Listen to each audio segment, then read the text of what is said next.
All right, it says we're live. We'll give it a second to make sure it actually pops up over on YouTube before we do introductions. While I play around with my little banners. I think it's working. We're good, yeah. We're good? All right, perfect. So, welcome everybody. This is our Preptober 2020 live stream. If you guys didn't already know, my name is Kayla Camus. This is my channel, and I have been spending the last 2 months editing. And I literally just sent my book back to my editor on Monday, which means I have not done any prepping for NaNoWriMo yet, and it is October 28th. So this is very much a procrastinator's dream of doing it all in one day, last minute kind of NaNoWriMo prep with my friend Blue here. I have no idea what I'm going to be working on. Probably another book in the series. Probably. I think that's what we're going to do. But yeah, so I will let Blue go ahead and introduce herself to you guys. Hi, I'm Blue Goodell. Best known for writing an insane amount of words. It's not happening lately, but that's okay. I recently put out a book called Daisy Chains. It is a dark literary tale of two people who were in love who just couldn't overcome. Oh yeah, I have one too. It's over there. Oh, but I do want to say, while we're poking at it, that check this out. Look at that. It's beautiful. Enchanted Ink Publishing did that. That's Natalia Leigh's company. Highly 10 out of 10 recommend. 10 out of 10. That's a crazy review from me anyway. But yeah, so I'm Blue Gazelle. I write dark fiction. I'm also on YouTube. That's all I got. And links for everything are in the description. So if you're looking for Blue's stuff, all the links are down there. All my links are down there.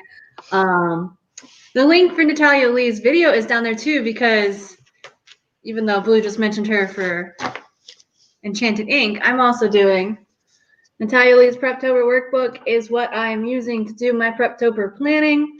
I linked her video below in case you want to get your own, because she has information on how to get one. I know it is the end of the month, so maybe it's not that helpful at this point, but it's fantastic and it's beautiful, and that's what I'm working on today, so I put that link there. Yeah, that's what we're doing. So, That's what we're doing. I'm actually getting the workbook right now because I'm not really a planner, but I am very curious, and I would like to see what the shenanigans are all about, to be honest. Oh, well, I'm definitely going to be going through it. Hello, Michael Charles. Do you know what you're doing for Preptober? I mean, NaNoWriMo. It is Preptober right now, I guess. NaNoWriMo. This is a last minute people's kind of stream, I guess. Yeah, well. But and if you guys have any questions, feel free to add them. I have a thing. Boom. Got a burning question about writing Preptober or NaNoWriMo? Ask us in the chat and we will see it and respond to it. Yeah. All right. I think I am literally just going to go through this workbook. It is beautiful. I guess I can show you guys. I already showed you guys the front page. Bam. It's beautiful. I didn't get it bound because I'm lazy and I don't like to go to stores, but you can get them bound at like a store. So that's cool.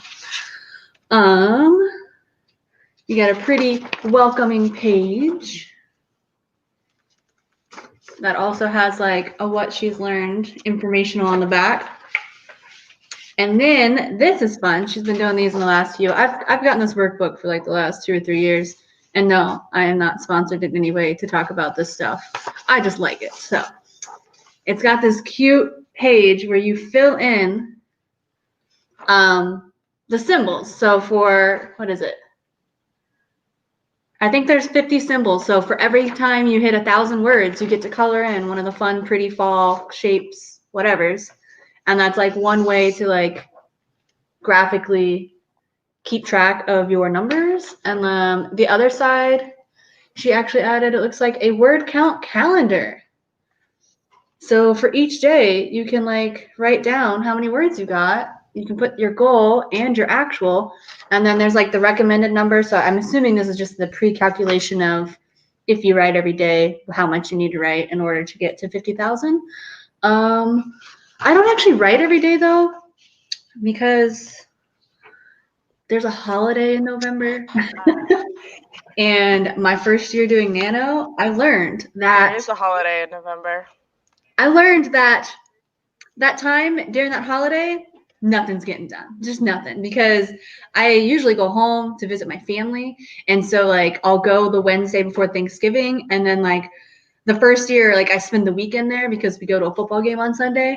So it was like Wednesday, Thursday, Friday, Saturday, Sunday. That's 5 days out of the month where I was visiting family. And I was like, yeah, I'll do writing during some downtime while I'm at home, because like we don't necessarily do stuff the whole day.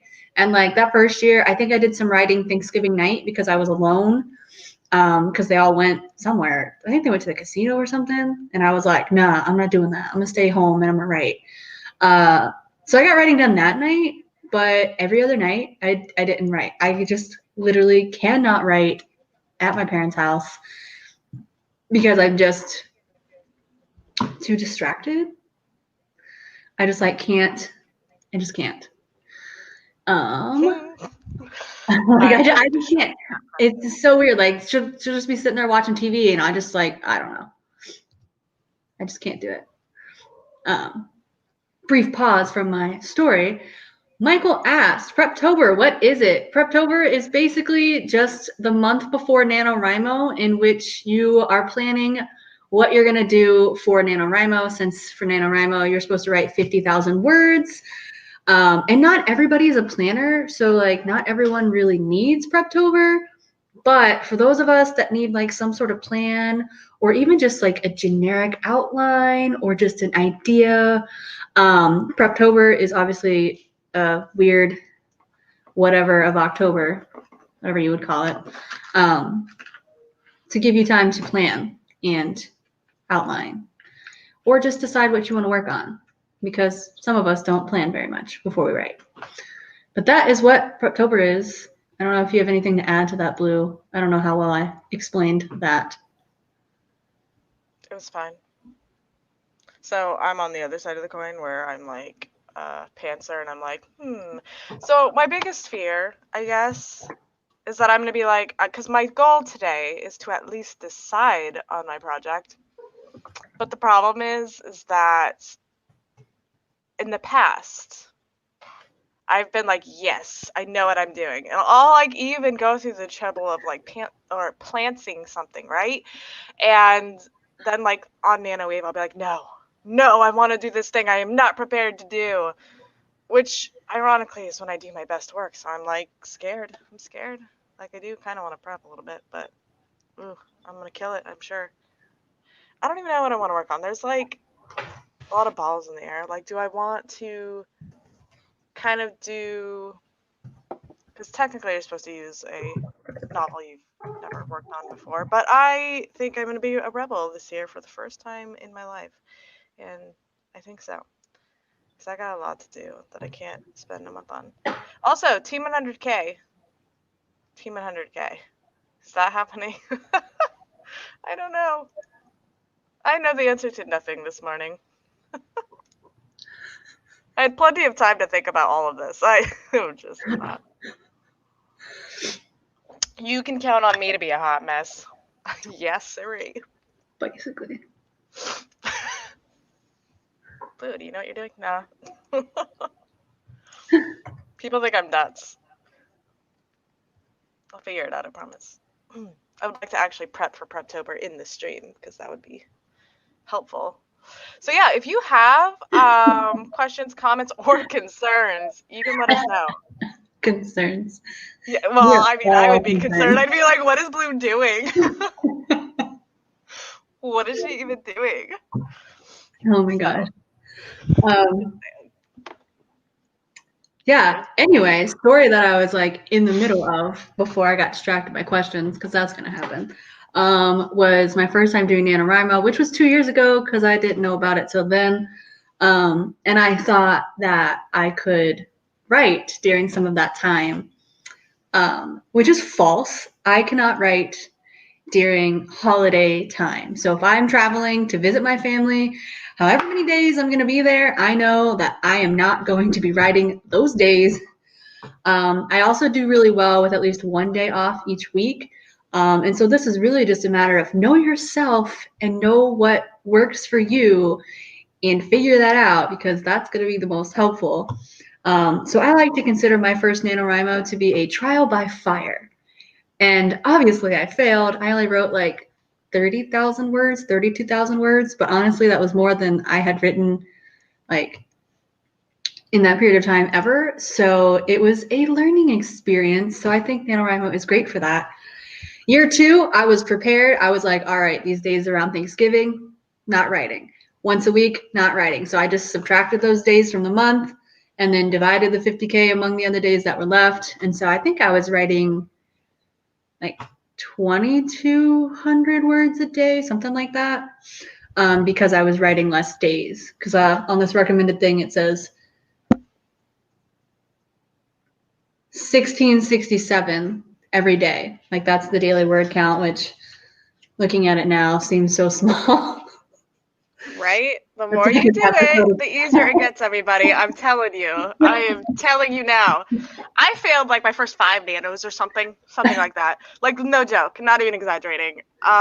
Because that number was like so big. I was like, whoa, this is so hard. And then after the first time you win, you're like, cake. I got this.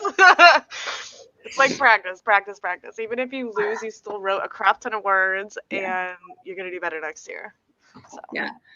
And I don't know, for me, I don't think I won and was like, oh, that's easy, because I definitely didn't, because I worked full-time, 45 hours a week when I did that NaNoWriMo, and then you add in those times off. So like I would work all day and then come home and write for 2 to 3 hours. So by the end of November last year, I was definitely a little bit burnt out, and I did not pick my writing back up until like, I don't know, February maybe. Like it was rough.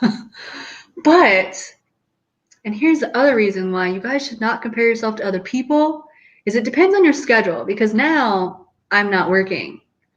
So all of my time is dedicated to writing, which means I can write more because I have more free time to do that. But I also still have time to take care of myself. So always take care of yourself. That's my spiel. Take care of yourself, guys. Anyway, back to my workbook here. There is a sprint tracker, which is fantastic. It's beautiful. It's colorful. I'm a planner and I like recording things. So like I actually track my sprints and stuff in my planner, which I'll show you guys. This is this week's planner. Doesn't really have much in it, but if you look at like last week's nonsense, you see all that? You see all the scribbling I do in this planner? Yes. Yeah. So it looks like a hot mess, but I like have to have my thoughts organized. Otherwise, stuff doesn't get done. What else we got here? Ooh, there's a live stream tracker on here. So I think the principle of this one is that, and this I guess is assuming that people put their live streams up early, because like my first couple years, I was always like, how do you know when people are live streaming? And I was like, I don't like, how do I even search for live streams? And I think I still don't know how to do that, but I think I've subscribed to enough authors to where I just like see their live stream thumbnails pop up. So I guess if they post their live streams ahead of time, you can make a list of all the ones that you want to attend and be able to have that information to make sure that you actually get in on all the live streams that you want to get in on. What is this? This is awesome. All right. Ooh, this looks like a self-care bingo.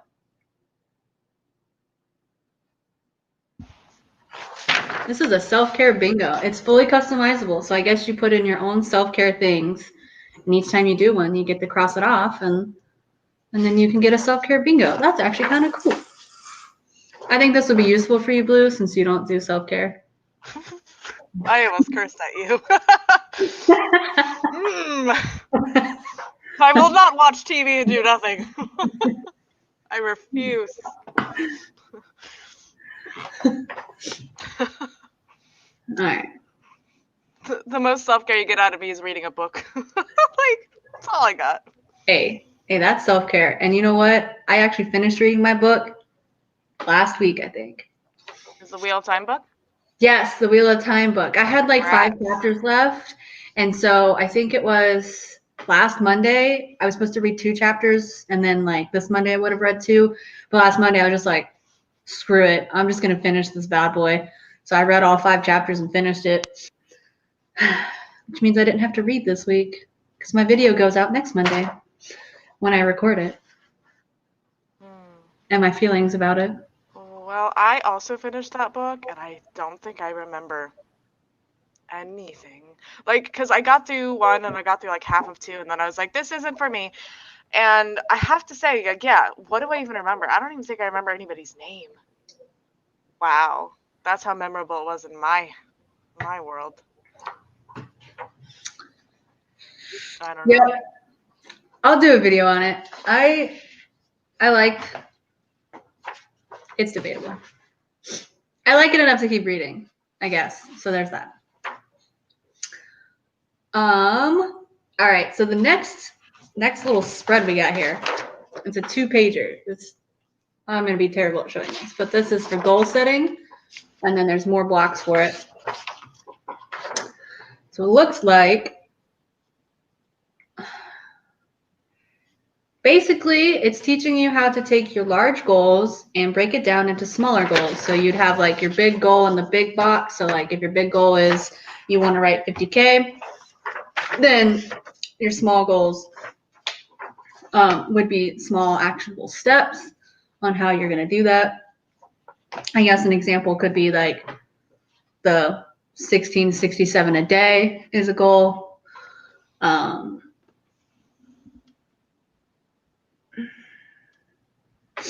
You can do time-based goals too, I guess. I don't know. I think for me, I'm more of like a monthly, weekly, daily goal breakdown kind of person. So like my big goal is my monthly goal, and then like my weekly goal is like my medium goal, and then my daily goal is my small goal. So like for words, for me, it would be like 50K for the month, whatever that is for a week, and then whatever it is for a day. It's really just the same goal, but pieced into pieces. This is beautiful. I use Pacemaker, honestly, because you can really customize like the days and how much you can handle in a day. You can even like define overall what you want your aggressiveness to be, and I really quite like it. It fits for me. But I also have no idea how many words, like, I'm not gonna lie. I am technically team 100K, but my goal is not 100K because I am in the middle of a partial mental breakdown and I'm trying to be kind to myself. So my goal is just 50,000 technically. If I get 50,000, I will try to be okay with myself. I will do my best. But I am still, technically aiming for 100, but like, we'll see. We'll just see how it goes. Blue doesn't need a mental breakdown right now. Oh man. You know what I mean? Yeah. I'll still be here, y'all. Just keep talking. So I think that's what I'm gonna do this month. I wasn't sure because I'm kind of in the middle of this whole self-publishing process, and I have a lot of planning and researching to do for my book launch, book release, which is going to be in the spring of 2021. So I know I need to use this month, this NaNoWrimo month, to do a lot of prep for my book launch, because at the end of the month, I get my manuscript back, which means I'm going to be spending another month killing myself over edits before having to get it back for formatting, because I have like a pretty strict timeline for the editing and the formatting and the proofreading, because I have my publishing deadline that I want to hit. So I need to make sure I'm using this time while the book's with the editor to get stuff done that needs done, because I'm not gonna be able to do it. So I need to prep all of my social media stuff for the next like 2 months. I need to make my publishing plan finalized and get all that shit together. And so I was like, can I even do NaNoWriMo? But like, honestly, I'm not working, and NaNoWriMo is, you know, if I just do the 50K, which I think is what I'm going to do, then, you know, if that's like 3 hours out of my day and it's like a work day, I still have 5 hours to do the other stuff. So that's my goal. I'm going to do the 50K. It's going to happen. Mm-hmm. I'm going to do it. I'm going to do it. Which means now I just need to put together a schedule. So that's fun. And in this workbook, which is nice because it helps you out, it has writing routines. So it has all these questions to ask yourself for your writing routines. Things like, how often do you want to write? What time of day are you most creative? Basically, what's your sleep schedule? You know, what are you doing on the weekends? Sleep schedule. What are your work hours? When are you for sure unavailable? And, you know, things like, what are you willing to give up in order to make time for writing? What aren't you willing to give up in order to make time for writing?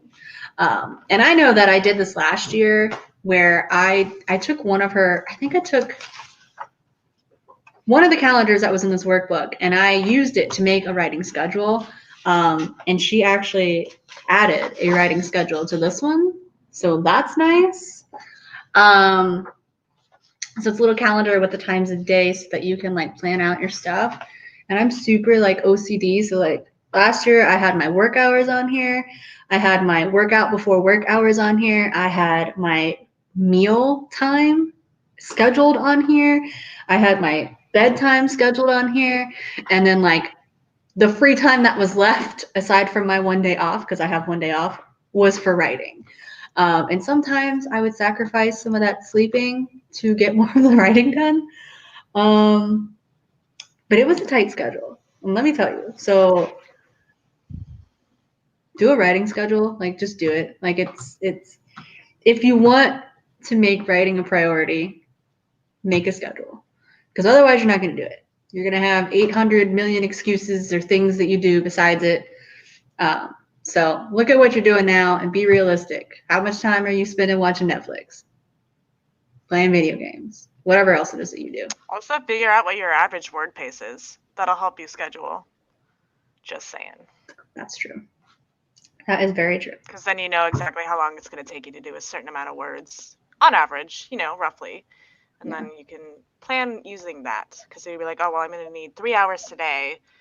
But this other day I only need 1 because I have to take this day off or I have to work this day, whatever it is. So figuring out your average word pace is, in my opinion, something that needs to be done, especially for if you're trying to schedule out your month.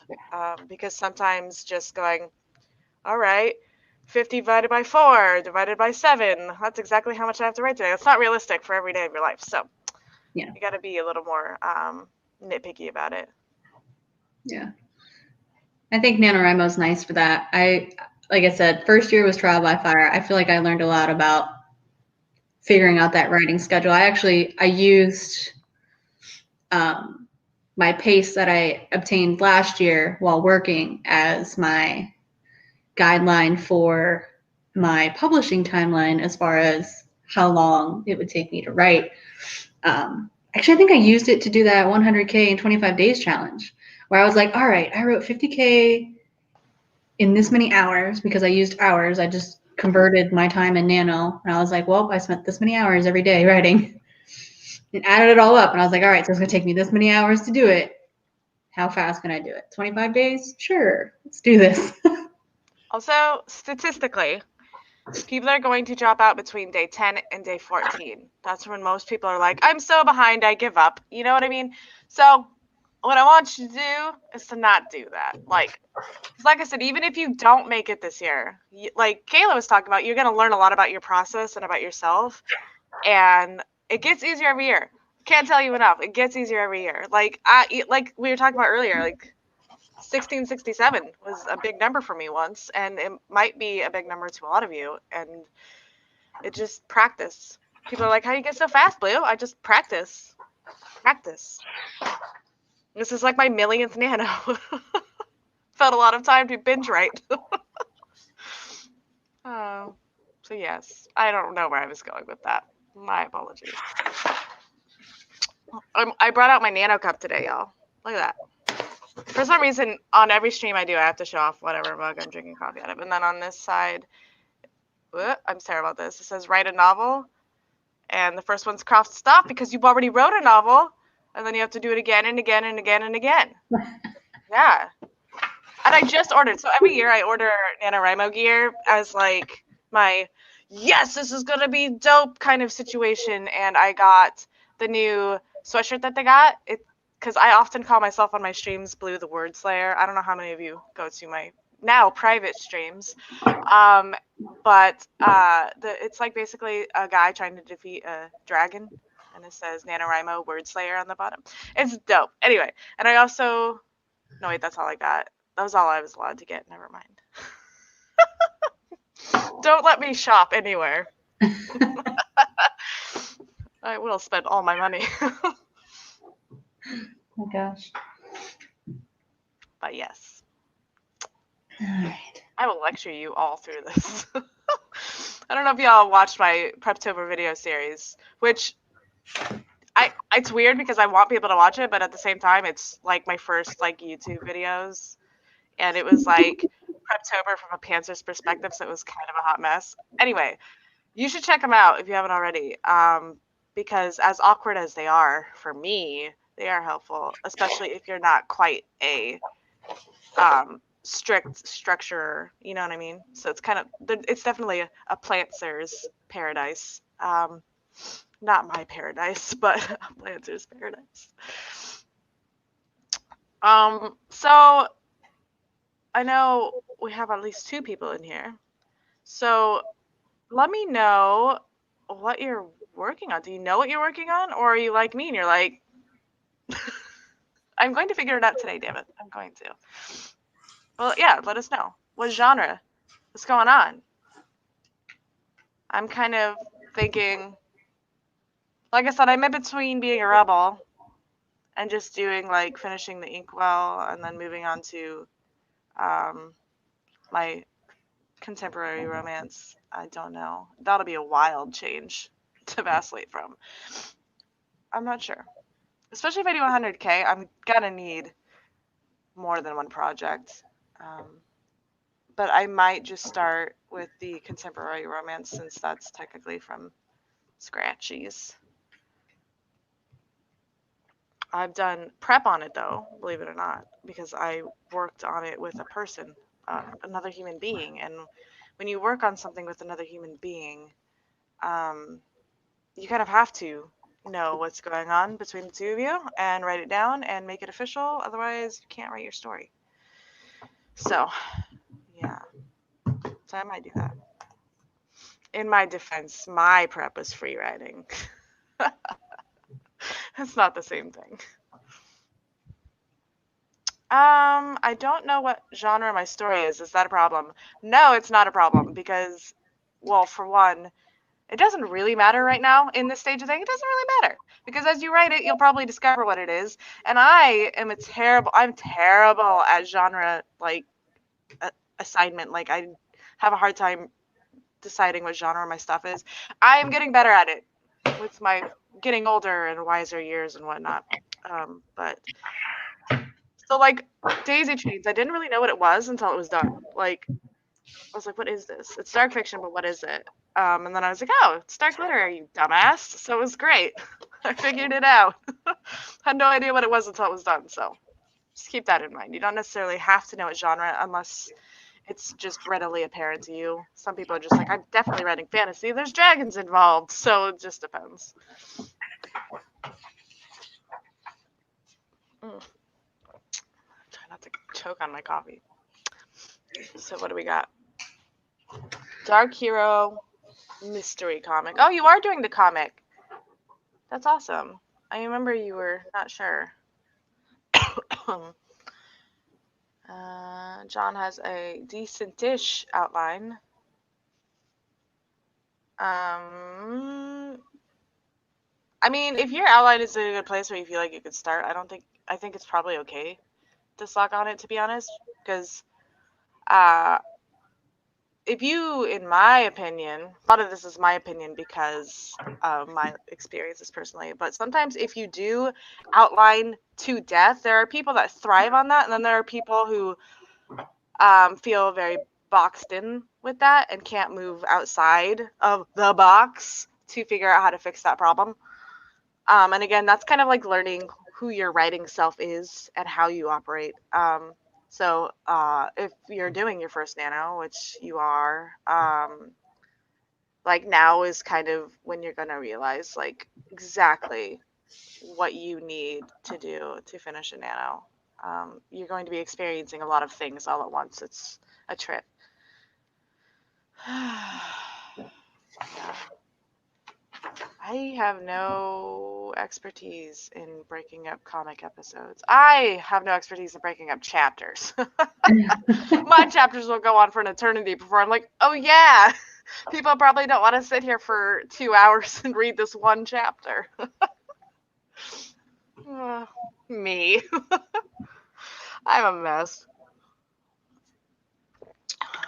So that's what I'm doing at the inkwell. I'll be like writing for a while and I'll be like, hold on, how many words is this? Do I need to break this up? I get a lot of complaints in general that my chapters are too long, so I'm trying not to do that. Trying not to do that. Too long? Yeah. In my beta for royalty, everyone's like, your chapters are way too long. You should be able to read it in one sitting. And I'm like, I'm the kind of reader that I don't read by chapter necessarily. I read by how much time I have. So I never think ahead on that kind of scenario. So I never end on a chapter necessarily. I'm not that person's like, as soon as I finish this chapter, I'm going to bed. I'll just be like, oh, it's midnight, I'm going to bed. And an important part of prepping, by the way, is mood. So, like I bought my nano stuff, right? Because it helps get me like excited and pumped up. And I know there are people who like to do Pinterest boards to get pumped up. That is not my thing, but I know a lot of people do that. I am a hardcore playlist person when it comes to writing. So for me, setting up the perfect playlist, and I have criteria for that, the perfect playlist, perfect writing playlist. So doing these things, even getting like candles and like little stuff to snack on, whatever it is, like just think ahead, like what's going to keep you in the chair, what's going to keep you motivated, and possibly consider doing a reward system. So last year I did Team 100K, which obviously I ended up doing 150 because I'm insane. But 100K is a lot. 50,000 is a lot. Okay, it is a lot. So setting up little markers. As we've established at the beginning of this stream, I am a workaholic, so I have a hard time pulling away. But last year, because it was 100K, I was like, all right, so every 20,000 words, I'm going to do something for myself that I'm really excited about. I had to make sure that they were things that I was super excited about, because 100K can be grueling. So like, be like, oh, if I just write this 3,000 words, I can finally do whatever it is that you are in love with. Like for me, it was just simple things. Like at the time, I was really getting into Nine Inch Nails. Like, I know it seems like I've been a fan for an eternity. It's not the truth. So last year I was really getting into Nine Inch Nails. So I was like, oh, I just want to nerd out for an hour on Nine Inch Nails, or like I just want to watch this concert by Nine Inch Nails. And so I would put things that I was really excited about. And another thing that I did was I did Red Panda documentaries, which I know sounds really weird, but like totally a good reward. I'm telling you right now. Find something cute and fuzzy and find a documentary on it. It's so cute and it just keeps you going. So consider that. It doesn't necessarily have to be 20,000. If you're doing 50,000, you can do every 10. But yeah, so I mean, I agree with that. They can be as usual strange as you want them to be. Like mine were not normal, like Red Panda documentaries and Trent Reznor concerts. I don't know. But I highly recommend it, especially if it's your first time, and especially if you're doing something that's like 100K. Because like I said, 100K is fun fact, and you'll know this if you watch my Preptober videos. I actually, not Preptober videos, my pep talks. I have NaNoWriMo pep talks that I also filmed last year. But you'll find out, because it's kind of like also a journal entry for 100K each episode. And I think it's episode 3. I'm like, not going to happen. Not going to happen. And then I had that 20K in a day happen. And then I was like, oh, I got this. So that was the whole thing. So like I said, usually you're between day and 14, you're kind of like gonna be like, I'm done with this. I'm over this. I don't want to do this anymore. But you got to get past it, because you never know when you're gonna have a 20K day, and it's just gonna like change your life, because now I'm famous for writing 20K in a day. So it'll change your life. I'm so dramatic. It'll change your life. If your life is writing anyway, it will change your life. Oh man. The whole moral of that story was get a reward system and make a playlist. I got way off track. Don't mind me. I really need to do like a writing marathon day and see how much I can write in a day, because I that's like the one thing I haven't done yet. Like, I do very practical challenges for myself where I'm like, this is my designated time frame, and I will push myself within that time frame, but I've never really just been like, I want to do this many words in one day. I think I could do it. I think I could do 10K in one day. I just need to try it. Well, I know for a fact that you can, because your writing pace is good enough. Because like I said, I regularly push myself at 10K days, even like outside of Nano, because I don't want to lose that ability to hit that 10K mark in a day. Because to be honest, as a professional writer, you never know when you're gonna need to like just yank a 10K day for whatever reason. But also on that same note, don't be a blue. Like, I will never intentionally do a 20K day. And I didn't intend the first time. It just kind of happened. That was a trip. I don't think I could do that. My writing pace is not that good. I think sometimes I could write that fast, but like, I feel like my goal is 1,000 words an hour. Like, for me, that seems like a pretty good pace. And so I'm like, if I had that as my pace and I wrote 1,000 words an hour, that is 20 hours straight of writing, assuming that I'm not getting tired or needing to use the bathroom or needing to eat. Okay. So 20K in a day, right? How did I get 20K in a day? I have videos on it if you're really interested in the step-by-step process that I pantsed, by the way. Really what happened was word crawl fever set in, because I did my first word crawl, and I ended up with like almost 9,000 words in a day, and I was like, whoa, that's crazy. That's wild. Because I think I had done it in like 6 hours, between 5 and 6 hours, and I was like, that's crazy.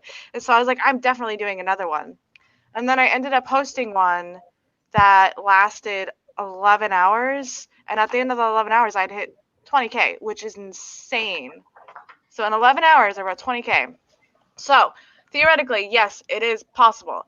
But it's also a combination of whether or not your pace is good, but it's also a combination of your story and where you're at in your story.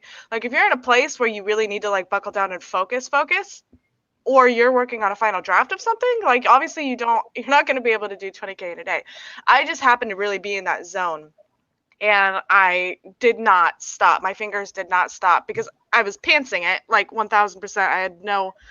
I was like, this is going to be an Inkwell novel, and that was all I knew. I knew nothing else. So everything in that story was not planned, and it ended up being 173,000, by the way.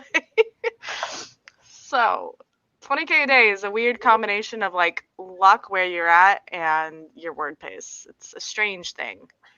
So like now my word pace can go up to 2,000 in an hour, but realistically it's about 1,000 an hour. So if I was writing, like if I was to do it like today, I would be where Kayla's at. Like, I don't know. I don't know if I could do it. The Inkwell is a series of novels that I've been working on since 2015. There is currently 7 of them. It's kind of complicated which direction it's going in right now, because technically I just moved novel number 6 to number 1. So imagine how much backstory I have to insert into that baby without like overloading it and info dumping. But yeah, it's basically a story about the manifestation of fate and prophecy and how it affects a genetic line of people that exists in the world. It is speculative fiction. It sounds really deep, but it's really not too deep. I promise. That's what the ink was. And my romance novel is a rock star romance because, you know, feeling some kind of way about Trent right now, you know. So I basically wrote a novel about him. So those are potentially what I'm going to fill my... They're not potentially what I'm going to fill my time with. I guess I am. I think I'm committing to that right now. I think I did it. I think I achieved my goal, and we're only 43 minutes into this stream. I need a new goal.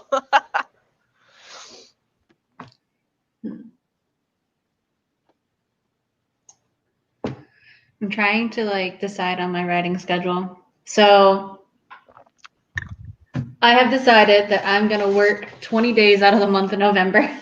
I'm going to write 20 days out of the month of November. Which means I will be writing 2,500 words each of those days.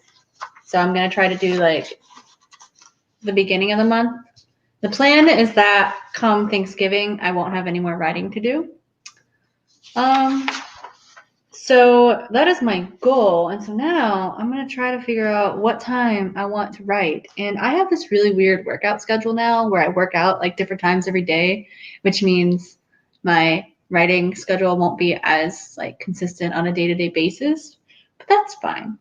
I'm just like, how many hours do I need to write 2,500 words? Probably 3 to 4.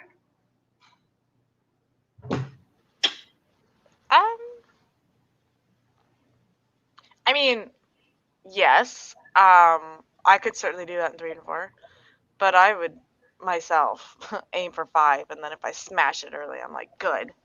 I'm just thinking of like last year's NaNoWriMo. I want to say my goal was 21 or 2,200. And that took me 2 to 3 hours. And this is only like, 300-400 words more. So I feel like if I add an extra hour to that, like, I feel like 4 hours is enough. Like maybe the first couple days might be rougher because like getting back into it. But I don't know. After doing that one challenge where I was writing 4,000 words a day, it just seemed like a lot easier. Yeah, for sure. I also think I might try a 10K day. Like I think I'm gonna pick out a day and just be like, all right, we're doing it this day. I potentially might want to join you. Like, I don't even know. Depending on what day it is, obviously. So halfway through November, the college that I work at like pushes people out of the dorms, especially because of COVID. They don't usually push people out so fast, but everyone's trying to get everybody away from us, basically. So my hours are actually going up, because a lot of the staff is going to get laid off, and I happen to be a manager, so I get to stay and work extra during Nano. Oh, Team 100K, let's go. Kill me. Oh my gosh. Sad.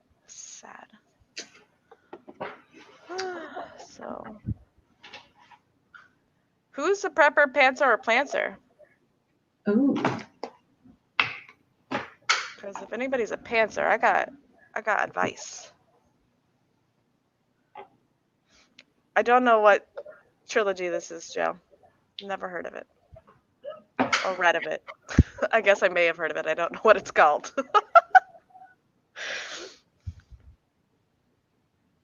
Planter 100%. Plantser. We just got a wide variety here. I don't think I've done a full outline since like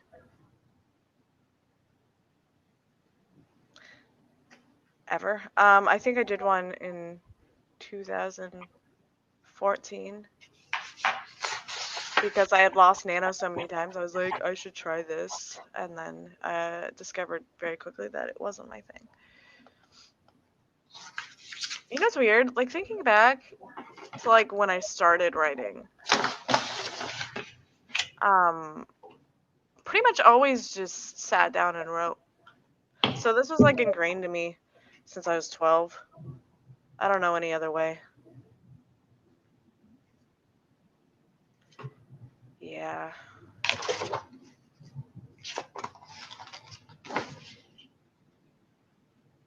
I mean, not having a complete solid plan might slow you, but it also might draw some of that chaotic pantsing energy that you need to really push your ideas forward. So I wouldn't. It's easy for me to say, don't worry about it. I guess it's easy for me to say, but I wouldn't be too terrified by that.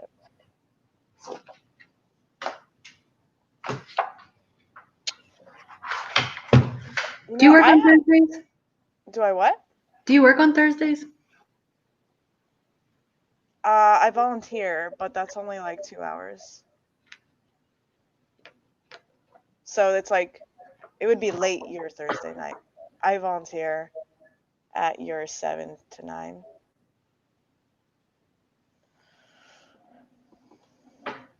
So if that was the case, I'd probably just wake up earlier. I'm just trying to think of like the 10K day. I'm thinking Right. Thursday. Because Thursdays I usually work out at like 8 a.m. So I can get my workout done and then I'll just have the rest of the day to work on the 10K.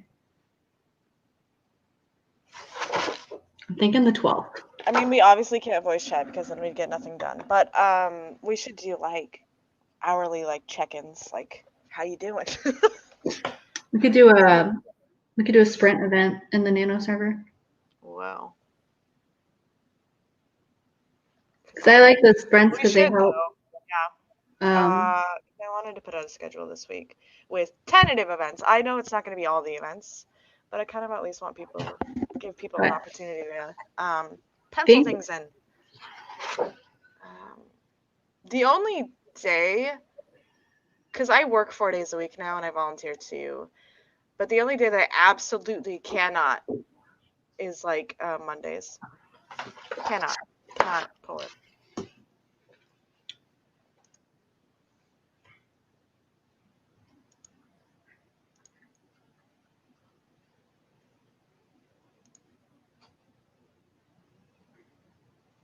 All right.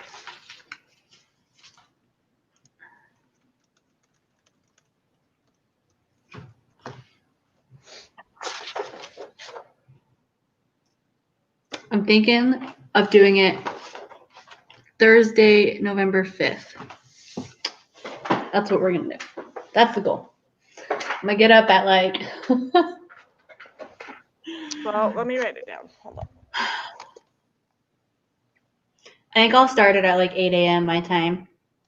8. Well, I am not getting up at 5, so you're on your own for a few hours. November 5th, 10K day. I'm writing it down. Yeah, because I actually have a evening workout class that day, but I just want to do it on the 5th because that'll be the 5th day of nano. And if I'm on track, I'll have already written 10K. So then if I do a 10K day, then I'll be at 20K for the first week of nano. And that would be cool. So I think that's what I'm going to do. We're going to do a 10K day. So I'll have a 9-hour sprint in the morning before my workout. And then if I don't hit the 10K in those 9 hours, then I will come back after my workout and write for a couple more hours. That seems doable. And if we're doing that on the 5th, and we're inviting everybody to join in the challenge, consider trying it if you're in the chat, because 10K, if your goal is 50K, that's a lot. That's a fifth of your project in one day. That's crazy. And even if your team 100K, that's still a lot. And like I said, what's the worst that could happen? You don't get 10K? You still wrote a crap ton of words. There is no losing.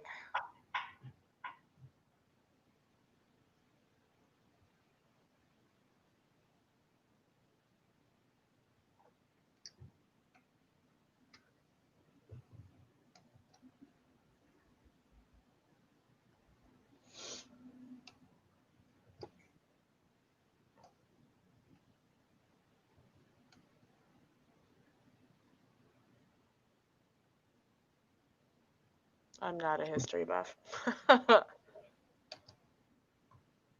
Yes, this will be fun. I'll put it on lay calendar. I've never done it. Yeah. So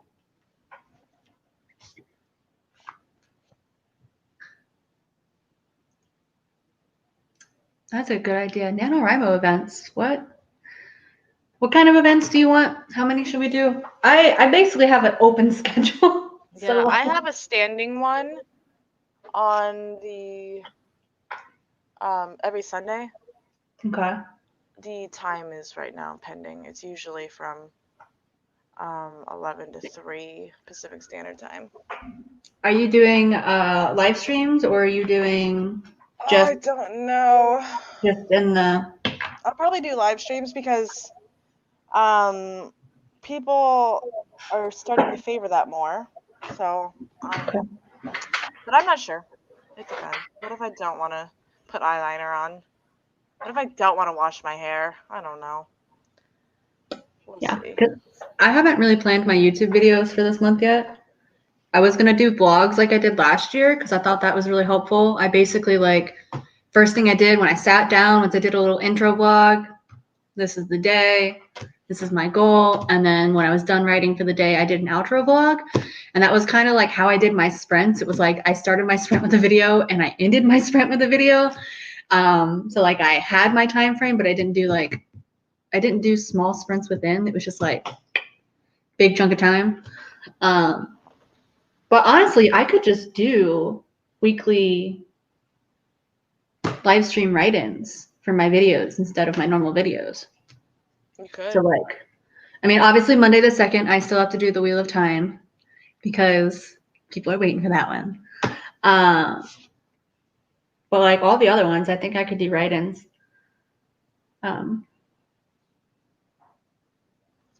It'd be dope. Yeah, I think I'll just do. Because I basically always work on Mondays. I think I'll just do Monday write-ins. And I know you're busy on Mondays, but I'm pretty busy because that's my only 8-hour day at work. Yeah. And I'm a wimp and I can't handle employment anymore. Yeah. Oh no, I have to put on a uniform, clock in. Oh no. To be honest, COVID spoiled me just a little bit. I feel it. I could do Tuesdays, but Monday is just my YouTube video release day. And if I'm doing live streams, then I don't have to do any editing or any of that stuff. I can literally just be like, boom, YouTube video this week. Up. Got it. Done.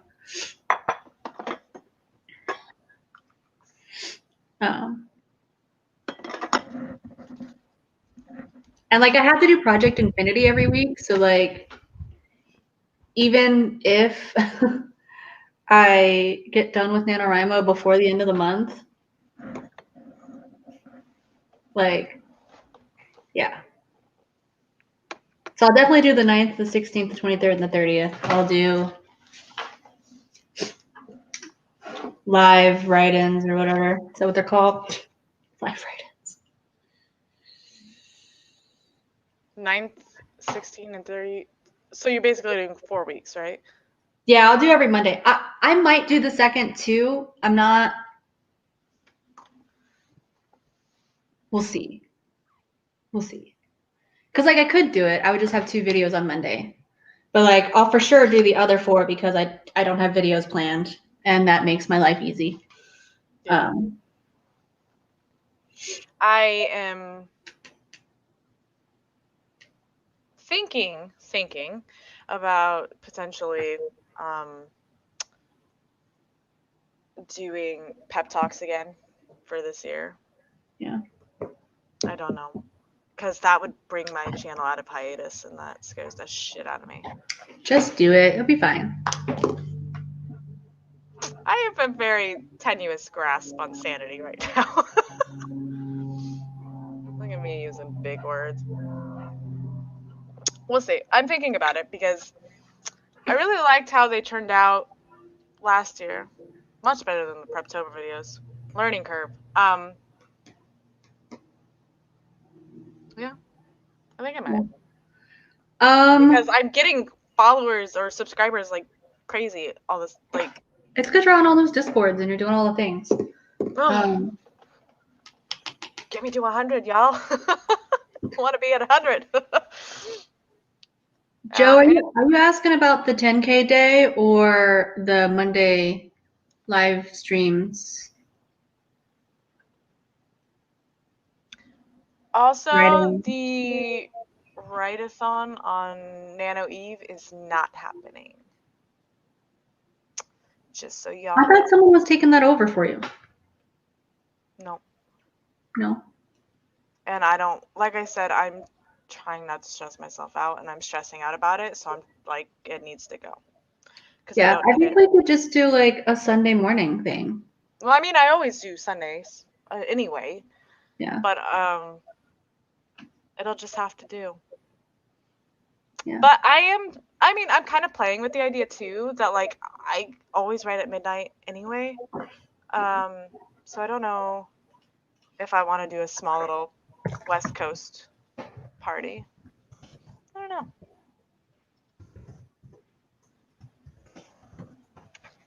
Yeah, I don't know. Sorry if I let anybody down on that one. Sorry.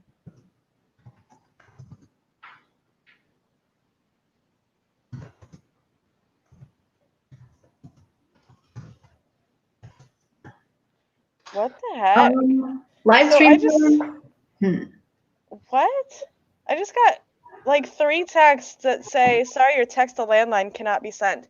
And it's my mother's number. But like, I didn't send anything. What? What is happening? Technology. What? I didn't text the landline, thank you. If you guys can hear my stomach, it's because it's really loud, sorry. I didn't have time to eat before this.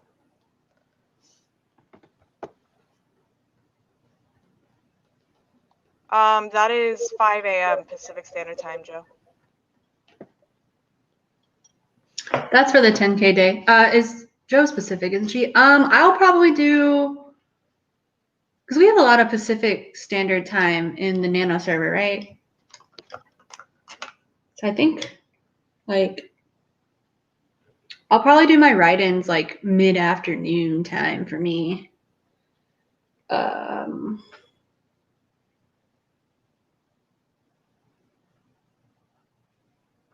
How long do I want them? 2 hours? 1 hour? 2 hours? What do you think? How long should a write-in be, Lou, for Nano?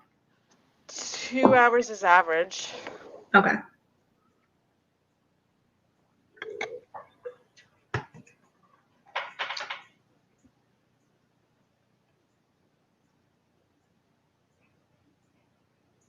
I feel that, Joe. Mondays are the worst. Not just because they're Mondays either. It's because they're the worst in general.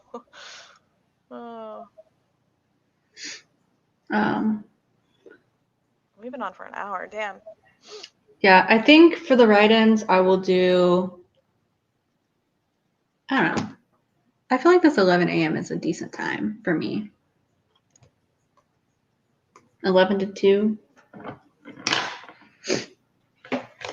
I mean, yeah, because I think I work out at like 3:15 usually. Usually. Yeah. So I think I can do 11 a.m. to 2:30 for the write-ins. The Monday ones? Yeah, for the Monday. That's Eastern, so Pacific would be like 8 a.m. Alright. Actually, I don't start work until. Well, we're out of luck on the 16th because I have to do my 10-hour day. But well, let's see. So 3 of those I could probably attend.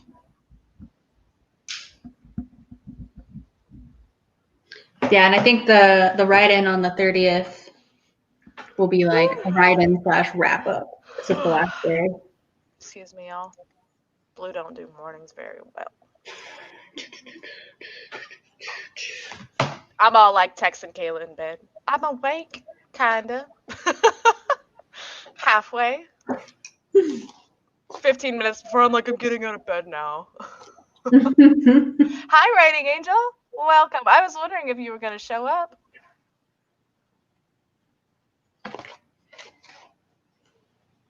Only because you were asking about it yesterday. Not because I expect you to show up all the time.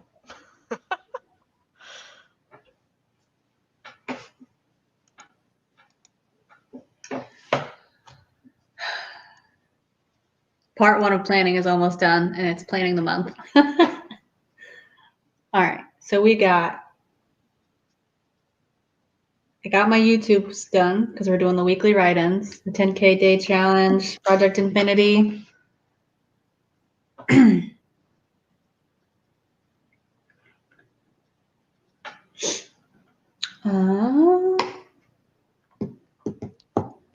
The good news is since I put the server on Discord, we're getting a nice trickle of people.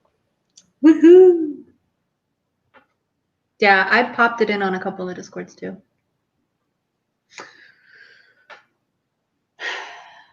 All right, I don't know.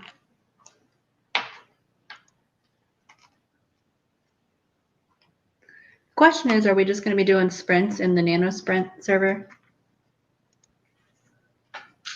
Like just whenever? That's what I do.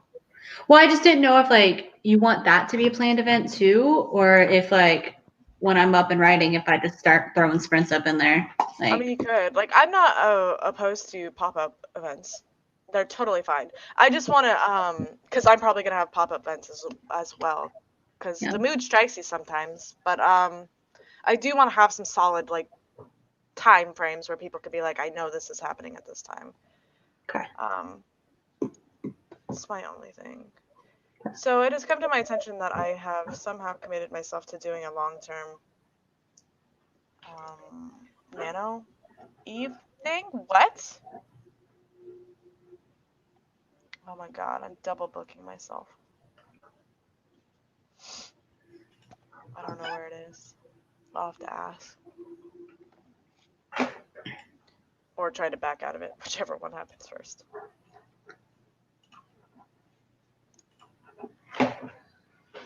Yeah. So, well, I'll for sure do those Monday write-ins. I could probably do like during the week, I could probably do daily like server sprints, to be honest. I kind of want to see how the first week goes though.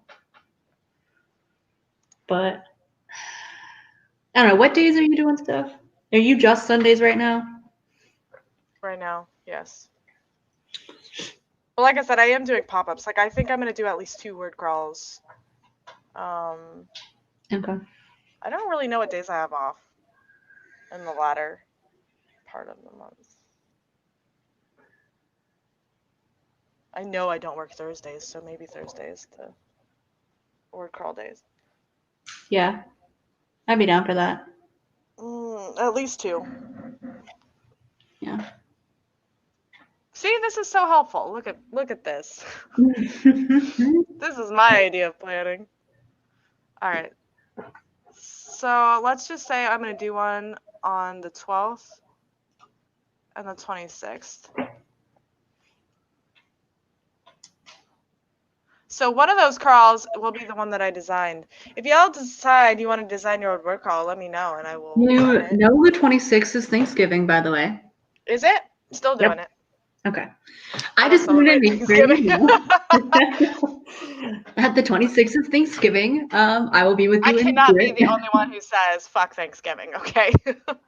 You're not. You're not. My family, so I'm the only vegetarian in the family, and it's just a horrifying holiday for me in general. And I actually told my job, I was like, I'll work.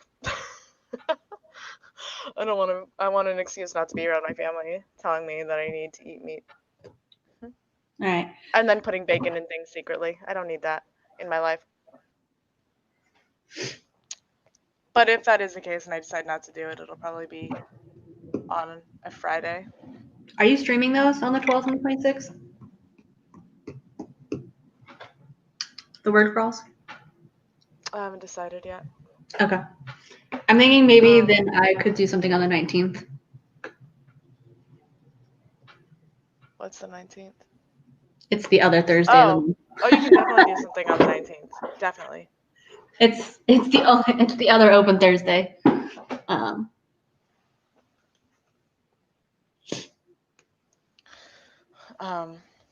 Because if I don't do Thanksgiving,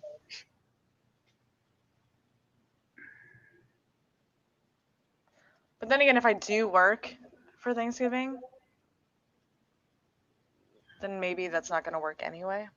Mm-hmm.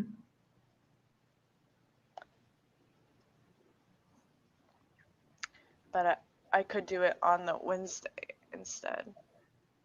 Because Wednesday is my day off from my day job in volunteering. It's the only day I have off.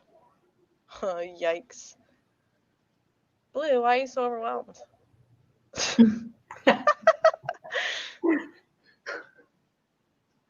I'm working more now than I have in a year and a half, so I'm kind of wimpy.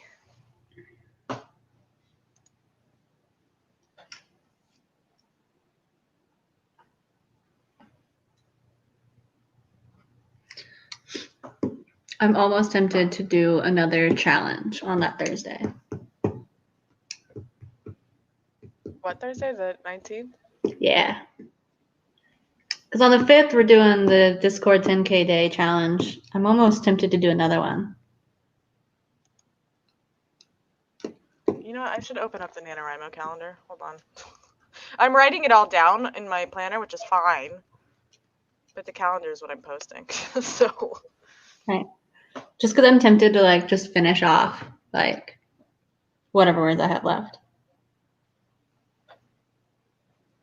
To be fair, I might actually have hit 50K by then, so maybe I won't even want to do anything. Doesn't mean you can't support everybody else. True. But do I want to run sprints or would I want to do a live stream or? Well, if you're not going to be writing sprints, like text sprints might be easier because you can do other things, more versatile things than. That's true. Y'all, I'll be right back. Don't move. Maybe we'll do a second chance 10K in a day challenge. I feel like that might be a good idea.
Okay. I think that is it for the events.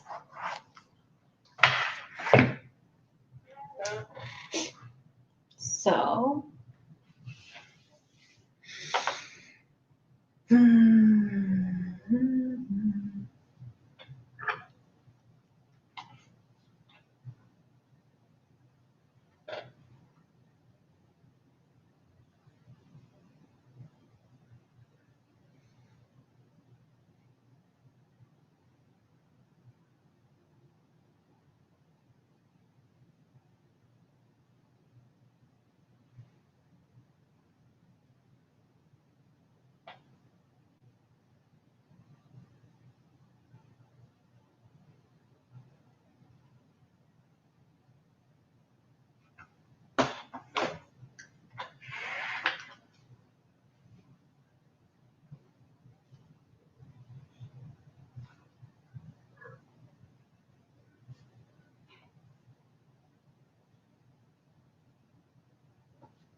Back.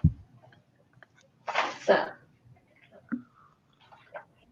Why not do nano videos on TikTok? I'd watch it.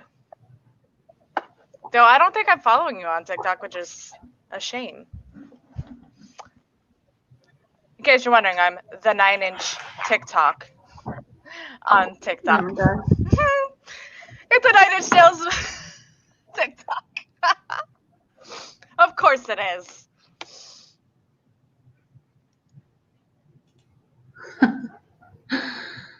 Oh, man. All right, I think I have my month schedule planned out. So we got the weekly write-ins streaming on Mondays, minus the second because I'm doing the Wheel of Time. And I'm doing the 10K day challenge on Thursday the 5th and on Thursday the 19th. I've decided. Those two will be in the Discord, though. They're not going to be streams. We'll do 10K in a day challenge part 2 or take 2 on the 19th. So if there are people who weren't there to do it on the 5th, they have a second chance. Or if you didn't actually hit the 10K on the 5th, you have a second chance to try again. And the Monday ones are live streams, right?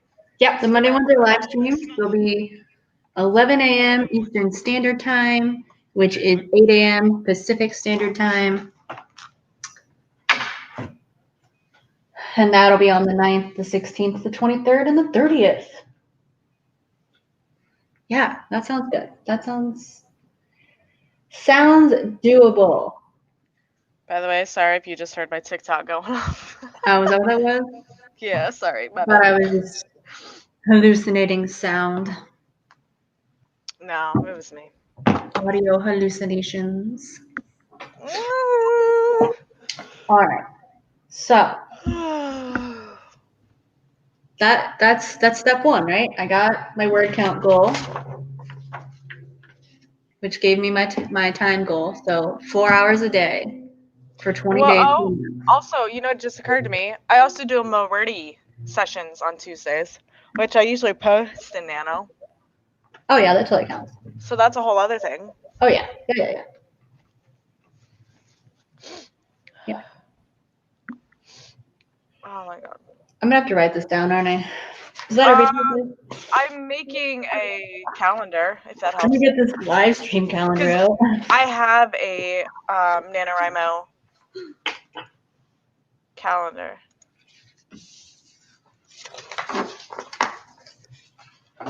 No, why is it in Central Standard Time? Nobody uses Central Standard Time.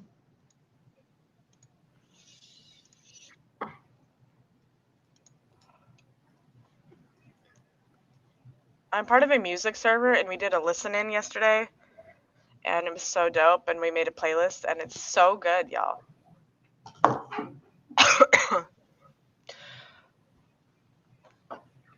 I also do another write-in on Saturdays that I could potentially double. It's a private write-in, but I could potentially double. because it's not that hard to copy and paste the sprint command. Yeah.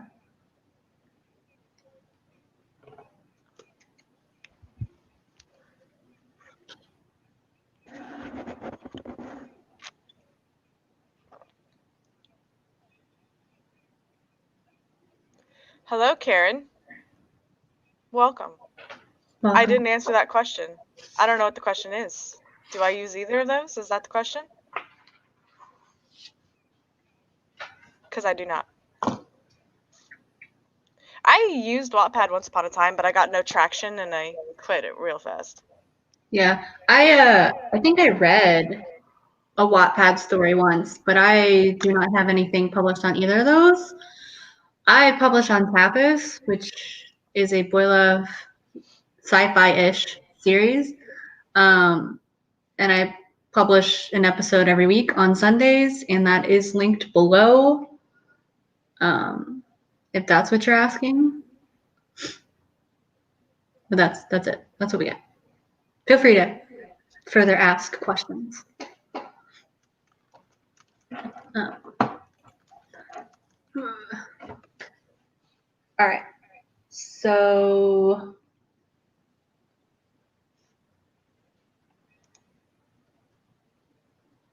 what time are your streams on Tuesdays?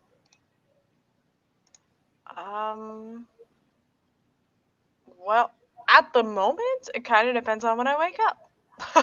Okay. They're supposed to be from 1 to 4 Pacific Standard Time, but my work schedule moved it back, and then I cut the time down. So right now, as of this moment in time, they are 12:30 to 2:30 p.m. Pacific Standard Time. But I don't know what's going to happen on the latter half of November, so everything I'm planning might just like fall through, but Okay. I mean, I don't go back to work until Saturday, and I don't see my boss again until Monday. But I think he had a schedule. I'll have to look at it. I'm just right now, I'm tentative stuff, I guess. trying to fill in this live stream tracker, but like I feel like we're doing so much that there's not enough room.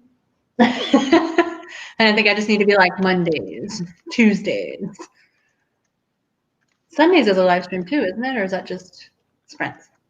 Sunday is just sprints. Okay. So you had mostly, well, it was normally like supposed to be a work-in for a while, and I don't know. I think it'll still be text. Not everybody wants to watch a live stream, so it'll be good to like vary that a little bit. You did Tuesdays and Friday lives, I thought, right? For Miller? Or do you not do Fridays anymore? I don't do Fridays anymore. Fridays are kind of a weird day for me. Okay. Because I volunteer and then it's so early that I have to come home and nap. And then I have date night. So any writing I do happens like at like 10 p.m.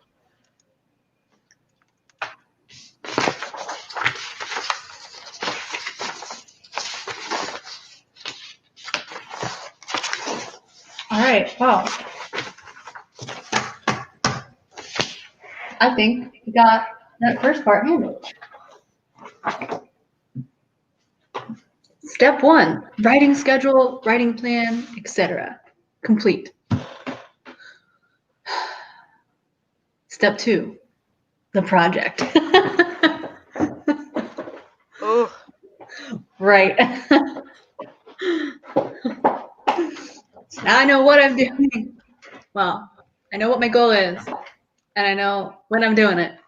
The real question now is, what am I going to write?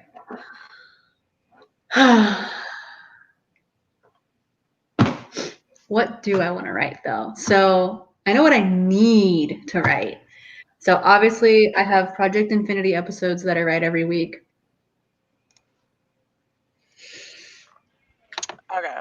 So those will count towards my nano goal. So that's like half a day of nano because they're somewhere between 800 and 1200.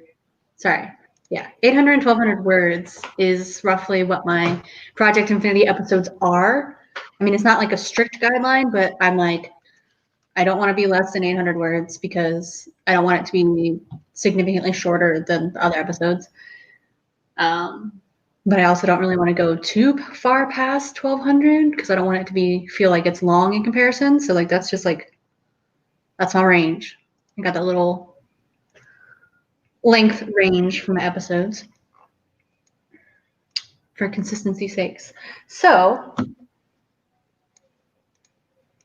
that's like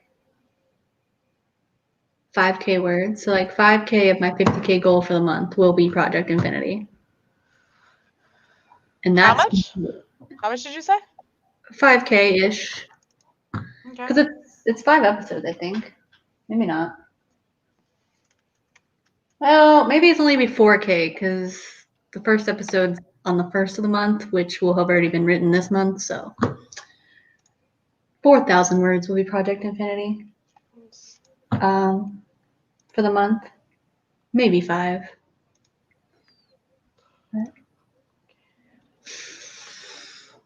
Oh, I should finish writing book 3. I really should. I don't know. I don't know if I should finish writing book 3 or if I should go back through book 2 and rewrite it. Is book 2 draft 1? It's like a draft 0. Remember I sent it to you? It was rough. Yeah. It's basically me trying to tell myself the story, and then I'm just going to completely re-outline it and like replot it and rewrite it, basically. And so I was doing the same thing with book 3 because of that 100K challenge. Book 2 was only like 60K, so I needed to write more. So I started book 3. And I did not finish book 3. So I could keep writing it and just like exploring it and seeing where it goes. But I don't think that I have 50K words worth of exploration left on that one because I'm almost halfway through it already. You know what I just realized? What? My boss fucking emailed me my schedule like a week ago. Hold on. Nice. What an idiot. Okay. Nice. I mean, that makes my life either. And this is why you plan ahead, guys. Know This is your why work you schedule. this is why you pay attention when your boss emails you.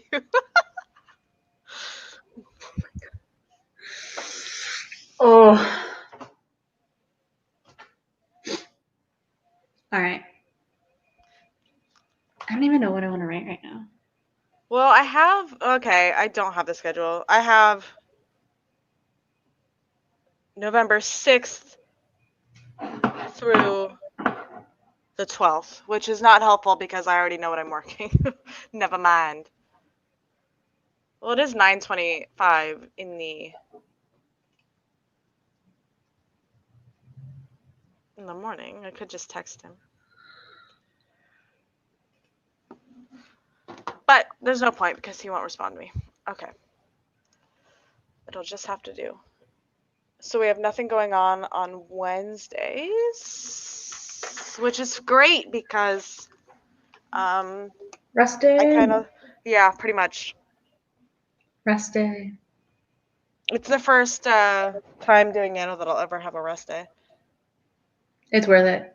I feel like it makes a huge difference. Like getting that one day to just be like, I don't have to write.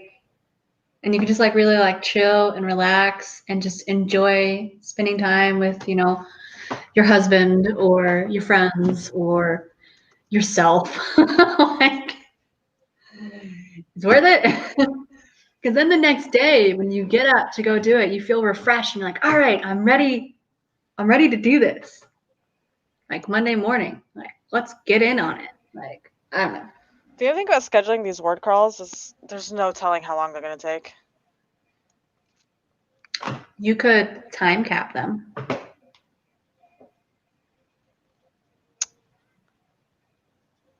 And the other big question is, how early am I going to get up?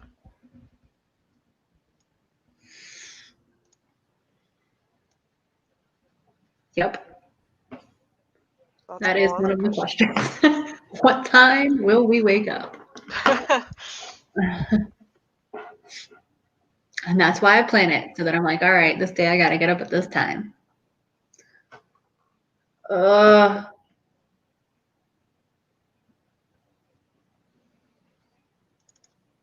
The only part about me trying to plan book 3 on this stream is that spoilers. So I don't know. I can't decide if I actually want to try to do any more planning for book 3, or if I'll just pick it up and try to pick up where I left off and try to just finish it out like freeballing, like just pants it. Because I think that's what I was doing. Because I'm looking at my Scrivener, because I have it on the screen over here, and like it looks like I have little cards made for like up to the halfway part, but like I don't have anything after that. And like I vaguely remember where I was.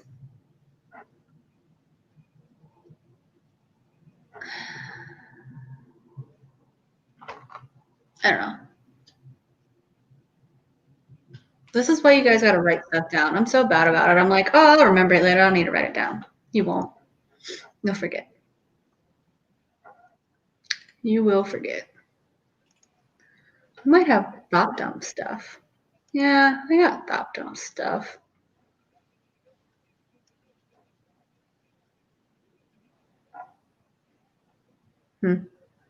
What time were we doing the 10K day? My plan for me, just because I work out, is that I will start writing at 8 a.m. Eastern Standard Time. But it's just going to be in the Discord. So, like, I can start sprints or whatnot, or start check-ins or whatever, and then people can just, like, join whenever. Because I know we got different time zones and stuff. So, like, I'll be there at 8 a.m. and I'll be there for 9 hours, and then I'll have to go work out, and then I'll come back if I need to for more writing. Yeah. Fair.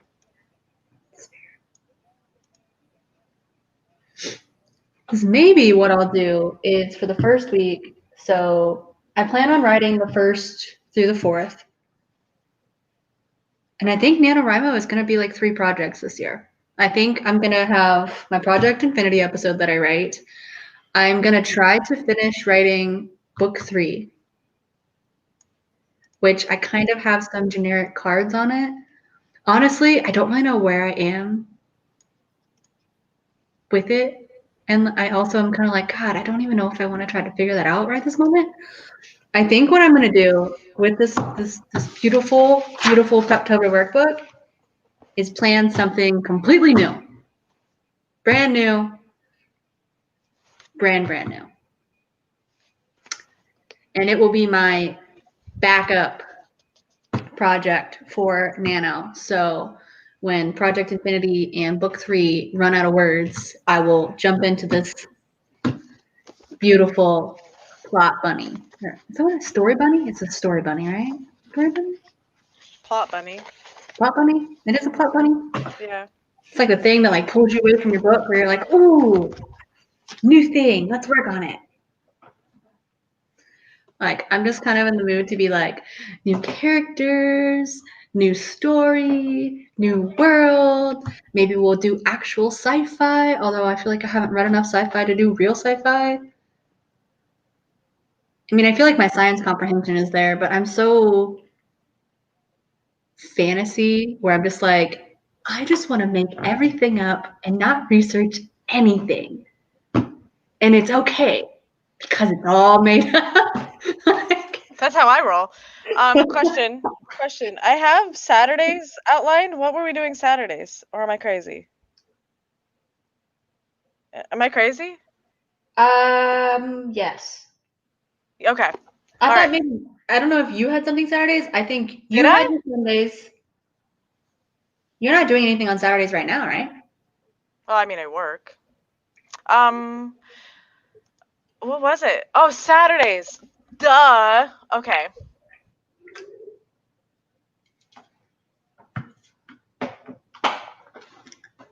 This is the best lighting I've ever had.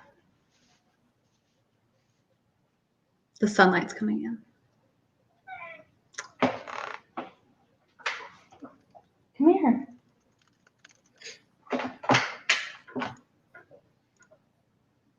Come on.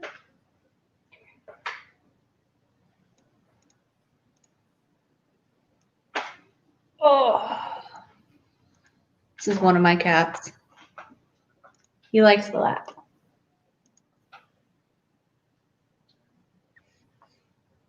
What a cutie. His name is Bunny because he's fluffy, and he lays like a bunny with his little feet sticking out. And it's adorable. And you guys can now see my skeleton back there on the windowsill. I decorated for you guys. There's a pumpkin and whatnot over there that you can't see because of the banner.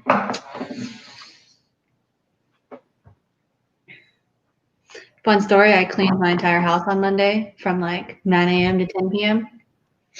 There was a workout in there somewhere, but yeah, that's what I did. Yeah, it's all clean, isn't it? What do we got? I bought a ring light and phone stand a while ago, and I've forgotten how to set it up. Sounds like it's time to break it back out. I spent like an hour setting up my thing today because I was like, I need all the space. I'm on this huge dining room table with all this writing stuff spread out. And I got an extra monitor to connect to my laptop. So I have Scrivener up on my monitor. And we have all these lights turned on in the house. It's great. It's great. All right. I guess I should work through this workbook. Maybe. Well, I got the first part done, right? We're on like page I'm still 13. updating this calendar. We're on like page 13 now.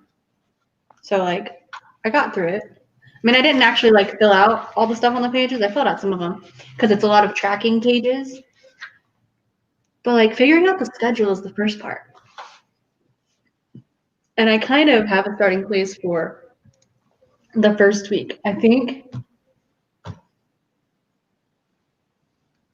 yeah. Like, I think the 1st through the 4th, I'm going to do Project Infinity in book 3. And then I think for the 10K day challenge, I'm going to start a brand new story. But what should it be? So I don't even know what I want to write. I could do another boys' love. Yeah. I could do sci-fi. I kind of want to do, I mean, my boys' love right now is sci-fi-ish because of the human experimentation. But it's very much like mostly the real world minus COVID because I didn't want to put COVID in there. Fair. And yeah, so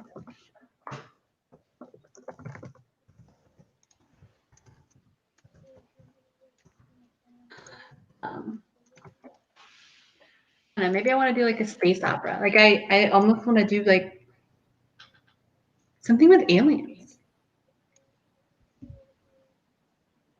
I think I want to do aliens. I think that's what I want to do. Alien boy love. God, I don't know. Maybe I should just write some erotica. Ooh. Might need a pen name for that though.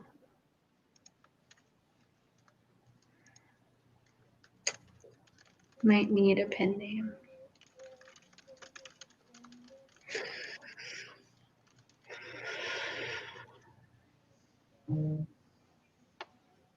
Sorry, that's me.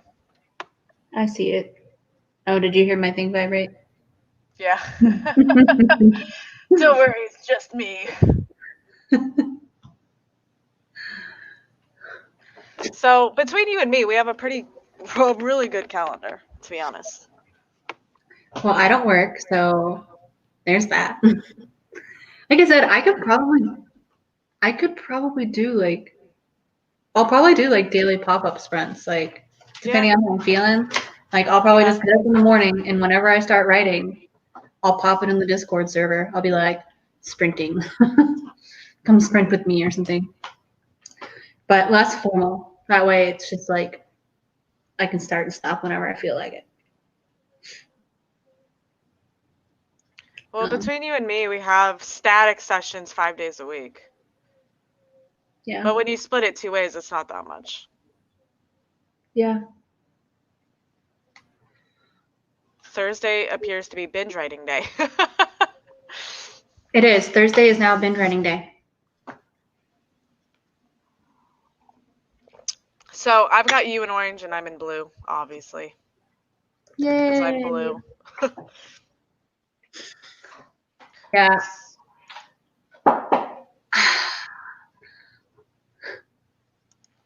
So I am doing a West Coast midnight party just because I am going to write, so I may as well. And then I'll still do last call word hall on the 30th. Yeah. Yep. Depending on when you do it, we could combine it because I was going to do the normal write-in, but. Could. Or I usually run it from like 6 your time onwards. Oh, okay. Well, that's fine because then I'll just do mine in the morning then, and then I can jump on. I probably won't be writing till then, to be honest. Like, I'll probably be done way before then. It's all good. But maybe I'll pop in to support you and cheer you on. Yeah, Joe, I have a story that I started that involved aliens. So I think it was a star-crossed lovers thing. So preface this with being a dark author. I think I keep wanting to write the story about sex trafficking. Like, yeah, I think I do. Like, I feel like that's the idea that keeps coming in. It keeps coming back. It's like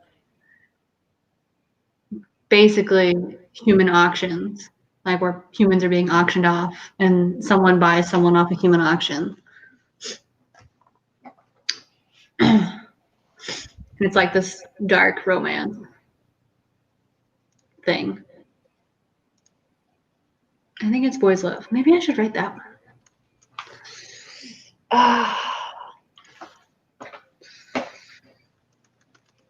See, what I could do is I could take my boy love idea, because like the concepts in the world can be completely different.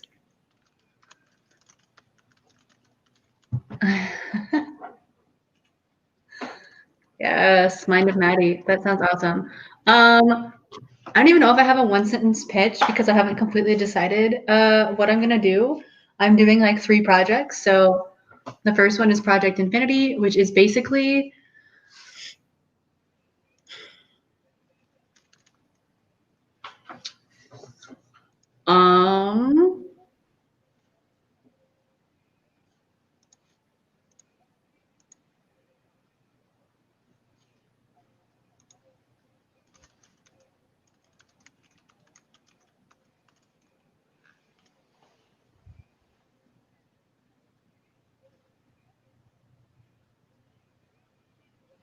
I have a lot of servers, y'all.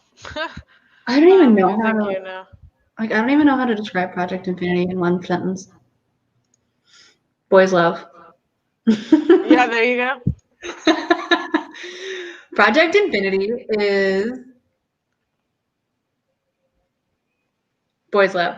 Soldier saves human experiment that lives forever, courtesy of World War II. human experimentation. That was more than one sentence, but that's close as we're gonna get.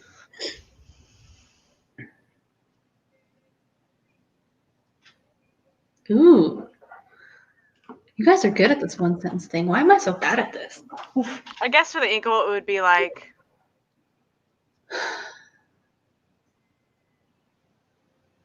manifestation of fate apocalypse. There we go. Right. Woo! That sounds good. For the Reckoning, it is the Hunger Games meets magic. I feel like it's the Hunger Games with magic. Even though I haven't read the Hunger Games. Yeah, I don't know what my romance one would be.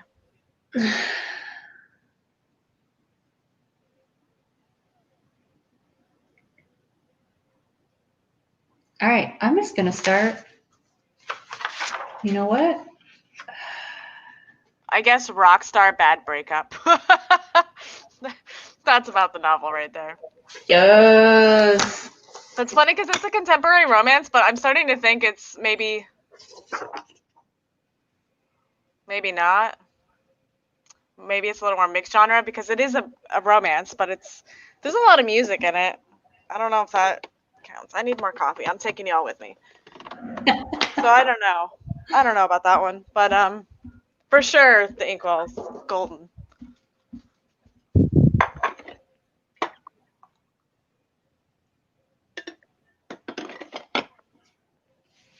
I'm also taking you to my bedroom real quick. Hold on.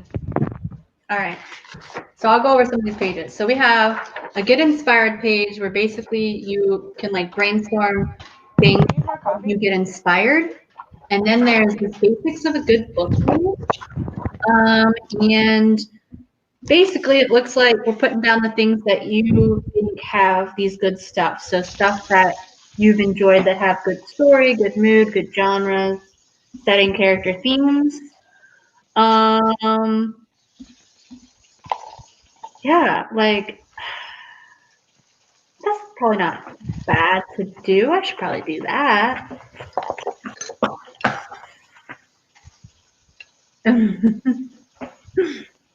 Sorry, Blue is making coffee right now. This is very important work. That's hilarious. Maddie, that's great. If only we had GoPro cameras for that. That would be fun.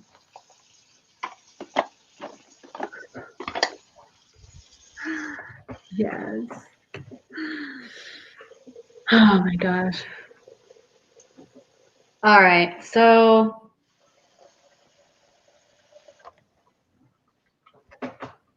what is a good book for me?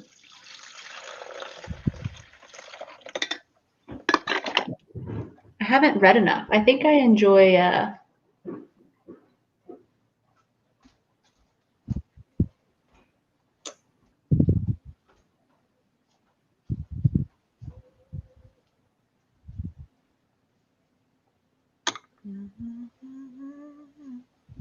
Okay, I'm back.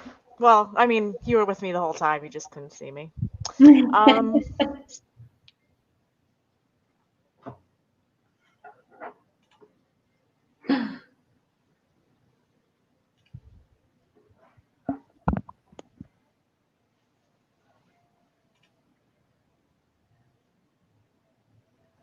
Yay, filming quarter. Yeah, I set up where I am right now this morning. Usually I'm in my writing room, which has orange walls because I like orange, but I am in my dining room and I have a skeleton on the shelf behind me. You can kind of see it. There it is, right? And it's orange for Halloween. But yeah, all right, I need a plot. This is going to be me plotting a new story.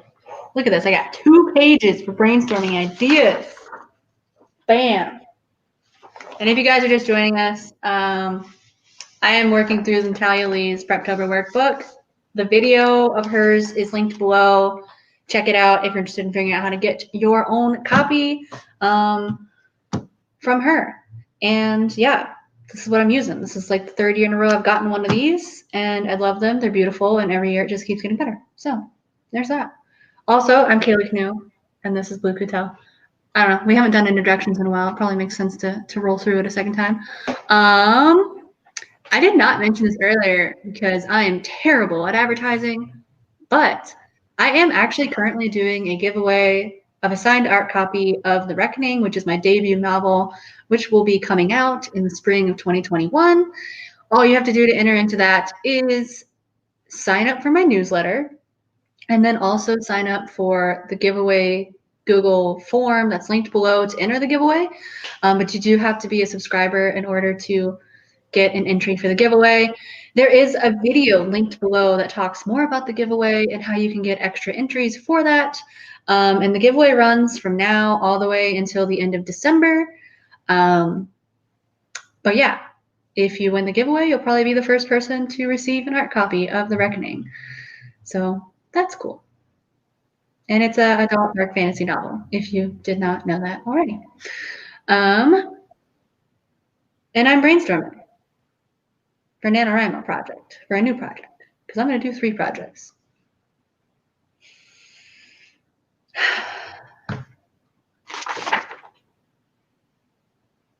All right. Brainstorming new ideas. I also have, maybe I should just brainstorm on my Post-it notes and put my Post-it notes on here. I have Scooby-Doo Post-it notes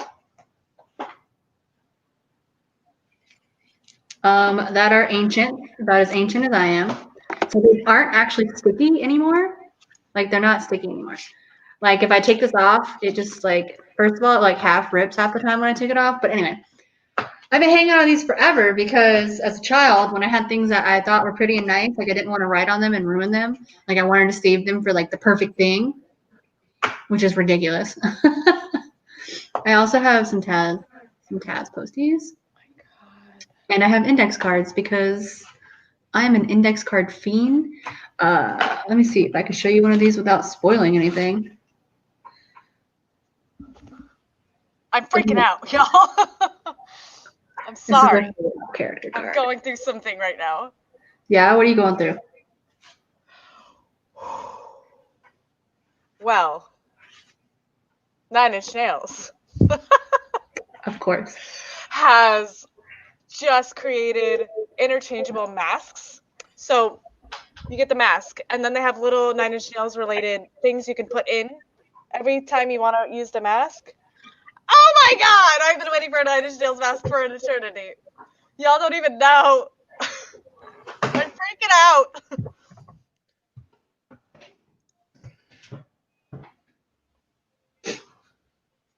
All right. And then they have an expansion pack. Oh my god! I'm freaking out. You know it's a good day when 9 Inch Nails launches something in their store. Killing me. Am I really about to spend? How much money am I about to spend? Do we really want to know how much money I'm about to spend? We really don't, but... All right. I feel like I need to sectionalize my brainstorming space. Like, I feel like I need a space for plot ideas, a space for, like, setting ideas, and a space for, like, character ideas. And maybe even a space for theme. Like, how? Oh my god, I feel so good about this right now. How niche is an alien sex trafficking erotica? All right. Y'all, I need... Uh-oh. She's losing it. The wall.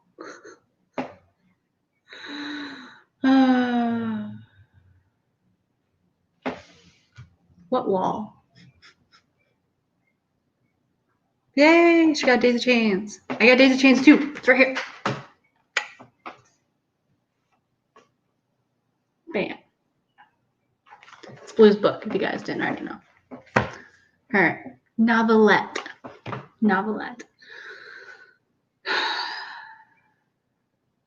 Oh, you like my dining room wall? It's really just the corner. It's windows. And I put a couple things on the window ledge to make it look a little bit more fancy. Also, I get a little bit more light down here. My previous streams, because my laptop camera is terrible, but this time of day is a little bit better because of the light coming in. And I got all the lights on in the house, like all the lights. Oh, you want me to use my dining room wall to organize? I do that in my writing room. I think you guys have seen it. I got stuff taped to the walls. I actually have bulletin boards up there where I have like pinned things to the bulletin boards because I storyboarded when I re-outlined my first novel. But I don't really want to tape stuff up in the dining room because that's what the writing room's for. Sorry if y'all could hear my music just now. I have stuff taped to the window in my writing room too, actually. Oh no! What? They sold out of the expansion pack. What? In like 2 seconds? Yes! This is how Nine Inch Nails fans do, okay? No! God damn it. I will check this every day for the rest of my life. Okay, so let me look at some of these goddamn comments that I haven't. Okay. I'm with you, Maddie. It is. Joe, you just got daisy chains. I'm so happy. You can. It's depressing. It's depressing. I will not be responsible.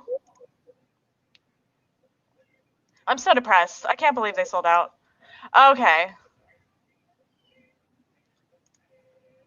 I'm so depressed. Why is it not working?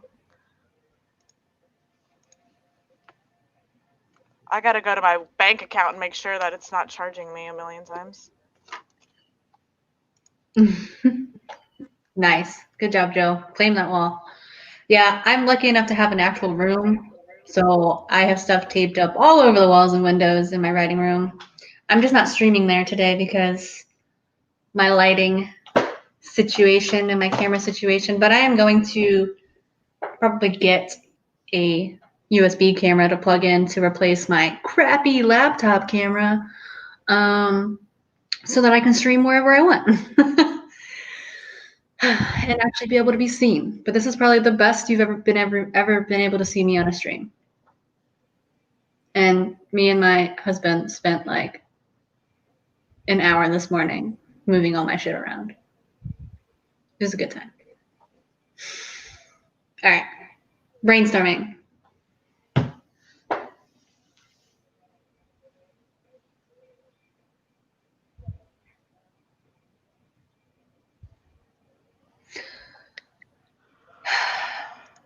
Do I want to do erotica? Yes.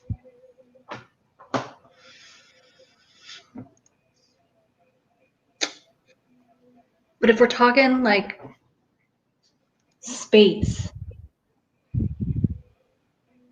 Okay. Question: how do they not sell out of masks, but they sell out of expansions? Wouldn't more people be buying the actual like pack? Am I crazy? I mean, maybe they have more stock of the masks than they do of the expansions, thinking that not everyone will buy the expansion. Well, they're ruining my life. Maybe they'll have more made though. I'm so upset. Upset / excited. I'm glad I just checked Instagram, otherwise.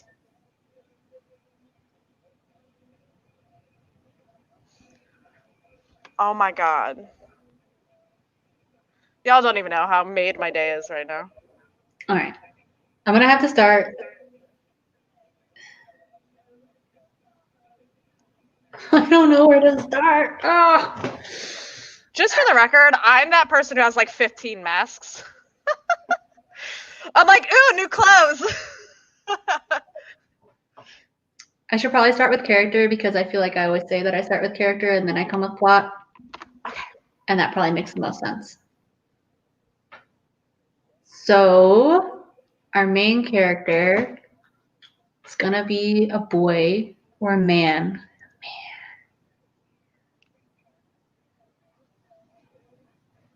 I feel like when I give people backstories, I also give them like part of their plot. So general concept. Boy, we'll say man, college, early college.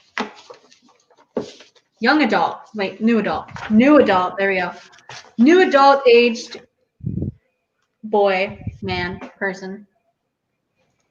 Accessorizing with masks. Yes, accessorizing with masks. Erotic space novel. Yeah, it's gonna be an erotic space novel. I think so. It's gonna be a dark erotic space novel. Love it. It's like dark erotic space opera. I don't know enough about the genres to put things in the correct place, so we're gonna be a genre bending whatever it ends up being. General concept is boy who writes. He wants to be a writer, so he's putting all of his time on his little laptop. Lives with his parents, and his dad has like really bad gambling problem, and so his dad owes a lot of money to like the mafia group or whatever. And we're just like using like some generic terms here. So like mafia group, I'll probably just make that some sort of independent specific group that's like a mafia, whatever. Dad owes lots of money to the mafia group, like lots and lots of money. Obviously, he can't pay it. And so some leg breakers or whatever, what are they called? Sharks? Are they sharks? Whatever. Come to the house to bust some kneecaps. But it's one of those where like the father is gone, and so when they come, it's like they're threatening to like take the boy's mother, and there's like this struggle. And so what ends up happening is the boy offers to take his mother's place because he doesn't want his mother to get hurt because of his dad's gambling debts. And the people who are kidnapping him decide that they can make money by selling him on the black market, sex trafficking. And so basically, in order to clear his father's debts from his mother so that she can, live and not owe them any money, he agrees to sell himself on the black market. Which is supposed to be like a one-time thing because he's like a virgin or whatever, and people pay a lot of money. And so like he goes into this agreeing like, yep, all right, I'll just sell my virginity on the black market and pay off all my parents' debts, and it'll all be fine, and I'll come home and we'll be good. The kicker is that he's kind of on drugs when he signs the contract after he gets bought. Of course, these people are being schemy because they are schemy, and the mafia wants as much money as they can possibly get, even if it's more than what they owe. And basically, a really, really rich guy buys him, but like for life. Buys him for life. Like buys him completely. Like it's not just a one-time thing that he's buying. He's like, yep, I'm gonna buy that person and take all of my money because I have more money than I could ever spend in a million years. And the boy signs the contract, not reading the fine print because he's a little loopy from the drugs that they gave him. Yeah. That's the backstory. That's like the starting place. That is it. That is the plot. That is the start of the plot. Sharks are people who set you up to take all of your money. I did not know that. Enforcers. All right, cool.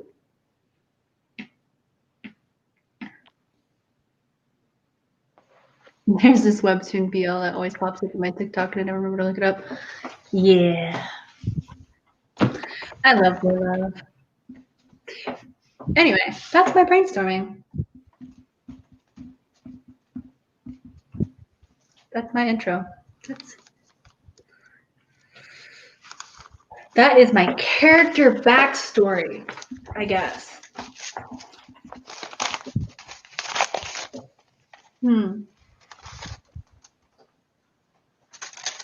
Maybe the father's already dead, though.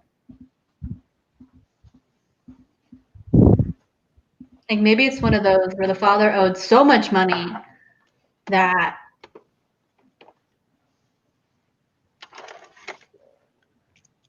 or he ends up dying somehow, and because he died, they come to the mother to collect the money, and she doesn't have it. So then they try to sell her, but the boy takes her place, and they sell him instead.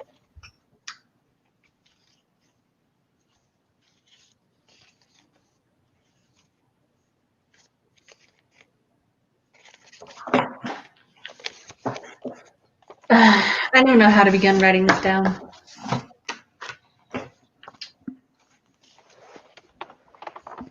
Oh my god, I'm a mess, y'all. Sorry. This is what happens when you get up before noon. Basically.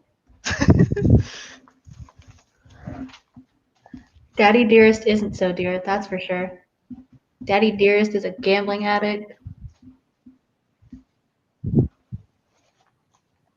Yeah, that was kind of the first thing I was thinking, was that the father ran off and they came looking for the money and went after the wife for it. Yeah, that was kind of the general.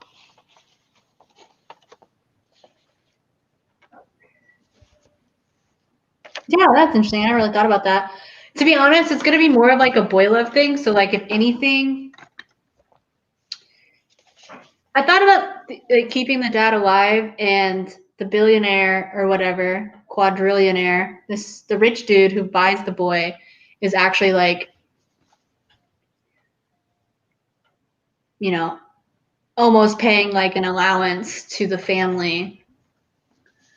And I was almost thinking that I could make some more conflict there, in the sense of like, if the father's still alive, then like, is he still gambling, and is he trying to extort more money out of this guy, and like issues that could arise from that. Or it could just be one of those where like the parents are happy and living well off of this free money because their son like sold himself. Handsome Jeff Bezos. Basically.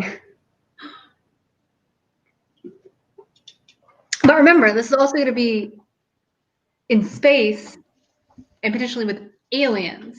So it's going to be like the space mafia. And maybe the guy who buys him is like actually from a different race that's like so much more intelligent than us. And that's why he has so much money, making money off the simple-minded humans.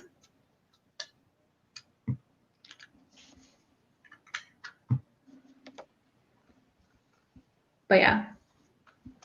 And that's really just the backdrop that leads into all of the erotica and boy love extortion.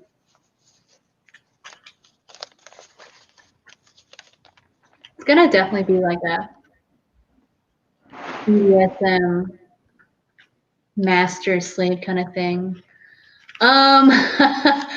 Probably not with the tentacles, because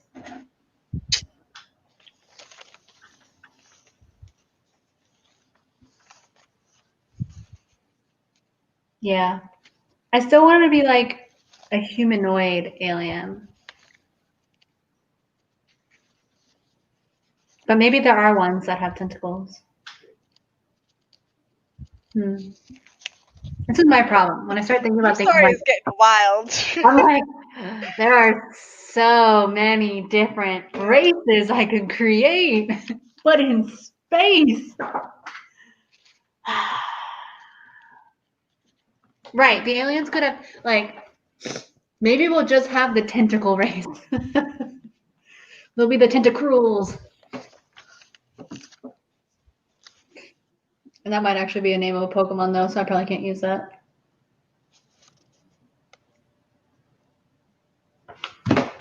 Anyway. Yeah, all right. Where do I start with the brainstorming? I know I'm already brainstorming. But damn. All right. We'll start with the boy, and we'll work our way out.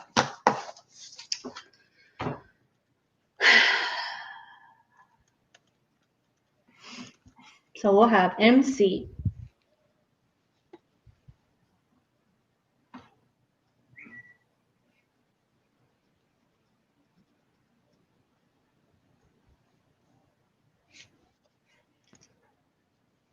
"18-year-old male." Sure.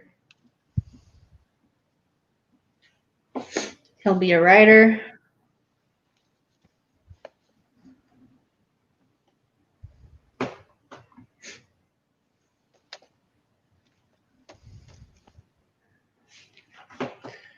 The real question is though, like, what would their pastimes be if they're like in space? Like maybe they do different things than we do.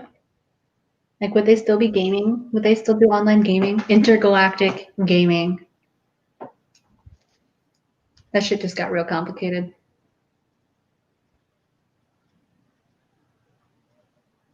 They could have like space games? Damn. Like zero gravity shit? Possibilities are endless. Yes, it does, Maddie. Yes, it does. You are 100%. Like my original concept was just like, this dude is just like a writer / online gamer, and he just sits behind his computer all day, every day, never leaving his bedroom. Yeah, that was like the canon. What's up with this kid? For sure.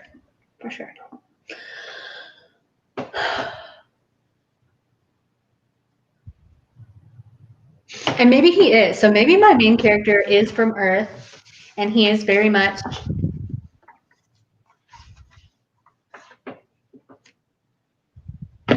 human in like the traditional human sense that we are.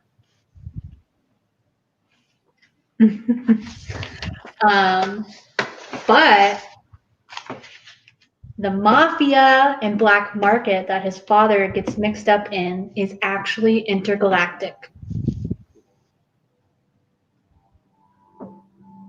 And so he gets bought by an alien that lives on a different planet. Maybe this guy is so rich that he has his own planet, or like his own moon. Like this moon of this planet is owned by this guy, and it just orbits around. Like he just has his own planet. Which could be really interesting because then the boy would have literally no way to escape. Be like, ha ha, try to leave now, bitch. I got my own planet. Turn-based pawn. Oh my gosh. I like this. Because, I mean, if you're that rich, why wouldn't you buy a planet? Like, who wouldn't want to own their own planet?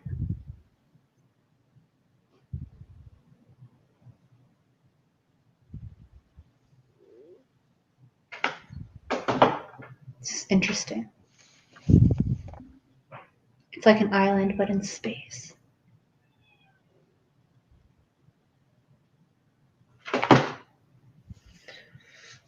All right, main character, 18-year-old male, writer / gamer.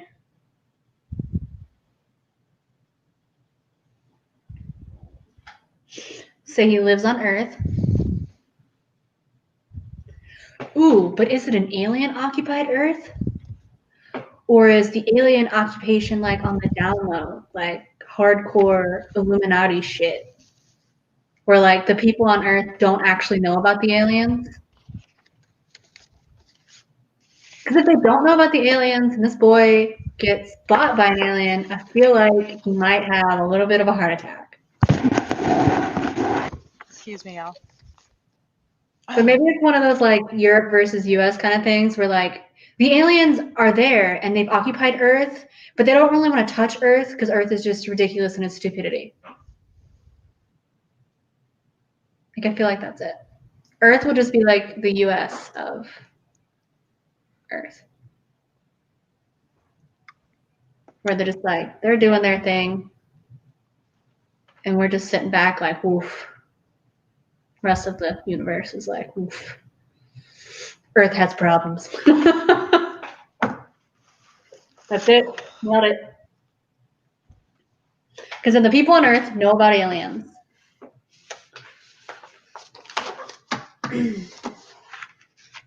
And space travel and stuff. But they're content with their earthly existence.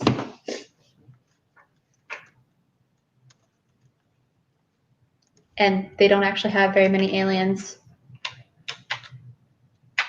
interacting with their planet because the aliens are like, oof, there's so many better places I could be. That seems realistic. Earth will just be like the ghetto of the universe. My brain kind of hurts now. How many worlds can I create, though? I'm gonna have to go watch Star Trek again. Damn. I need to read some sci-fi stuff, guys.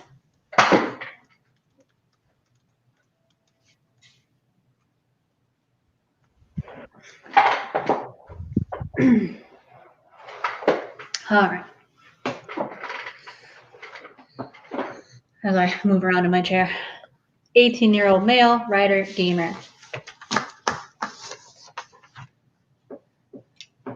He'll be an Earthian. Is that what Earth people are called? Is there a name for people that live on Earth? Earthian. Earthlings. Earthlings.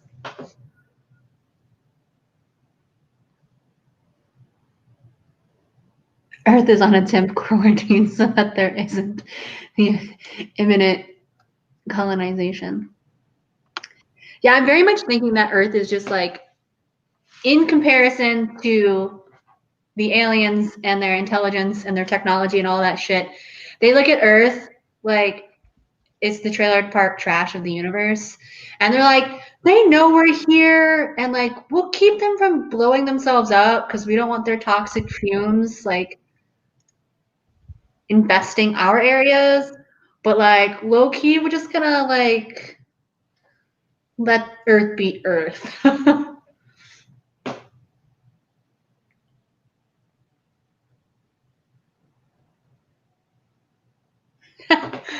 I like it. That's awesome. Earthlings. Earthlings. Is that like a thing, or is Earthlings like something that somebody created at some point, and I would just be copying that? Like, I didn't know if there was like an actual definition.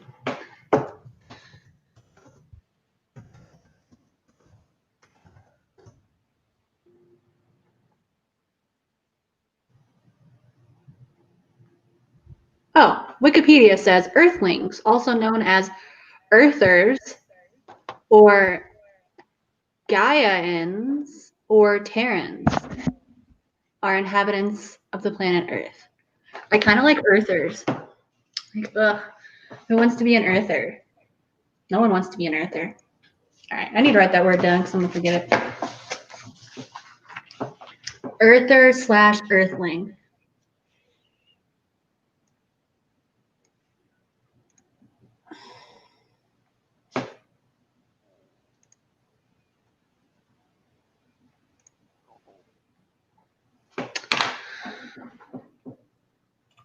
Cool. Too much trash in orbit. Absolutely.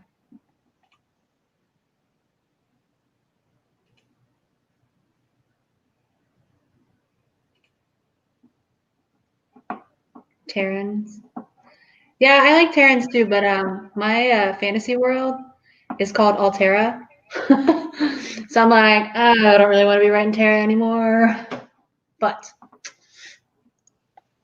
I just feel like Earthlings and Earthers just sounds like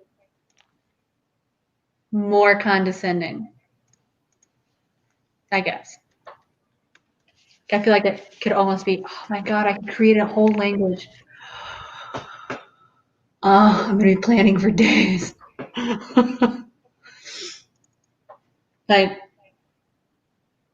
Earther could be like a trash word or like a curse word in like the aliens. Like it could just be like, ugh, you earther. Don't be such an earther. Space orc stories are my favorite thing to read.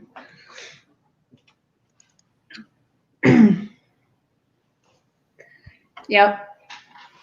Well, here's the other thing is I'm very bad at like blending sci-fi and fantasy together in the sense of like a lot of times my things that I'm like in my current book, the technology of my magic world is just like magic tech, where it's like they use magic to create their technology. And so they have these flying orbs that record, but it's magic instead of science. I have 4 days to play. I know, talk about last minute, man. We just create a whole new world. I'm just kidding. A whole new universe. Like, you created a world, sci-fi world. Now I'm just gonna create I created a fantasy world, and now I'm gonna create a sci-fi universe, just so that I can write some boy love erotica in space. Maybe I should draw a map.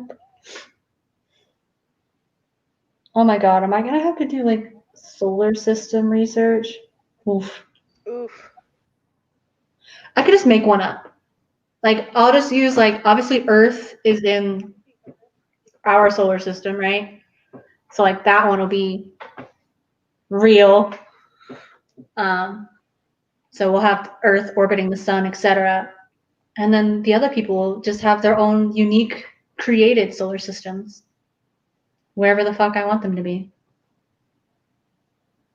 Around stars, a million miles away. We'll just have a planet with 4 moons. And one of those moons is owned by a millionaire, billionaire, quadrillionaire. Maybe they have a different currency. And maybe like Earth isn't real, fake news.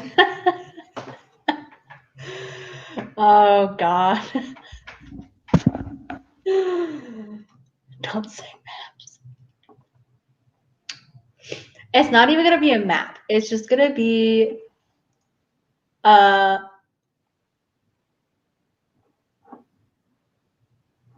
solar system guide.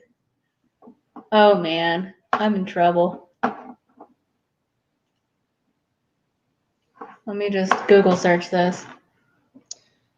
So for my romance, I had not.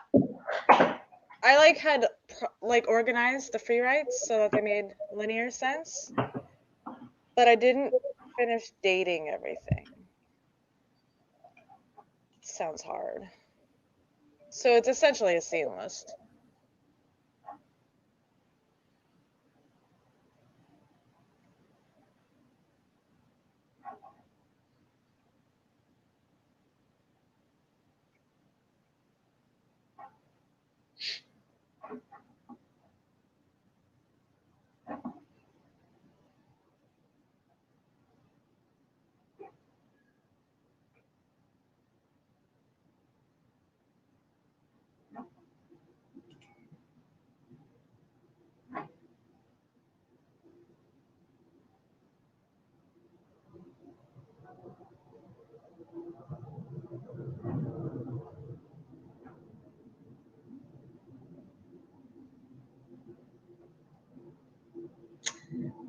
Yep.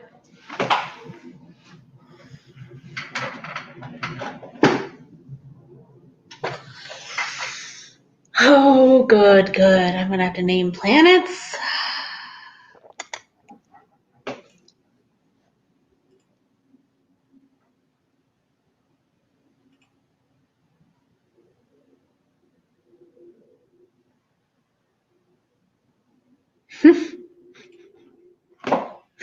Keyboard smasher. Oh, good.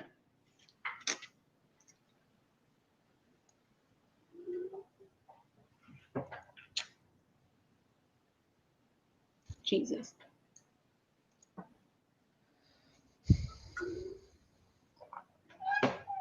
This boy's mom's gonna be like a 1950s housewife. What? I don't know if you can hear that or not.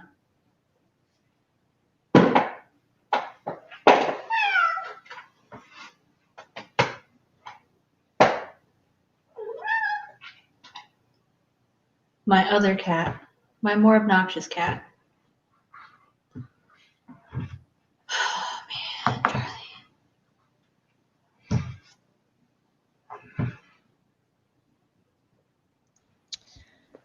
I don't know. I don't want to work on this scene list. That's what I know. What don't you want to work on? My scene list for my romance.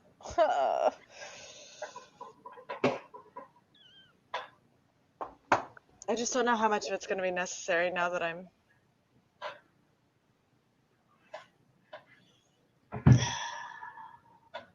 It's still collaborative, but I'm doing a draft from his POV. Solely. For Starfucker? Yeah. So some of this isn't even... So it's going back to being collabed? Collabs are hard, y'all. Trouble in paradise is all I'm saying. Basically. Yeah. Collabs are hard when you have the wrong partner.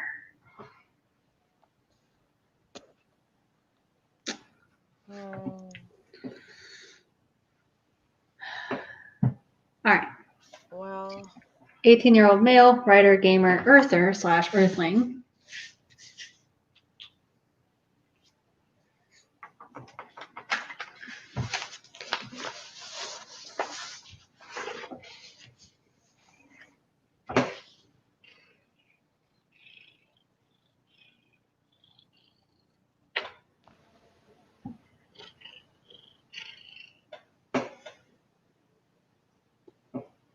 Maybe he has traditional family values, which I don't even think is the right word. Family love. That's what he has. He has family love.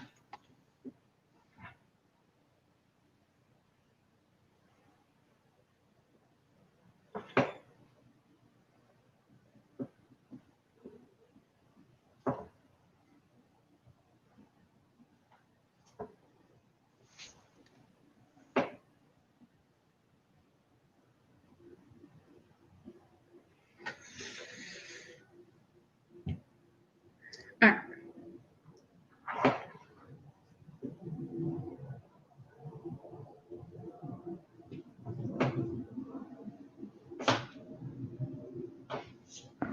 Ooh, I got it. Father owes a shit ton of money to the intergalactic mafia, and so he runs off knowing that they're coming to collect. But then, after his debts get paid by his son selling himself to the black market, he comes back because he wants in on that money action. Because he's a worthless piece.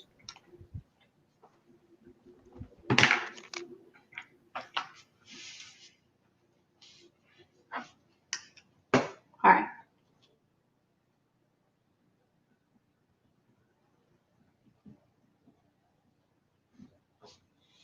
Ooh, he'll be a gambling alcoholic.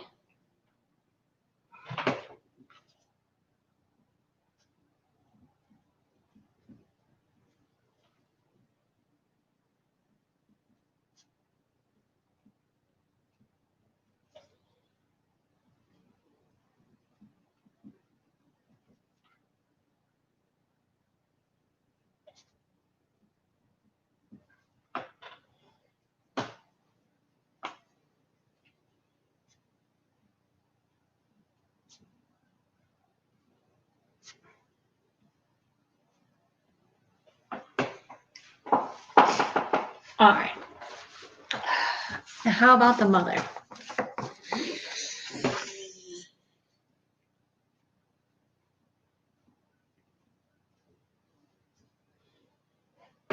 Undying love, housewife. Boom. First part, housewife.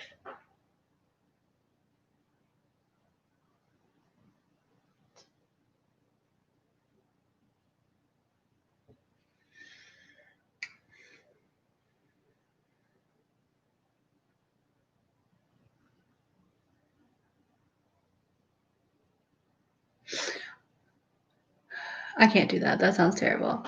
I was just thinking, what if she's like a housewife, but like obviously her husband has a gambling problem and like loses a lot of their money, but maybe she like low key behind the scenes is like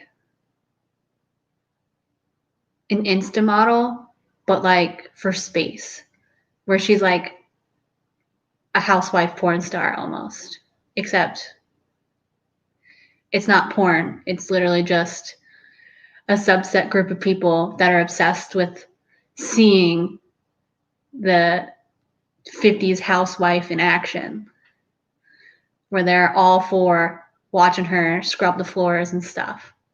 Like she just has like daily vlogs of like washing windows and shit. And she low-key makes money off of it.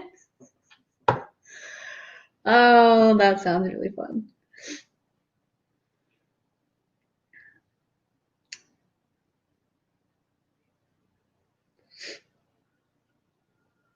Housewife film star.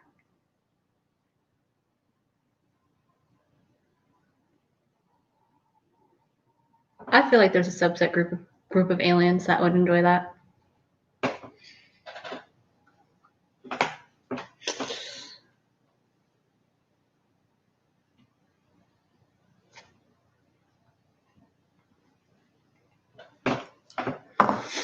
Aliens just pay money to watch her clean. But maybe like the alien money is like worth a lot more than like the Earth money. And so like even like aliens that are like low income aliens still make more than like the people on Earth. And so they just have money. Like paying for Earth stuff is like throwing pennies at people or something. That would be fun.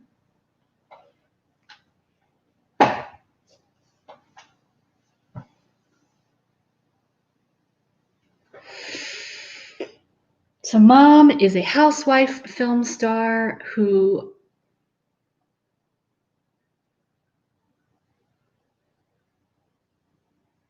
loves her child unconditionally. Her child is her world, maybe.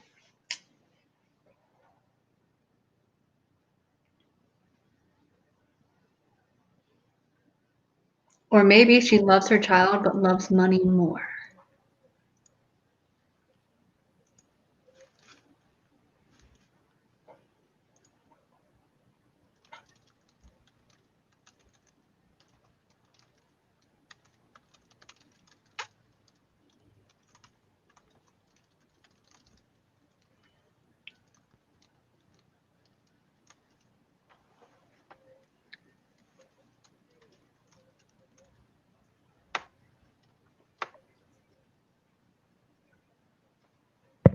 All right.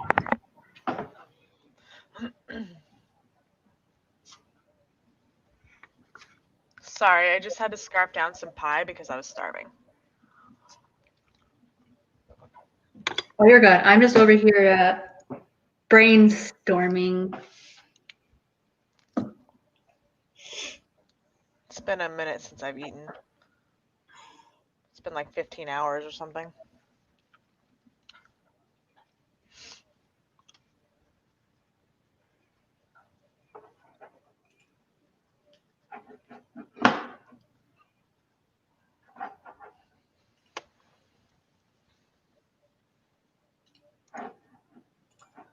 All right. Oh.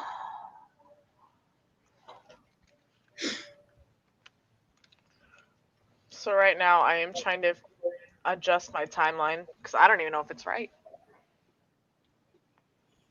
It's been so long since I've touched this project. It's been like 3 months or something. Something crazy.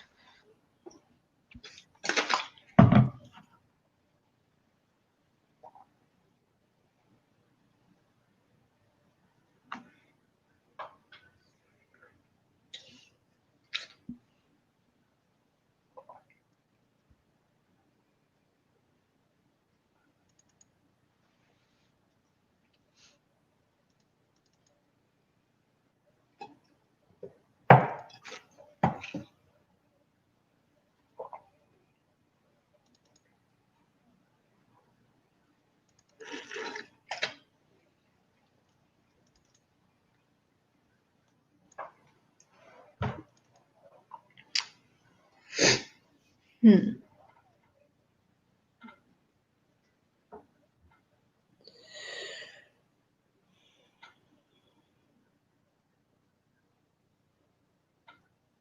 All right. So I feel like I gotta.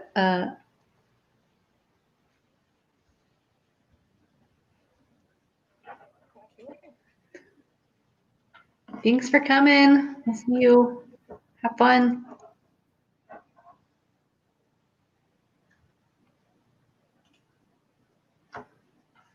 So I think I got a nice little setup backstory for my main character. Him, his father, and his mother. So now I feel like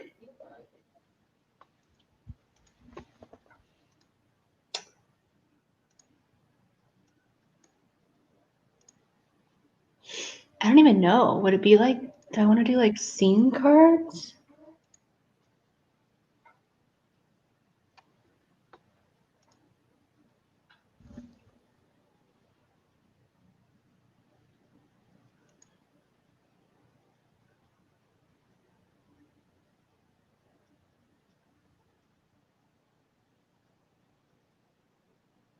Oh my God. What if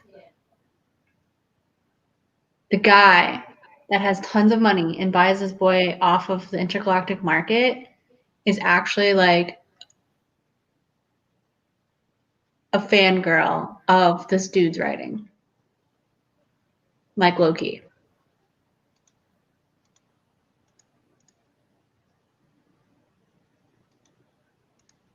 I dig it.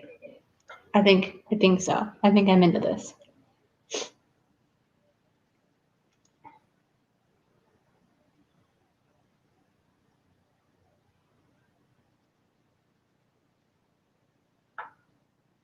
And it's like super unlikely because this boy is only published on like some weird back alley website. But the alien found it.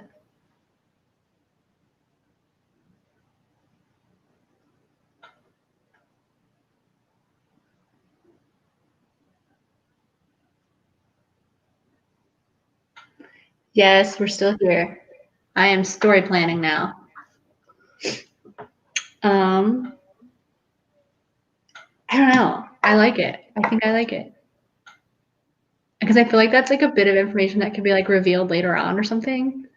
Where like this boy thinks that there's just like no connection and that this random alien like bought him. But like Loki, the alien, like really likes his writing and like found out he was on the black market and like jumped to purchase him.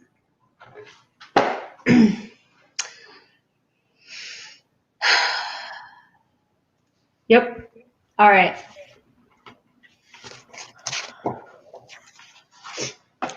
Alien. How do you even spell alien?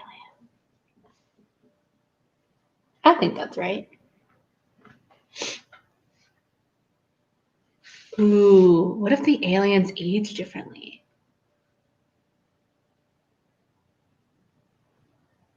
Hmm.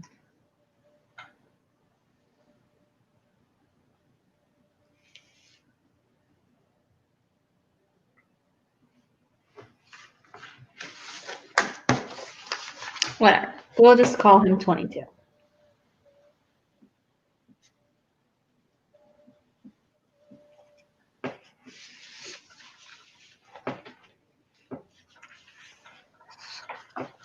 Real question is, what does this alien do where he makes a shit ton of money?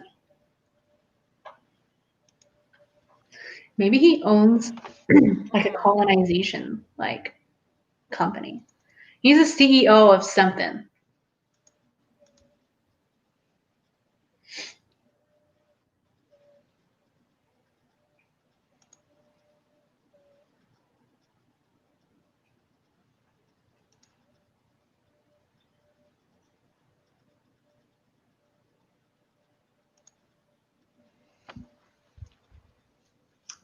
You know what? He'll be the CEO of some kind of tech company.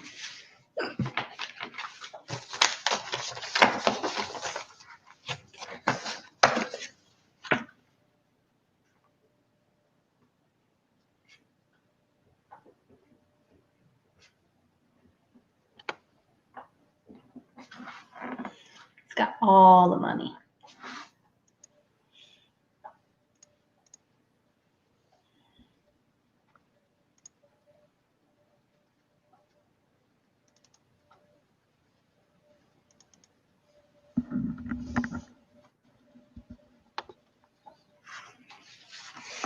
He'll be a fan of the MC's writing.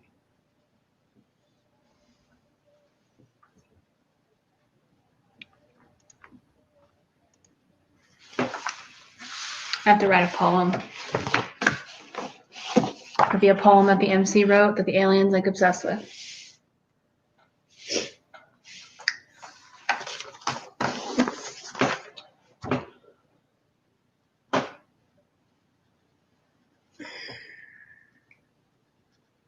A producer.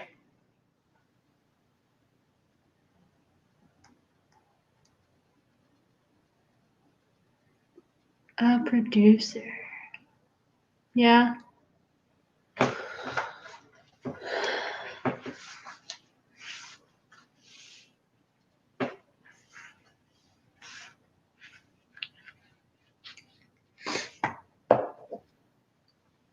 I like the idea of him being like the CEO of a company that like it's an advanced technology, so they like create spaceships and like newer tech for spaceships and stuff. They are the frontier of space exploration. Something like that.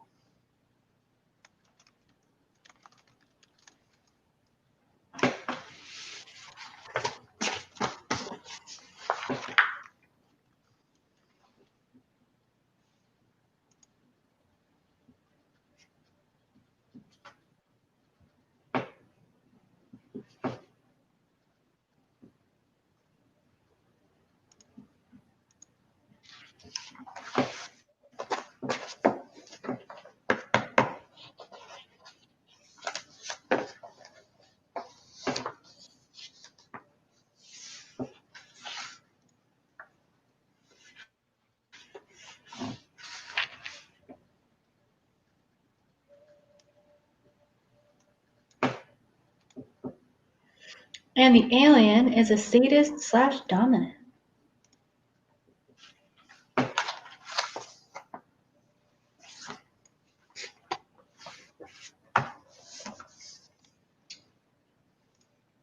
Oh yeah. Oh yeah.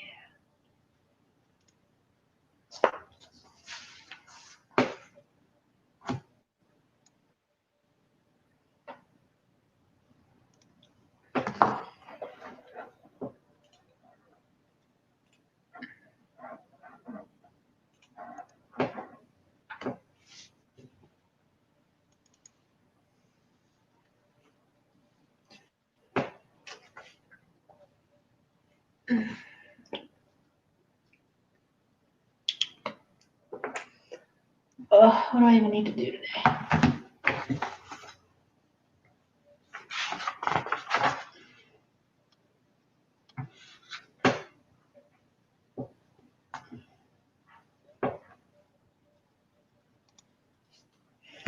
Alright, I'll be right back. I need that. Potty break. Don't worry, I got y'all.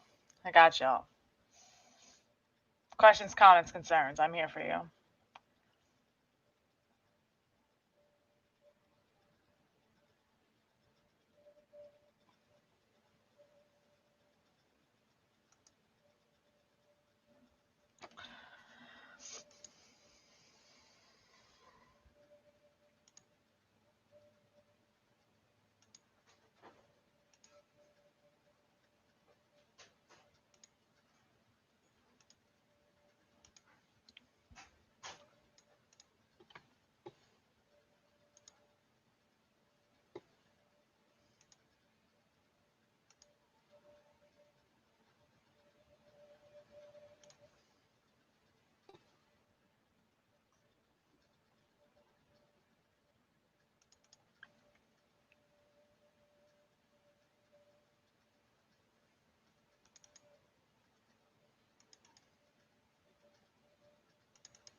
I'm back. You missed literally nothing. I know. No one wants to talk to me. It's fine. I'm just over here trying to plan everything. It's all good. I'm working on the story Bible that I was fucking knee deep in months ago.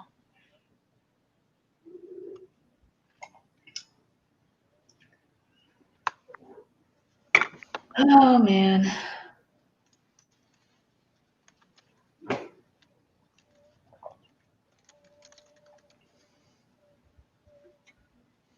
So one of the scenes is called Autographs in Semen. What? All right, cool.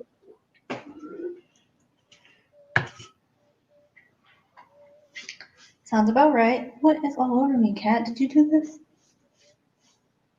You did, didn't you? Probably Charlie. My cat is circling.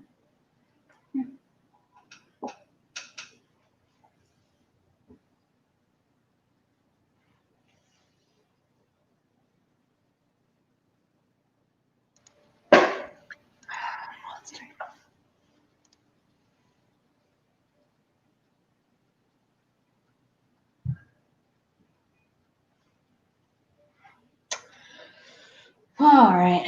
Do I want to try to do some scene planning or universe building? Oof.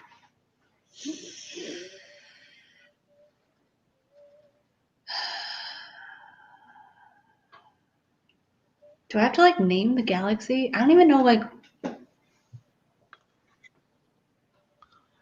Earth is in the Milky Way, right? That's the name of our galaxy.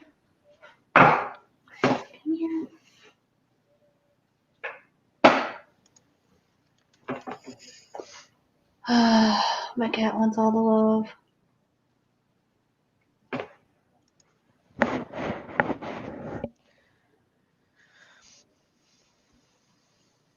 My brain hurts. I guess I could see what else is in this workbook.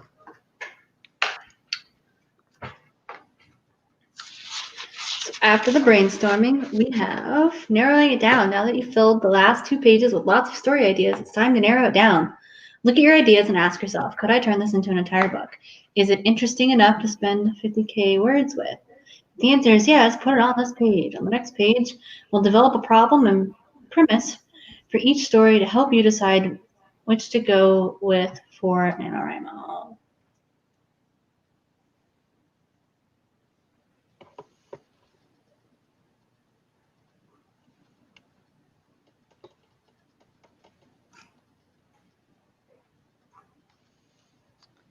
This is rough. Cool. Novel idea and problems, creating a mood.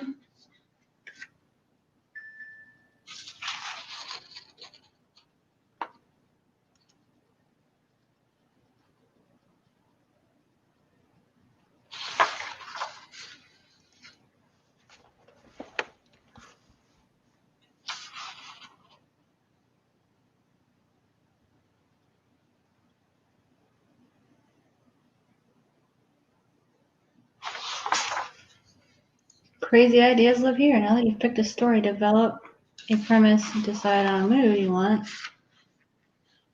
It's time to brainstorm ideas for characters, scenes, problems, relationships, etc. Oh, I might be using this wrong. Am I brainstorming the wrong thing on the other pages?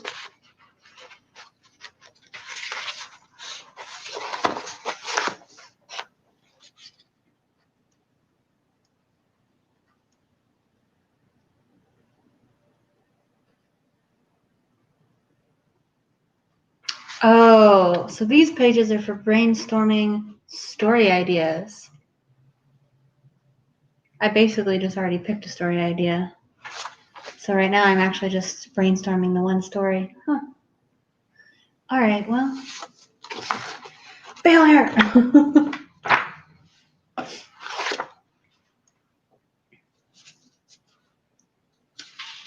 I fail.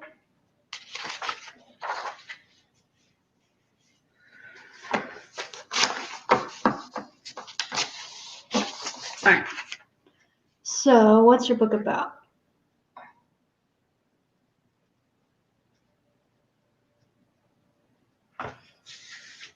What is the main problem of my book?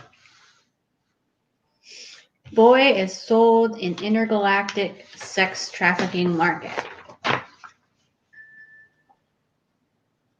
That sounds like the main problem, right?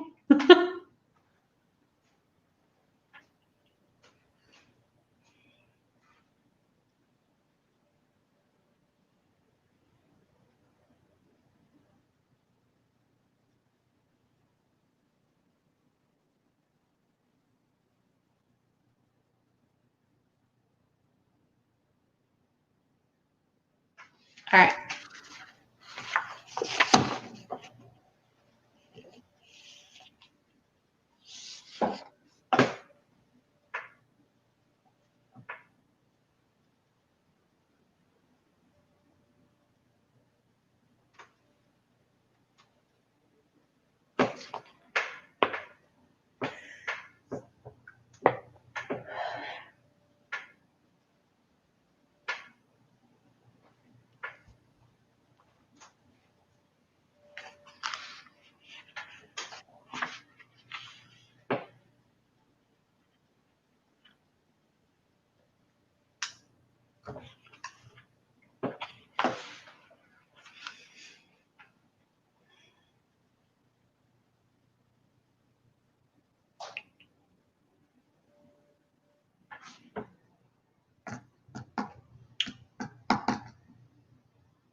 Novel idea is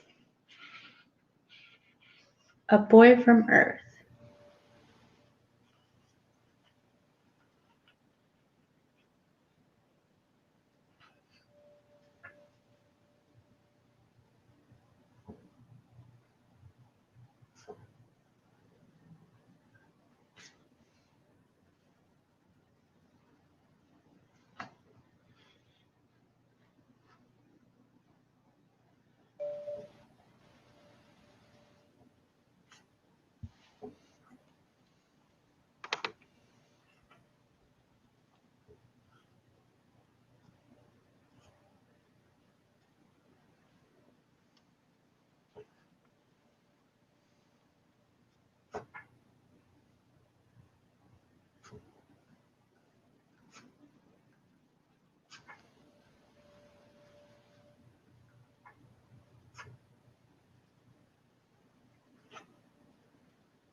The question is, what year should it be?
I just traumatized my cat.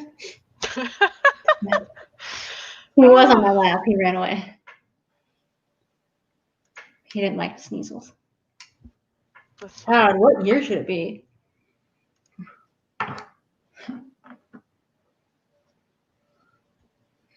It can be the future. It'll just be like 4022. Maybe I should make up whatever I pick. Make sure it doesn't have a...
Oh. Alright.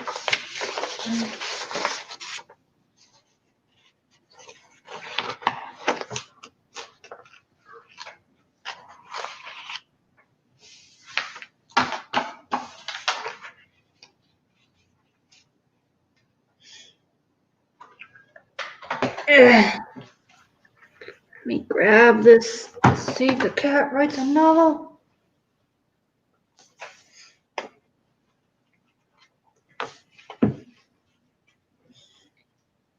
Themes, I think.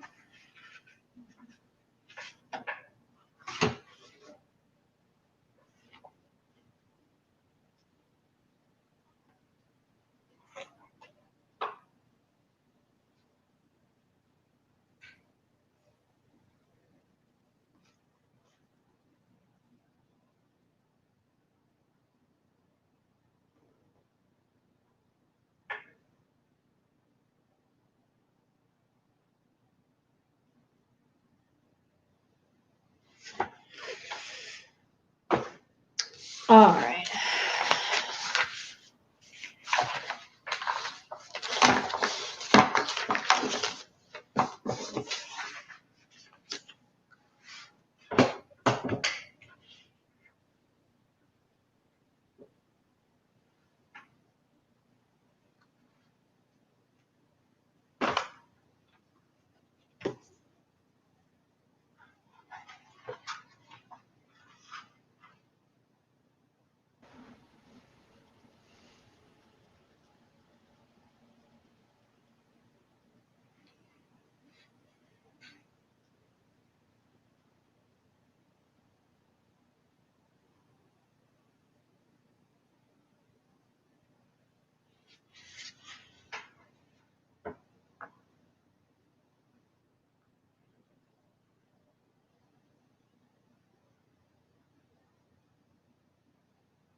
Acceptance.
All right, premise of the book.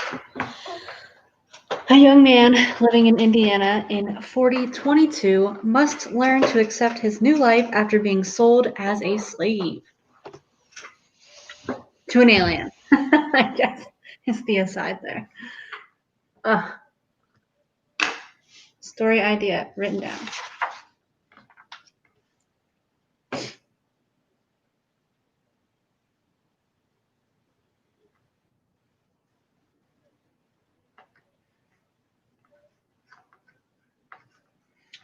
Oof, what mood do I want to create? The question is, how much do I want this to be an erotica versus like a romance? What are even the guidelines?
Oh, man.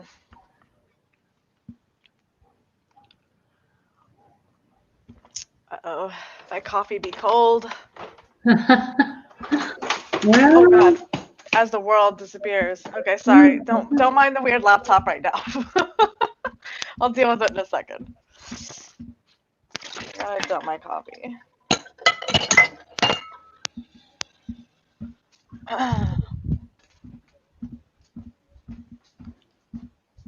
All right, what is happening? The world just ended. My lamp fell.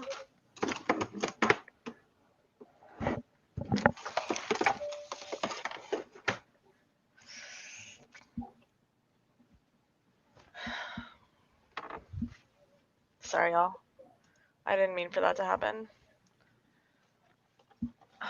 I'm all like trying to work, and my coffee's cold, and things are falling down.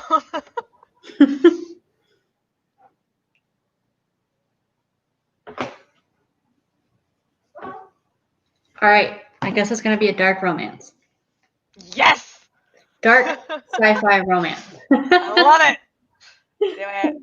That's what it sounds like to me.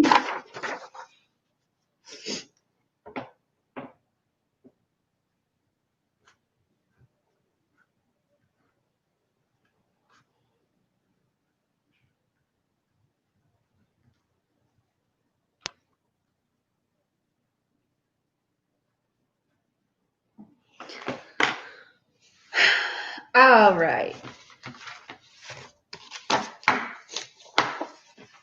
We have the start of something happening. Is anybody still alive out there? Let's see. We have 3 people watching now, and I am one of those 3 people. Me too! So we have one person watching. And we got someone watching. Woo! I don't know who you are, but I hope you're working too.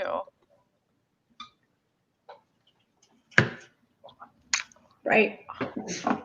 I am getting stuff done today. Got a new story idea for NaNoWriMo. Going through this workbook. Maybe I should fill out this character stuff. Maybe that's where I'll start. Hi, Joe. Thank you for being the only one here. We appreciate you. Yes. So I have a meet the character page. I haven't shown any of these in a minute from the workbook.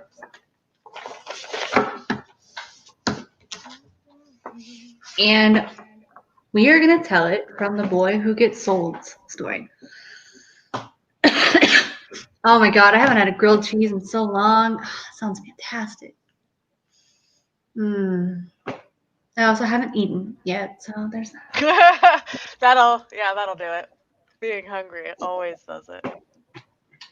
And I don't know. I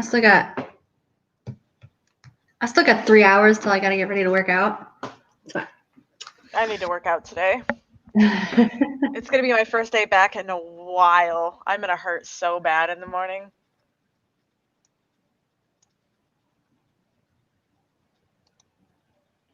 Oh.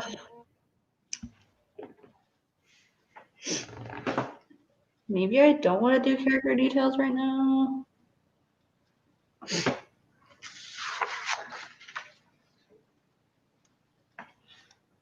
Ooh, build your villain.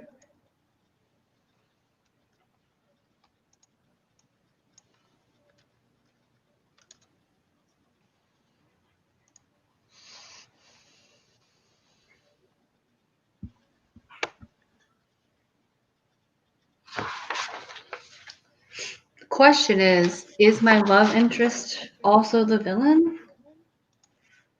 Or would the villain be like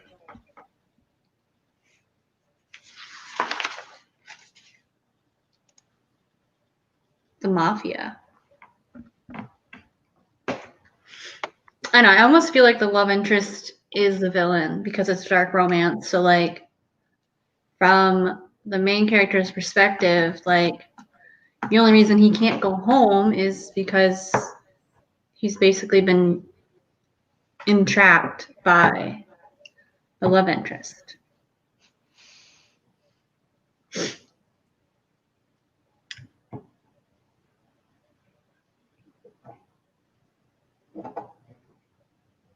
But like, I don't know, the father could also be the villain because him being in debt is the whole reason why the boy got sold in the first place.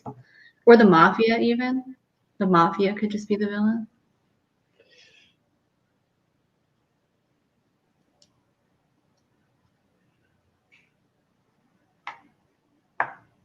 Because I mean the villain of the story is just really the antagonist, right?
I'm listening to the weirdest song right now.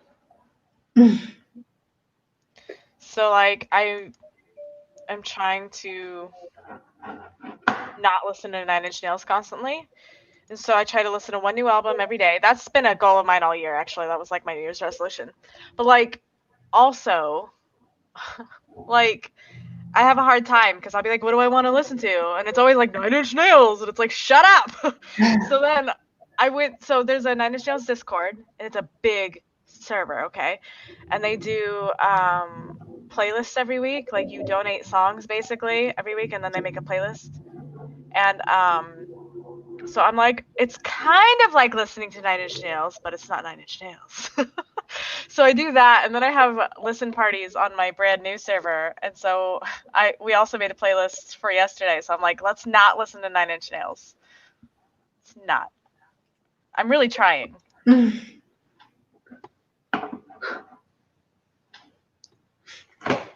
mean, it's been like a year, and I haven't gotten tired of Nine Inch Nails, but I imagine at some point I'm going to get tired of Nine Inch Nails. Oh man. One day. One day. One horrible, horrible day.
I don't know, the villain could be one of the aliens' family members.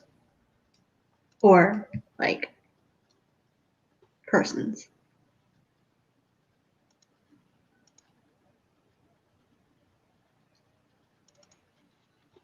There's so much to sort through here.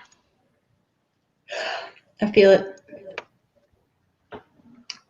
This is why I hate plotting. It's too overwhelming. Yeah, but it'll make it easier for actually knowing what to do when NaNoWriMo comes around. Well, my problem is if I know what's going to happen, I can't get around that if I run into a snag. That's my problem. Okay, so timeline. The breakup.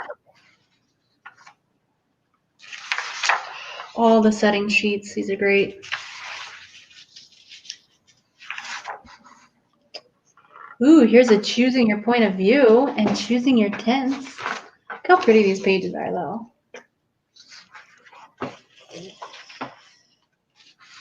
Choosing your point of view.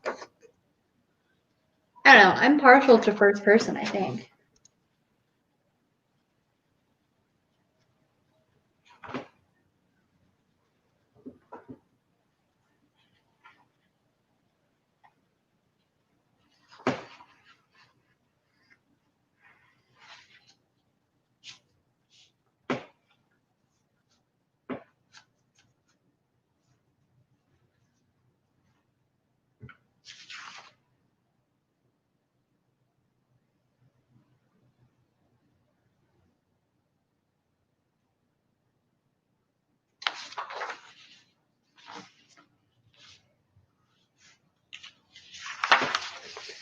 Is that guide on story structure in here?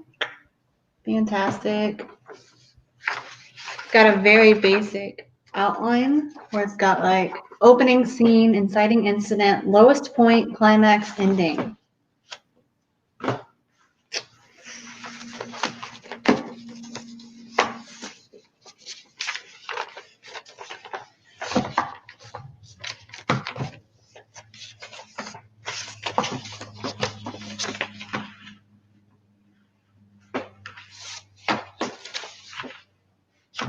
I mean, the climax is the confession of love, right?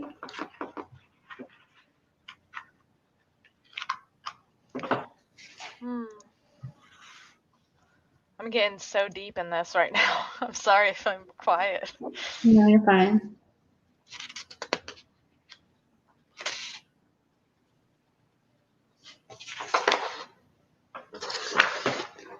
Ooh, there's a blurb outline. This might be helpful for me.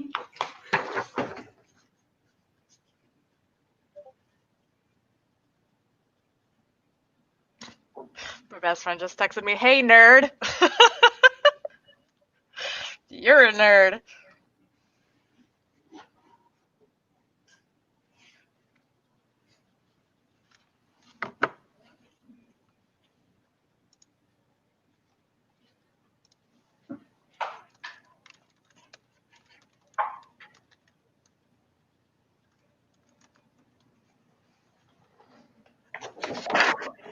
I might have to use this to create my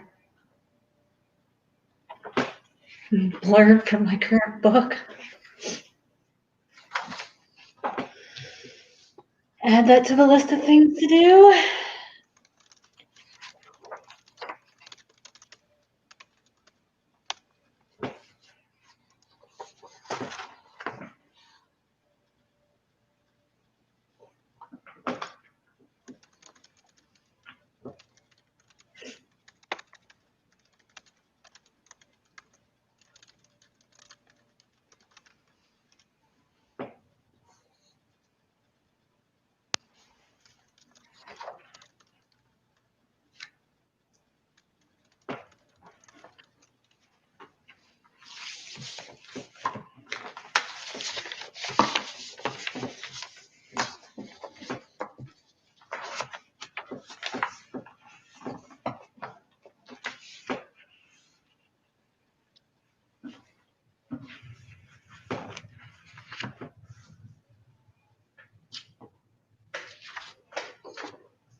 Woohoo! Talking about a story series Bible.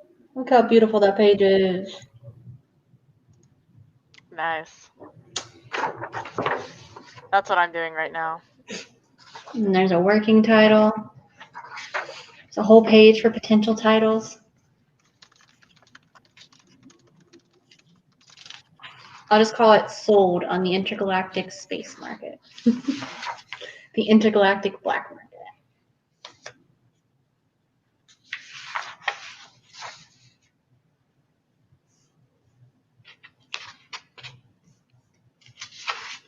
This extra decorative page. So beautiful. It's all so beautiful. Yes, you are live. Just so you know, yes. Who's live? If we're live, you're live. Oh.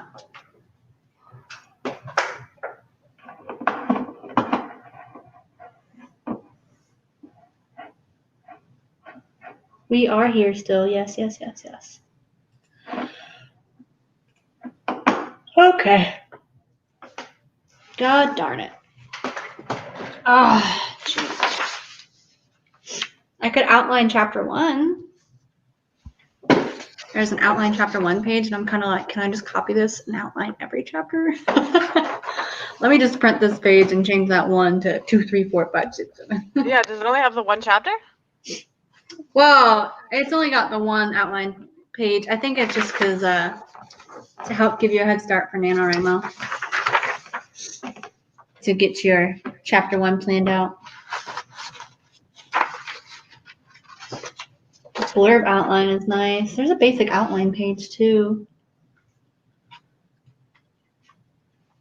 Opening scene, inciting incident, lowest point. Obviously, my inciting incident is him being sold on the black market. Technically, the inciting incident would be the mafia coming to the house, trying to take his mother. And that forces him to act. And he ends up on the black market because of that action.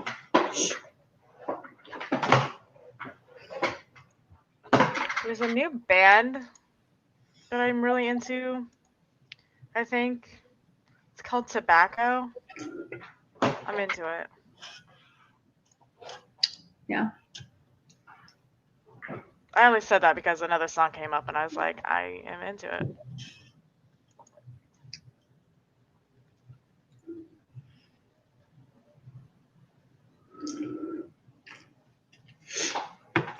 I know that Trent Reznor really likes them. That means everything to me. Ugh. Question, how much do you both have in terms of a plan? Well, part one of my plan was figuring out my schedule. So I know that I'm going to be writing for 20 days of the month. I'm going to write 2,500 words each of those days. But in addition to that, I also am doing live streams on Mondays, live stream write-ins on Mondays. And on the 5th and the 19th, I'm doing the 10K in a day challenge, which will be hosted on the NaNoWriMo server. If you guys want to get in on that, the server is linked below.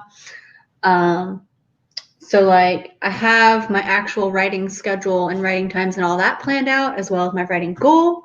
And then I am working on actually planning for my projects. So doing the outlining. Part of NaNoWriMo will be writing my weekly Project Infinity episodes. And then the first week, I think I'm going to try to continue writing book 3. And then for our first 10K in a day challenge, I'm going to try to start this brand new story that I'm working on outlining, planning, whatnot right now. That's my plan. I don't have a plan. I mean, I have events, but I don't have a plan. You have somewhat of a plan. We figured out times and. Well, I know. Like I have that. And like, word count goals. Those are my built-in like times, right? So I have that, but other than that, I just do my daily to-do list and then see how much time I have at the end. Which normally it's like I write and then I see what's on my daily to-do list, but I'm trying to swap it these days. So I'm trying, okay? I'm trying so hard to be a normal, rational human being. No. Consequently, I have barely written.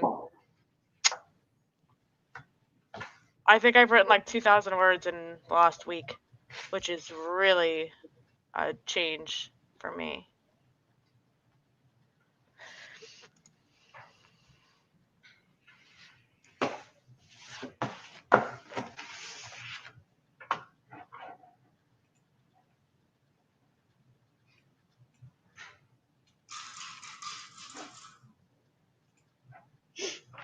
Yeah.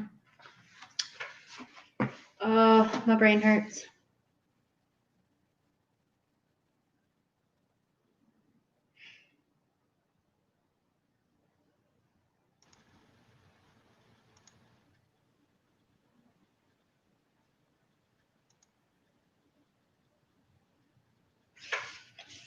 So what if the opening scene of this novel is this dude playing an online video game?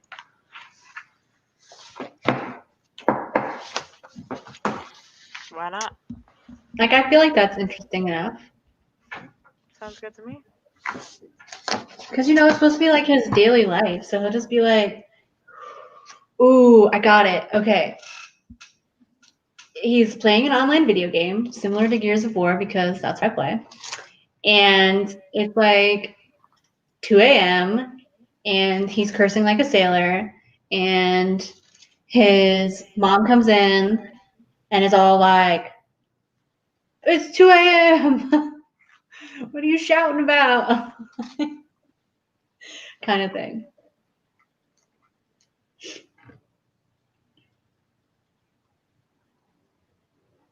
Or maybe he's been gaming all night and it's like 6 a.m. and his mom comes in like, time to go to school.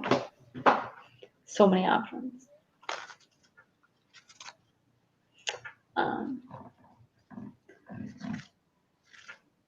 I don't know. And that's why I'm like, maybe I should make the year like a past year. Like maybe it should be 2019. But I was really just thinking of doing like just a future, like a random future year, like 4022. In the year 4022. But then like,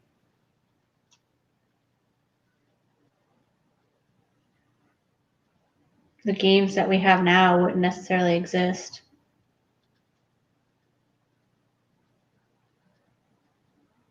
But like, if they have an intergalactic mafia on Earth, it's not really our Earth anyway. So maybe I'm just looking at this wrong. Maybe it is 4022 and they have the video games that we play.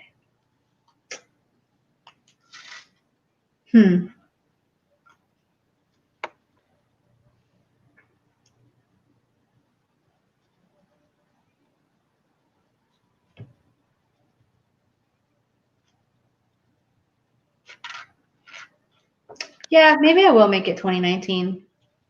That way it can be all like stuff I know for like games and stuff.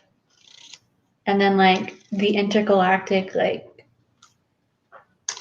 alien space thing. Ooh, I can rewrite history. Maybe Area 51 was an actual alien encounter, and like that's when they learned about aliens, and so we've been like alien occupied since then. And so like it's 2019 and we know about the aliens, but they don't really get involved with us that much because we're the ghetto of the universe. I think that makes sense.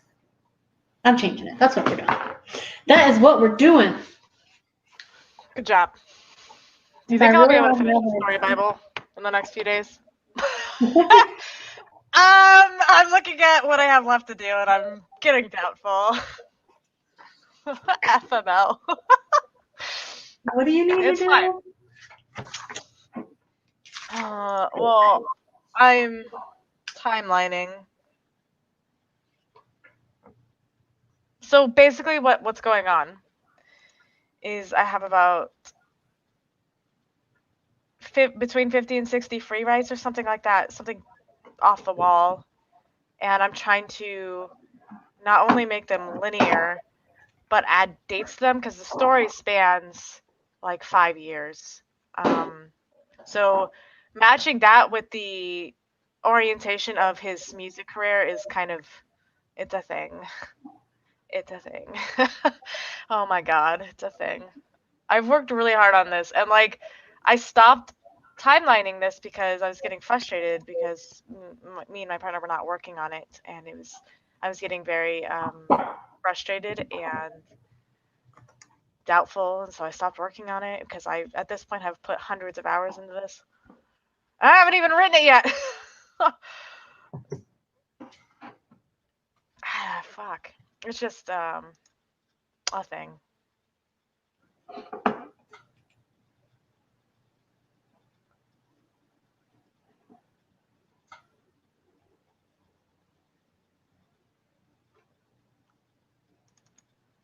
So I've got maybe the first half done, but that leaves half left, obviously. If you do math, there's half left.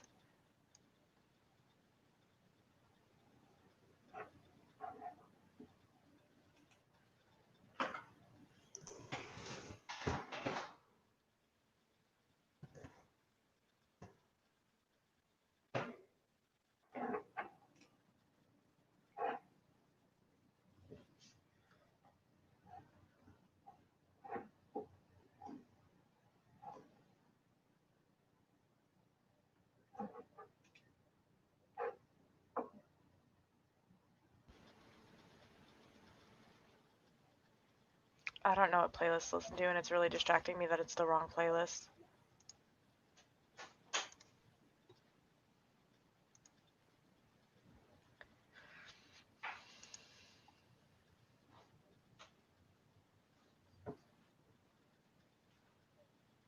And rereading some of these free writes is like a trip. Mm-hmm. It's always funny to read free writes because they're so rough that you're like, what is even happening?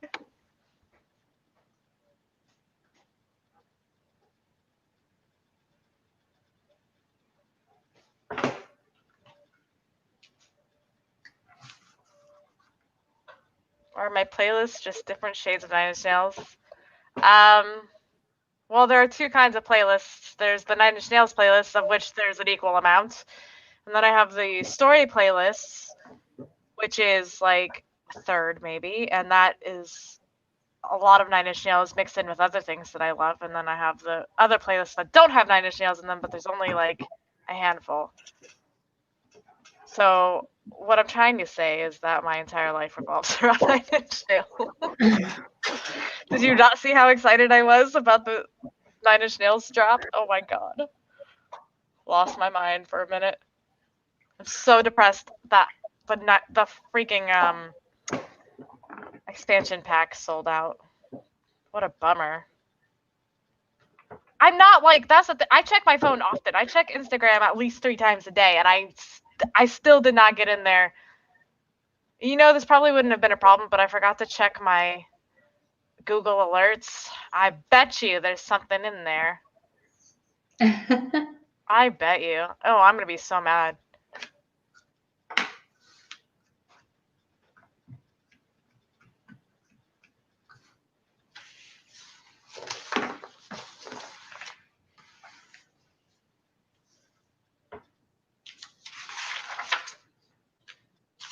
I am all over the place here. Okay. Because that is setting information that I was just doing. Where are my Google alerts for yesterday? What was yesterday? Okay, I'll have you know there are no Google alerts. I have already looked at them, so I'm not crazy. I have like 57 open emails that I need to open. Jesus. I know! Generally, I only open the ones for work or volunteering, and then I leave all the rest of them for whatever. I do normally look at my Nine Inch Nails alerts, though. So I guess I did, and it didn't say anything. Oh, I'm so hungry, guys. Oh, I know. That's why I had pie. It's like, fuck yeah. Pie.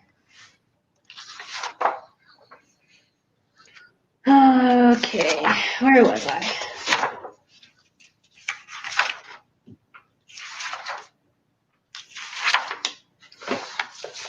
Basic outline.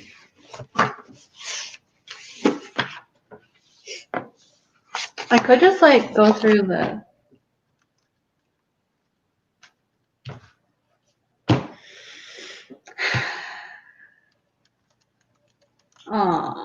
I could just go through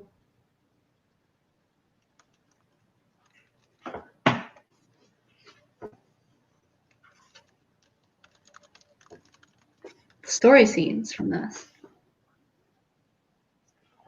Like, story beats. I could just plot out all the story beats.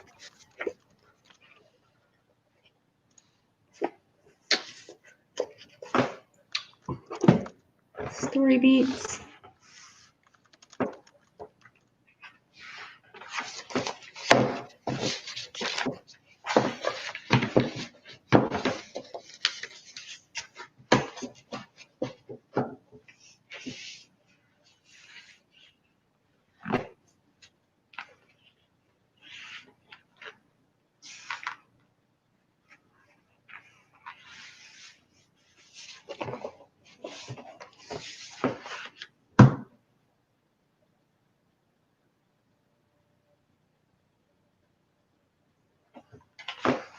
All right.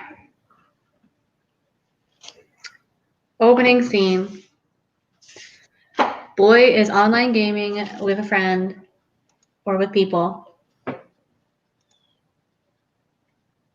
Maybe it could be with randos. He's like straight up game party chat with some randos or some friends, whatever. And someone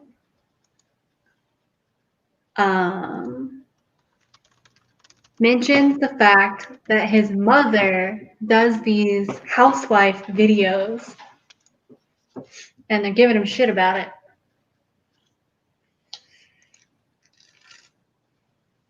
Sounds good. The housewife thing is really funny to me.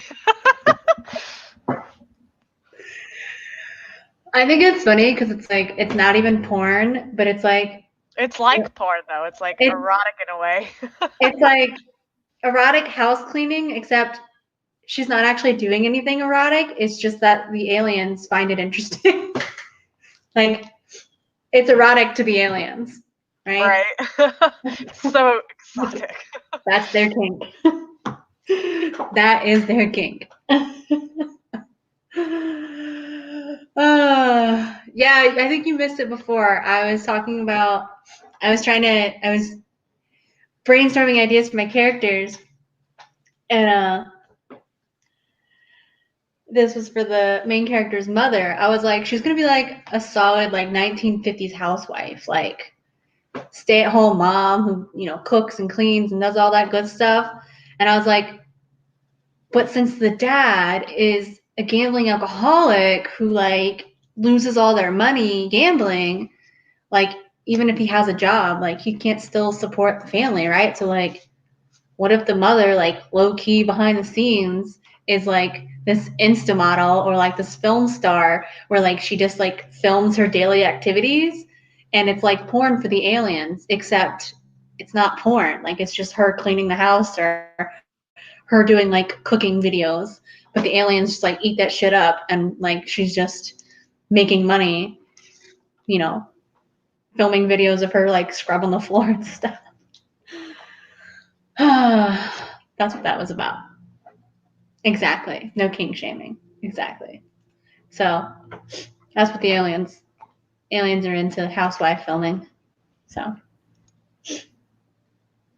but yeah, so I'm thinking like that would be a good way to introduce that, because if I'm gonna do first person point of view, the only way people are gonna know that that's what his mom's doing is if he knows that that's what his mom's doing. So like I feel like some kid, playing games with him, bringing it up, trash talking. I feel like that's a perfect opportunity. So I think that would be amusing. I think that's a fun, interesting opening scene where we can learn a lot about this kid's life. And maybe like his dad comes home drunk or something.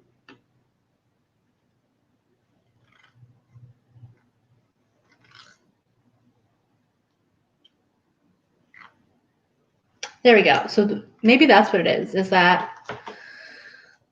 dude is online gaming with people and someone brings up his mom and they're like trash talking his mom and he gets all upset.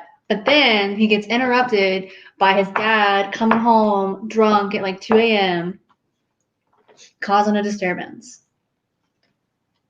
Because then it's just like full picture of his life.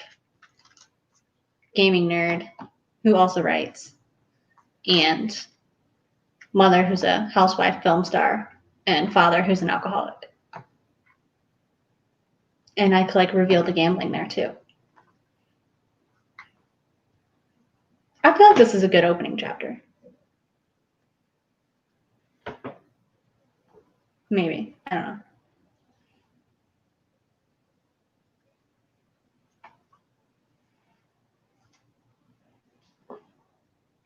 Or opening scene, anyway.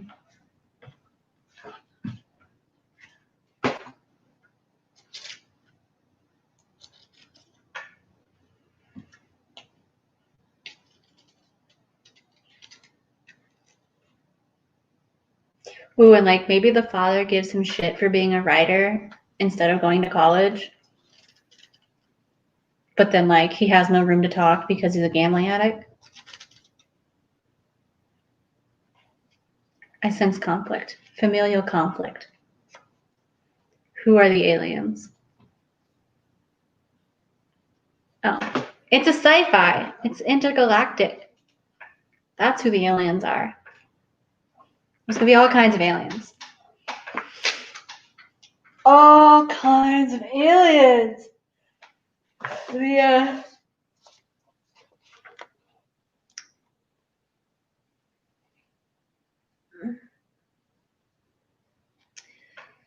The premise of the book: a young man living in Indiana in 2019 must learn to accept his new life after being sold as a slave on the intergalactic black market.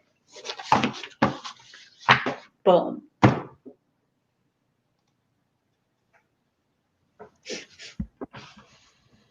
Maybe. That's it.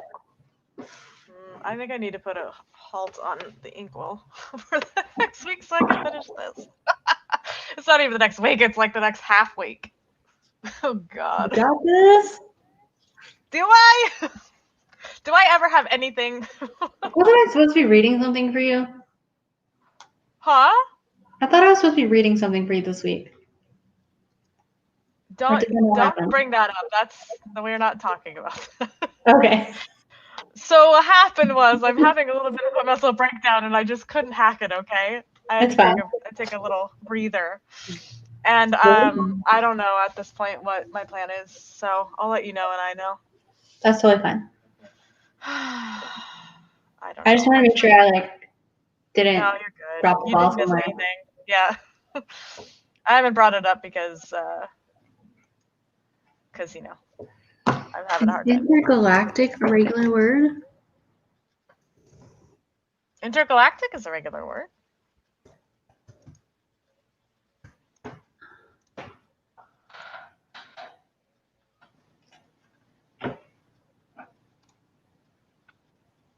Why is there so many free rides? It's crazy how many there are. I'm a pantser, and this is how I outline, I guess. I could write a book about this. The chaos method. That's what I'll call it.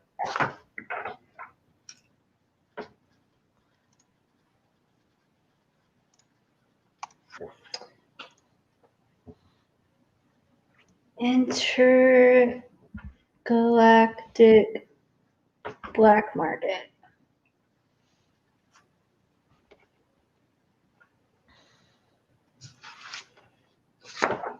Boom. All right.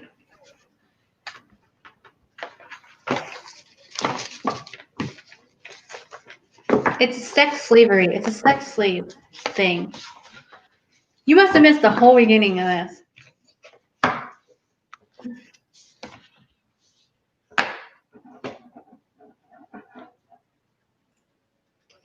So this is a dark romance, boy love-ish type situation. So the super rich guy buys this boy off of the intergalactic black market because he's secretly a fan of his writing.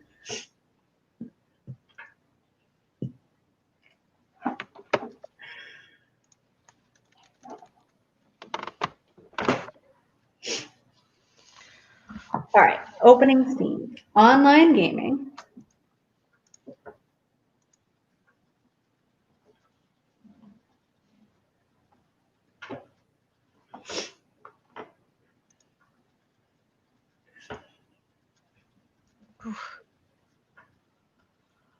Cold. Housewife Films trash talk.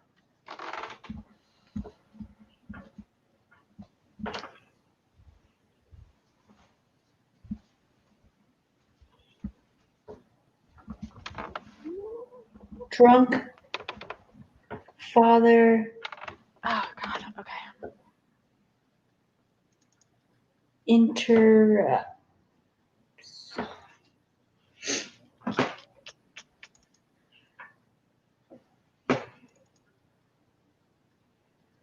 Okay.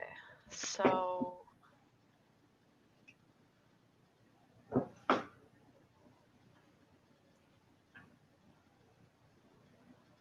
I don't know. Actually, this is hard. Putting things in linear order when they're not written in order. And we named them like all kinds of weird things, and so sometimes it's hard to even know like what's in it.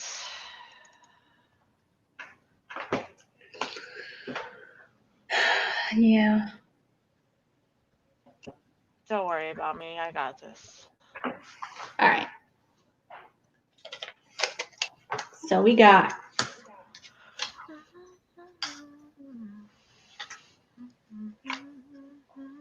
Online gaming. Housewife films trash talk. Drunk father interrupts. For the opening scene. The inciting incident.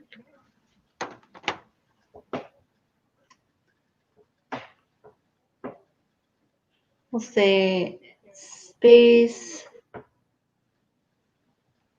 Mafia comes to collect money.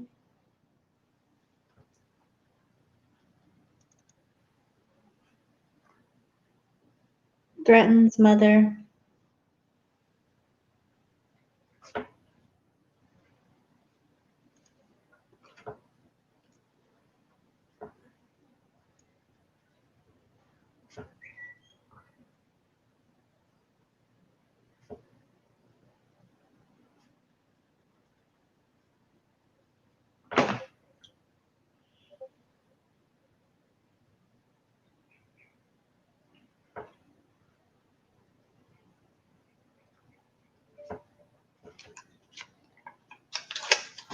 Aye. Cool. I'm just like putting post-it notes on this instead of writing on it. So I'm such an asshole. What'd you do? I don't know. I was just saying something about music or whatever and how it was helping me cope with my life. And then, like, my friend's like, imagine a work without music. And it's clearly a typo. So I was like, a world too. He hates me. Oh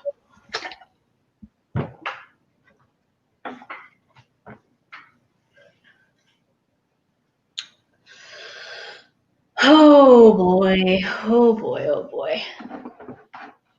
I'm getting into all kinds of shit over here. He's so funny. I love it.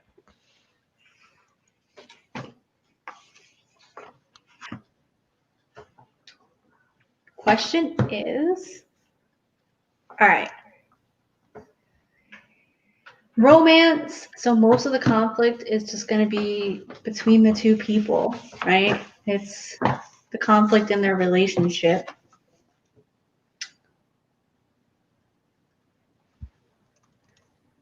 So I feel like the lowest point should be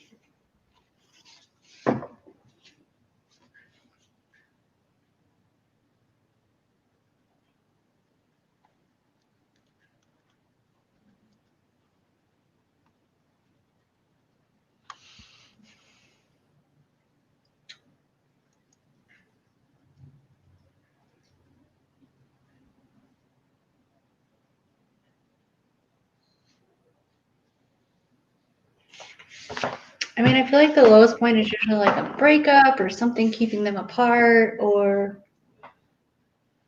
yeah.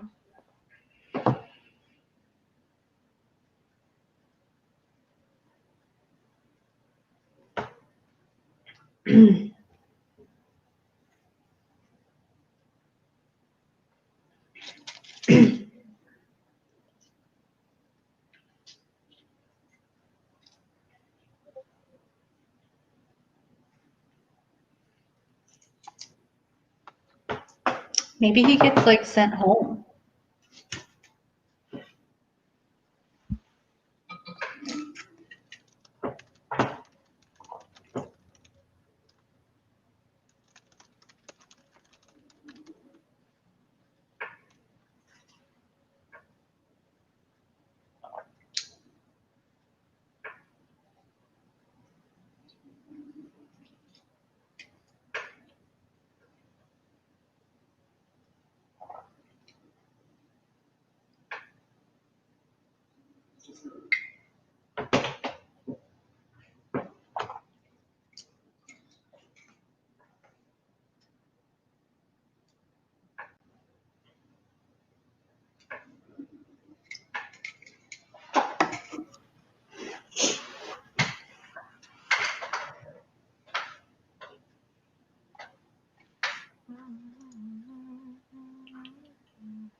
So what's the next one? Jesus.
maybe the boy ends up getting sent home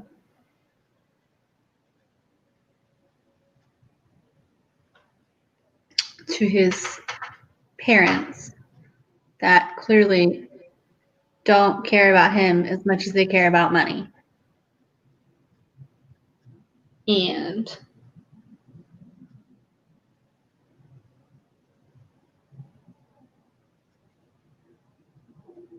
all right.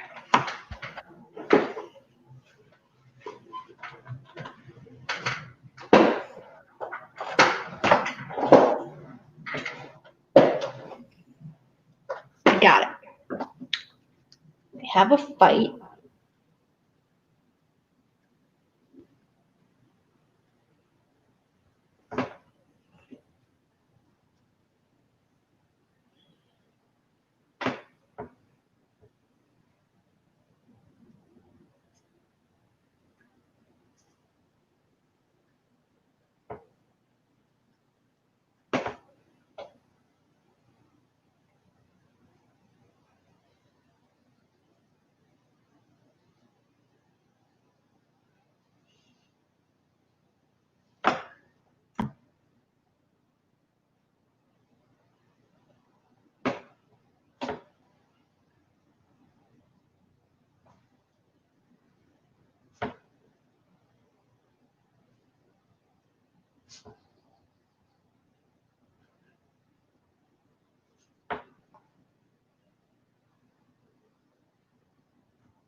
All right.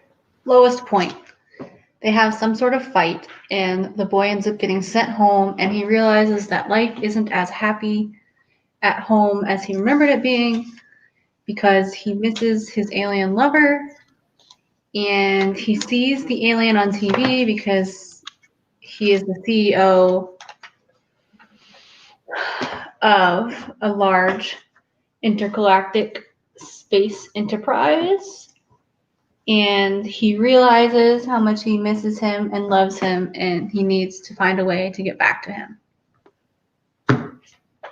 And then that will take them right into Act 3, where he is struggling to get back to his alien lover and confess his feelings.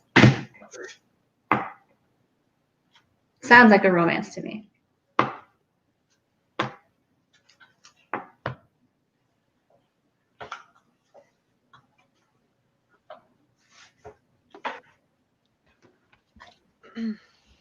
I feel like that makes sense.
Question is, can I write a standalone book? Or am I inclined to make this another series? This book? You want to make this book a series? Like maybe a trilogy? Interesting. Like, I almost feel like the outline that I have could be like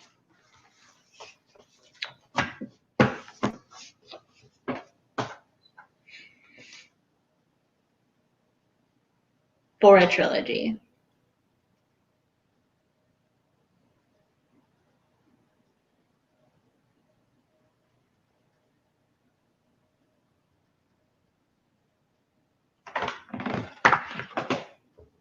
Or maybe just like a duet. Is that what it's called? What's a 2-book series?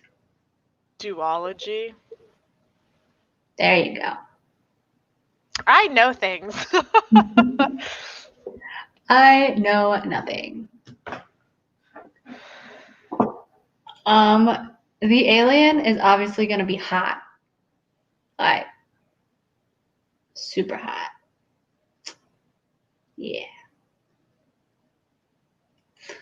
I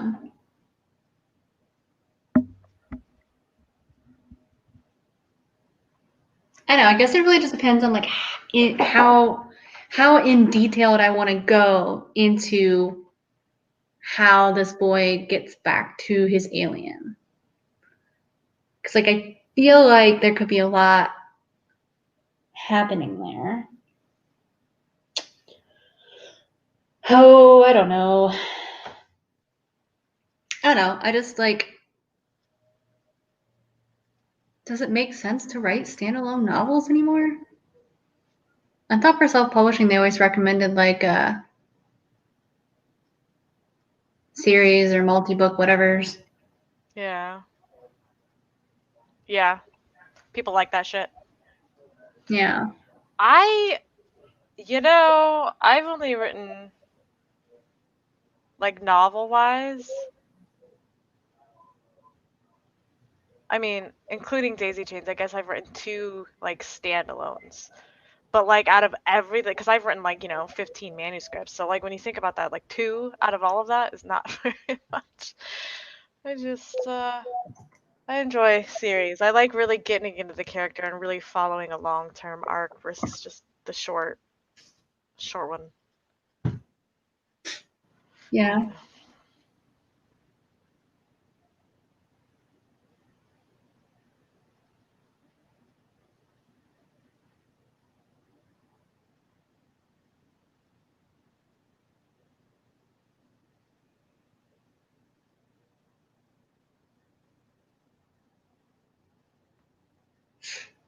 Do I have the bandwidth to do another series? Maybe not at the moment. Well,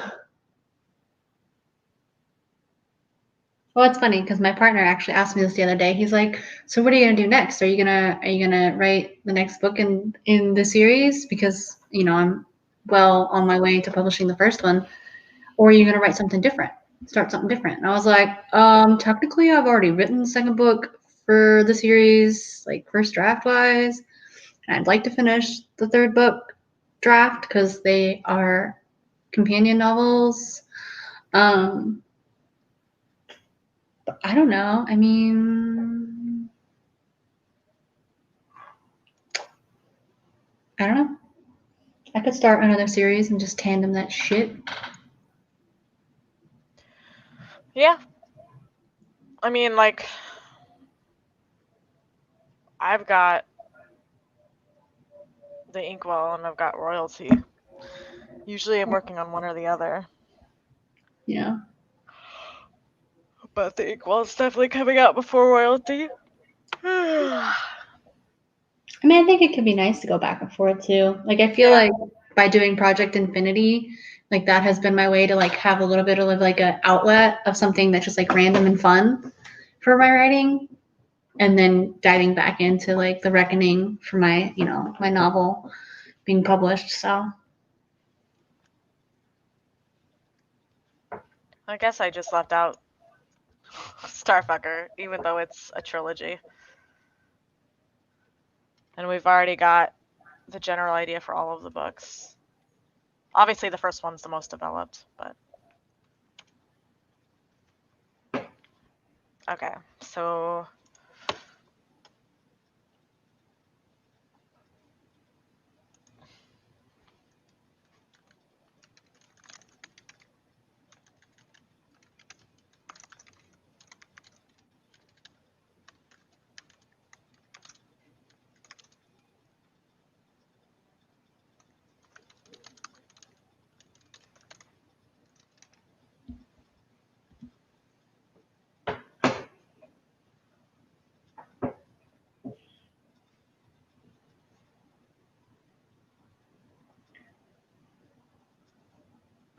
And maybe this could be like a sci-fi, dark romance, BDSM type thing.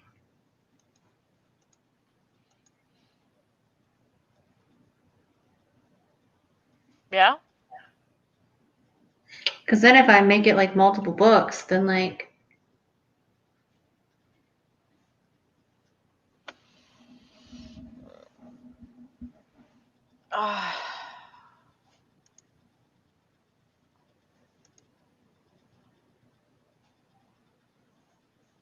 Princess. oh man, I have too many ideas. First book is the struggle of them getting together. So we have the boy who gets sold to this guy. So it's a little bit of a dark romance in the whole. He's basically like a prisoner, but he ends up, falling for him. But of course, they have like this fight or disagreement or something happens to where boy gets sent home. And once he gets home, he realizes his feelings for the guy and is determined to get back to him. And so Act 3 is a action-packed adventure of him getting back to his alien lover so that he can confess his feelings. And so like it has a happy ending in the sense of woohoo, they're back together. And then I feel like it could leave off in a place of like, almost the alien even asking him like, if this is what you really want, then let's negotiate kind of thing. And then book 2 can be all about exploring the kinky lifestyle. And maybe they go to alien BDSM events and then they have conflict with other kink members or with other submissives and dominants and like those kinds of interactions. Meanwhile, you're getting some of that space travel too. Because maybe they're going to different planets or interacting with different species and things and experimenting. I feel like that could be fun. That does sound like an erotica though. So maybe well, what is the line between erotica and romance though? Erotica is basically like 90% sex. So there's like a loose plot weaving through it, but it's not really a plot-driven thing. It's a sex-driven thing. Yeah. Whereas romance is obviously has sex in it and can be smutty, but it generally has more emphasis on the plot. Trust me, I'm in a romance server. Well, the only challenge is that like the first book would probably be more of a dark romance with some steamy, sexy times in there. Whereas like the second book, well, no, because kink's not necessarily sexual. It wouldn't necessarily be an erotica. They would just be exploring their power exchange dynamic.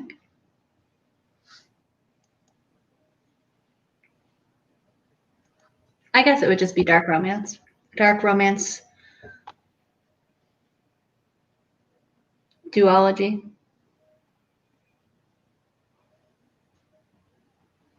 I don't even think I know how to like outline a trilogy. Well, there has to be. You do know how. You've written one, basically, right? Like you've already planned one at least. The third book you haven't written yet, but That's not a trilogy though. oh. Yeah, the Intertwined series is going to be like 4 or 5 books, and it's not exactly planned. It's relative. Well, I mean, all you got to do is identify the overarching plotline for the entire series and then identify what each book's arc is to complete that piece of the puzzle. It's not as complicated as it sounds. You just gotta sit down and piece it out. I know, but like if the overarching plot is just like romance. Yeah, but every romance has a journey. Yeah. I guess it's like finding who you are, right? Yeah. I think it's a bit of a self-discovery for the human boy going from virgin to sex slave to submissive by choice.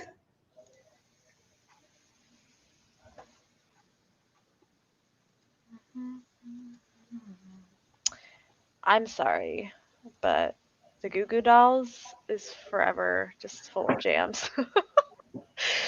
That's what I think. Yes, okay, you know it's true. They got some good jams. Is the alien gendered? Yes, the alien is male because this is a boy love Oh romance. god. I'm so tired. Kayla, you got me up too early.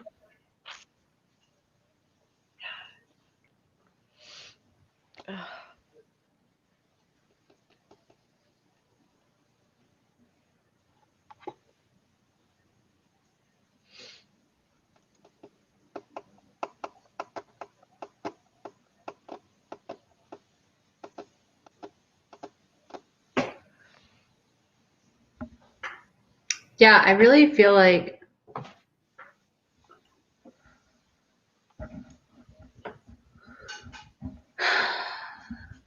book 2 could very much be like the arc for plot for book 2 would be like them getting into like the kink community together or whatever.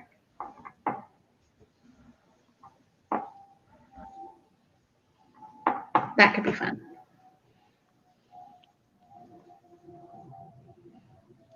Yes.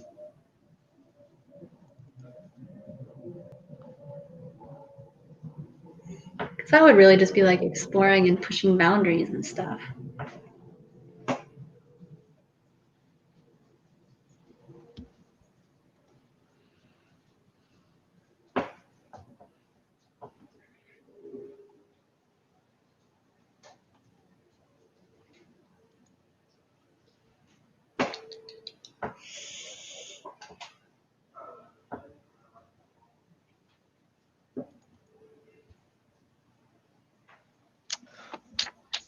Oh my god, I keep clicking on the wrong things.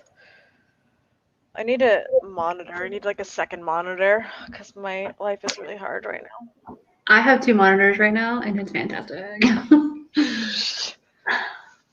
I wish. Cause I got like an 18-inch screen, but it's not a lot. Yeah. I hooked up a second monitor for today because I know I was gonna be doing all this planning and stuff. I don't know. Now I'm kind of thinking.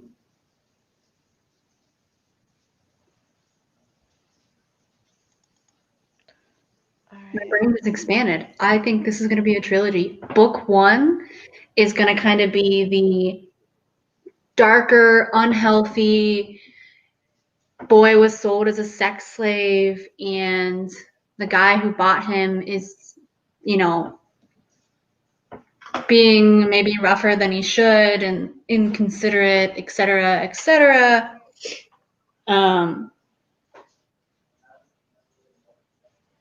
But by interacting with the boy, you know, he kind of warms up to him a little bit more. And come the end of the first book, obviously they've fallen in love or whatever. But at the end of the first book, the boy has to return home because of something that's going on with his family. Family drama, father father problems, etc. And so it's one of those where he has to make that hard choice to go home. Well, let me think. I might be thinking this wrong.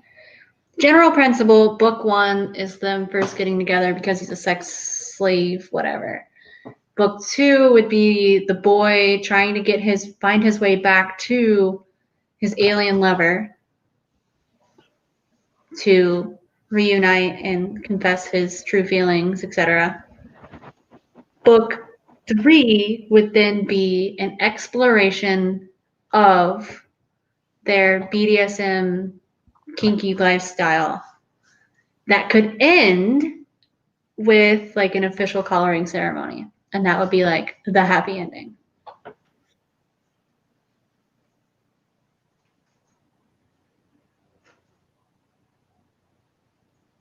Yeah. Okay. I'm with you.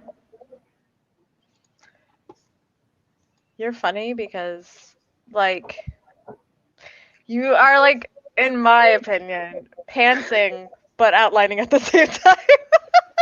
Because when I sit down and I outline, I'm just like, I don't know. I don't know what's gonna happen. See, you could like vocalize it. I can't. I just like, I don't know. I think I like having like the overarching, like I can do the overarching, but when it comes to like trying to like do like fucking scene outlines and shit, I'm just like, yeah. like I just write what happens, happens, and like they're heading in this direction, but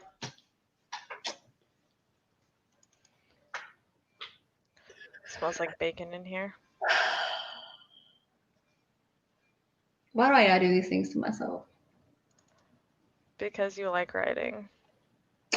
You're right. I do like writing. Yeah. I don't know. I think for me, it's like if I'm gonna build this whole world, which is actually a universe, and all these races, which are like alien species, like it's gotta be more than one book. Otherwise, I'm doing all this work for like one story when I could do so many stories. This is true. I prefer series. Yeah. Welcome back, Joe. You missed me turning my one book into a trilogy. That's it.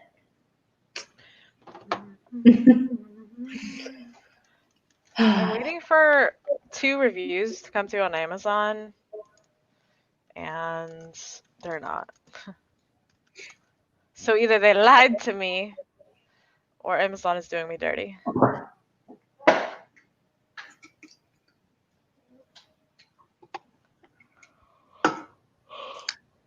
Oh my god, I am so tired right now. I feel it.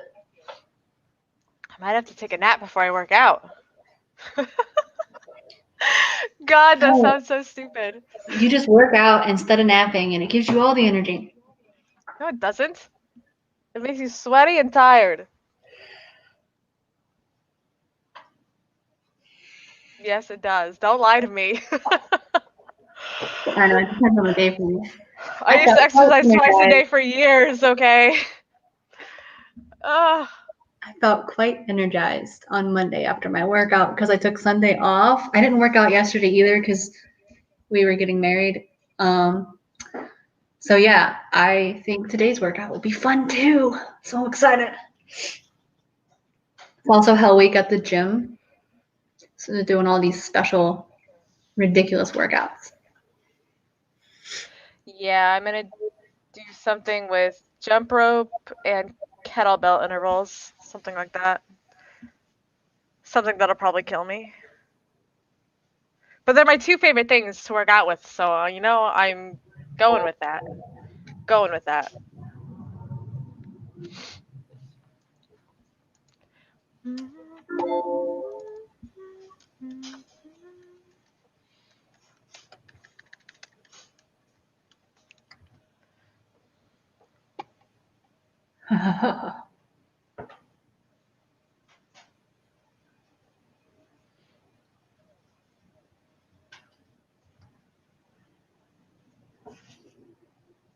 Oh. Okay.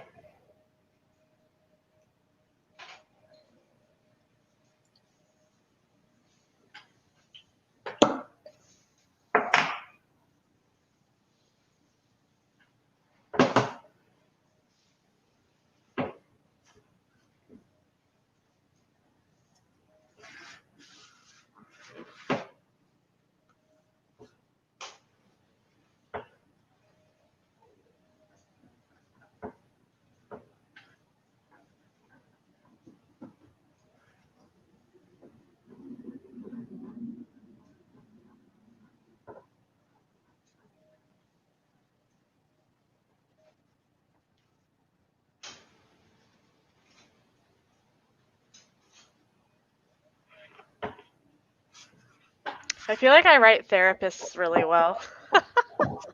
Yeah. Yeah, I don't know if that's a life experience thing or natural talent. I don't know. Both.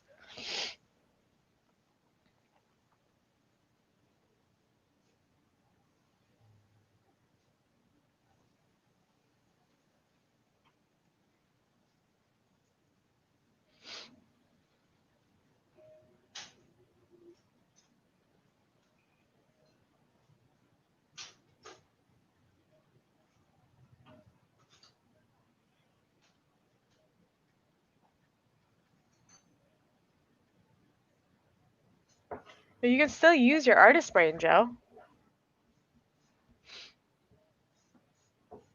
Use it.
I need to.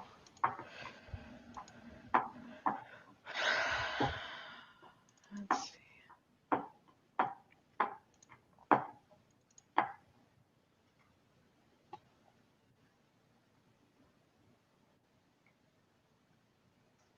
Oh shit, I didn't even look. I'm a mess, y'all.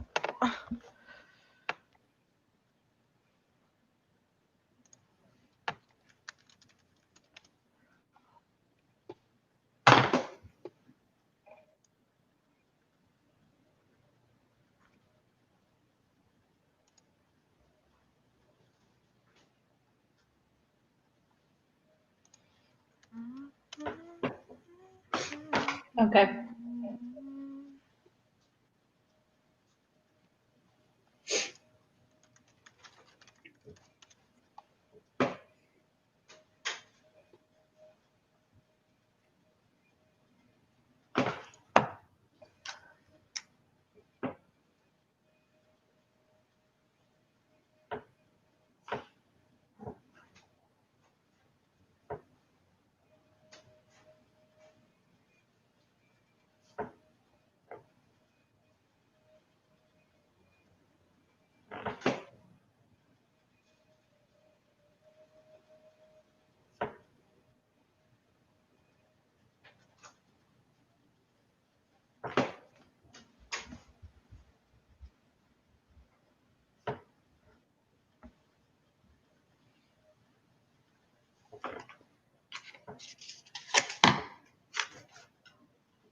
All right. I'm just going to work my way backwards.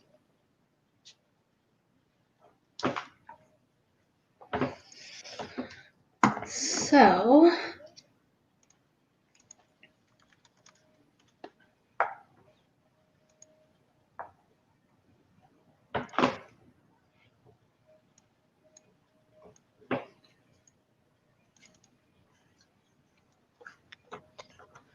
I have to like reread all of these for you guys because I don't remember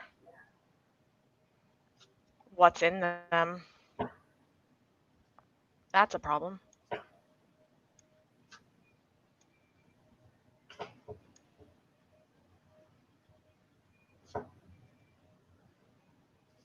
all right. These are very, very broad.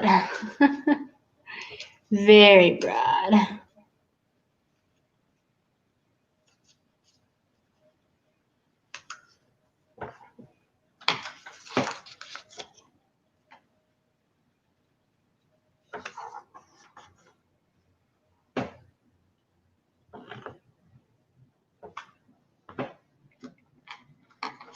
All right.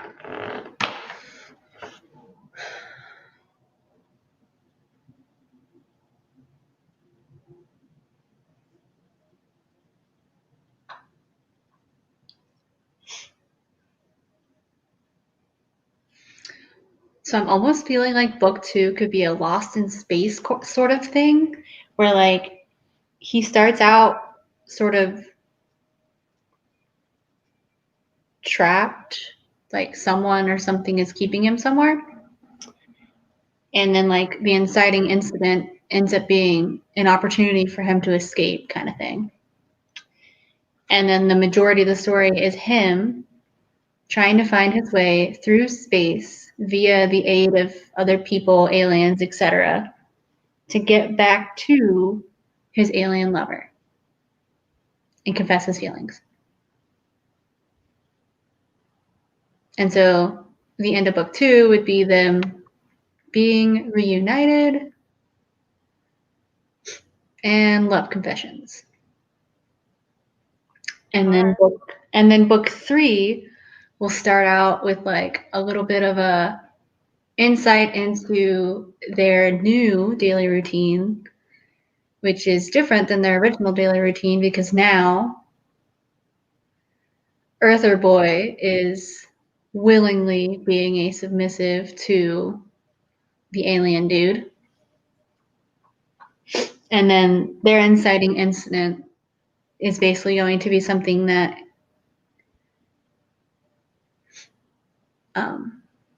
gets them to get involved in the intergalactic kink community.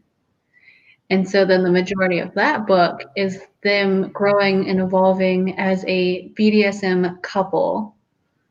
And the Earther is kind of exploring his submission and interacting with conflict and whatnot with other people in the community, etc. And then the end, or the climax of the book, would be the official collaring / lifetime commitment, happy ending kind of thing.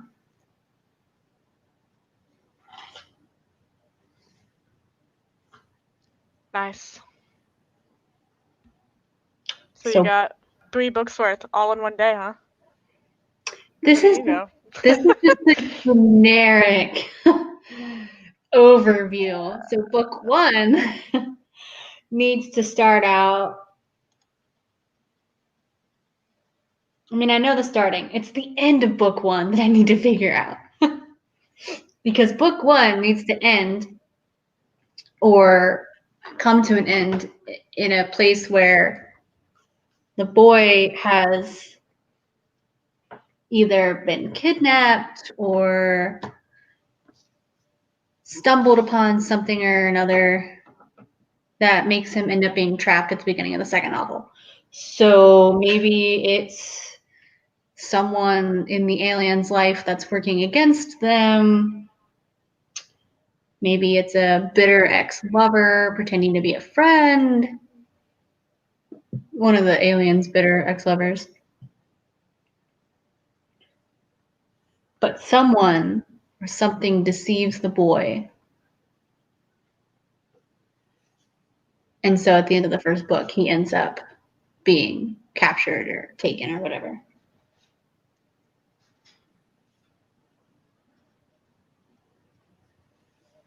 And maybe it's one of those where the alien lets the boy go home to his family because of the family drama. And maybe the family drama is the climax of the book. And then after the boy solves his family drama, he intends to go back to the alien, bring it back to the mafia. Yeah, the mafia is the family drama. But after he gets that sorted out in the climax, he intends to go back to his alien, but as a plot twist, someone is there to intervene, which takes us into book 2. Yeah, I like it.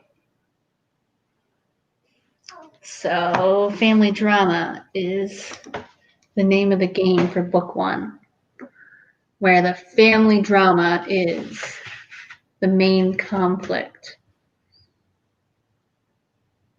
in their relationship, or the mafia is the main conflict. And then book 2, he's trying to escape to get back to his lover. And then book 3, they get the opportunity to actually explore their relationship and dynamic, leading to a happy ending of ever after whatever. Cool.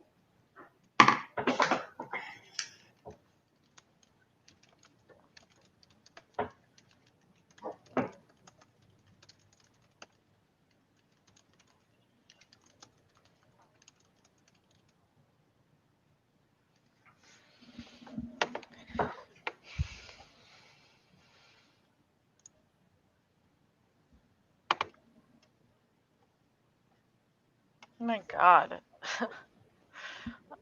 I hate this. The only good news is I wouldn't be going through this without this stream, so. I mean, that's good and bad, I guess, but. Oh, I don't want a taco. That was a while ago. I missed that. What about a taco? I have a scene called I Don't Want a Fucking Taco. Oh. His friend tries to cheer him up by getting him to go for tacos, and he's basically like, I don't want a taco. Taco is not going to make me feel better. You know, as one says. Oh, God. So, I need to... Jesus. What am I doing over here? Oh, I already did tacos. Never mind. Never mind. I'm going to change this to ring scene.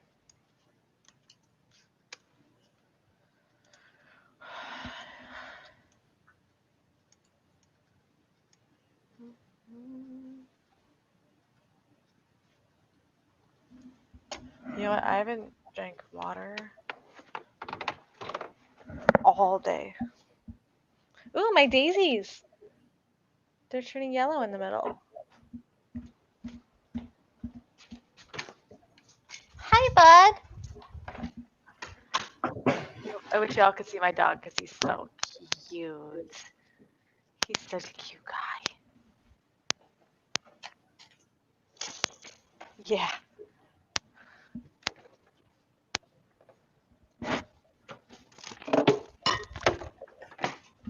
Nope, stay.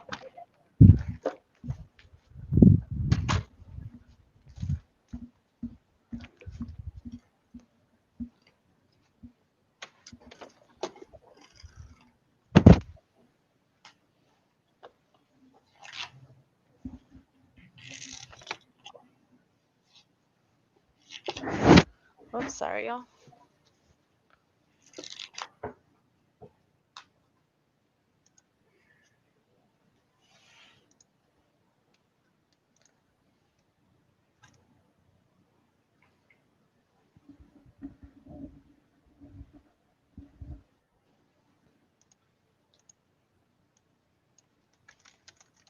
Oh, does that mean the space mafia would be the villain of my story?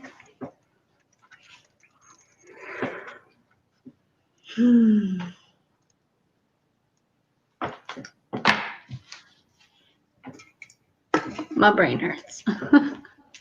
Mine too. I'm so over it. Oh, God.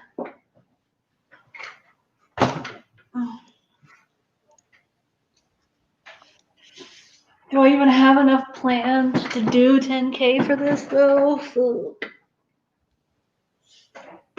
I don't know. 10K is like, I probably do, because 10K is like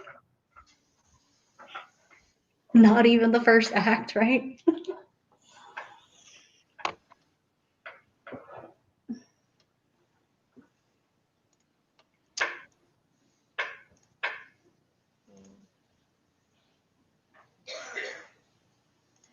I love this song.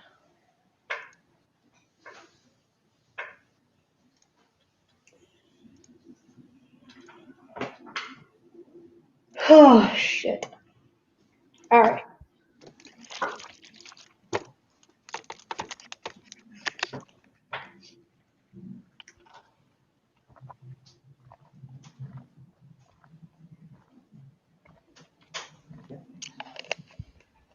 Hydration night, y'all. I've been up for 5.5 hours and I haven't drank any water. Mm. And then when you think about it, I didn't really drink much over the night. I did get up in the middle of the night to have orange juice, as one does.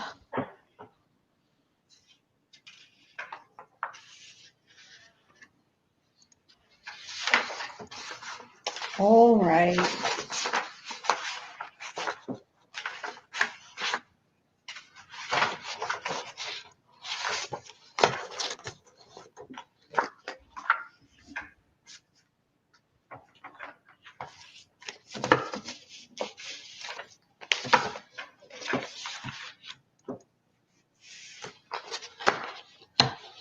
Gotta do some world building. You got a big world. Got a universe to make, man. I know. You got a lot going on. Why do I do this? Why I do this? You know I have a To bunch of other yourself, novels. too. It's all I to know. yourself. And I have a bunch of other novels I can write in my world that I've already created. Like, no, let's just do something new. So I want to write a book about the original shaman and everything. Like, I want to write some, I guess they're companion novels for The Reckoning, where they're like in the same world but not related. Maybe that's not companion. That might be called something else.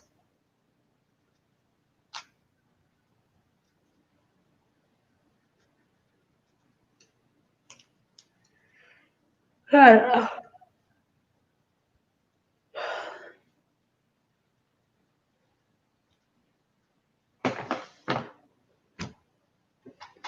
All right, I have a place for setting visuals. Maybe I should use the pencil. We'll draw the universe. How much of the packet have you gone through? I mean, I've looked through all of it. I've kind of just been like sporadically moving about. Like this page is towards the back, the book outline, basic outline. And now I'm going back towards the settings sheet that I skipped over.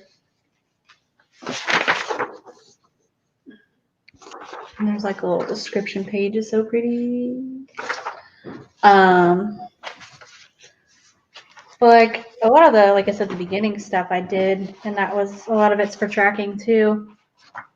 I don't know. I feel like we've done enough. I got a plan going. I got some general information, so I think it's time to figure out some world building, because building the world can help build ideas for what can happen. And 9 planets. So yeah.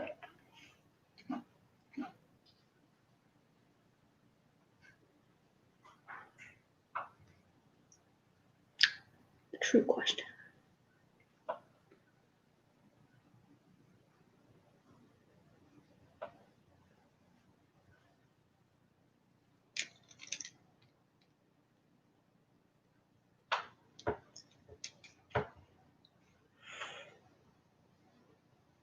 Oh, God. You know what's funny is I just realized that a common theme of my books is sleep deprivation. And I don't know if that's just because I live in a constant state of sleep deprivation, but what? Why is that a thing? Why is that a thing? I'm making progress on this timeline. That's the good news.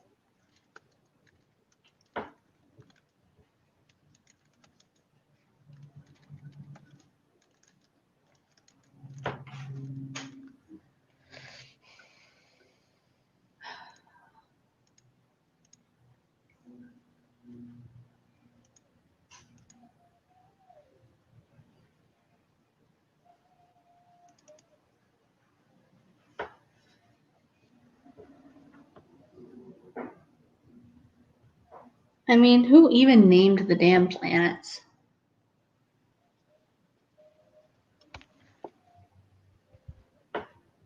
Well, didn't they have a vote? Like they discovered a moon or some shit, and they had a vote for the name. I feel like that's something that happened recently. Within the last 10 years, at least.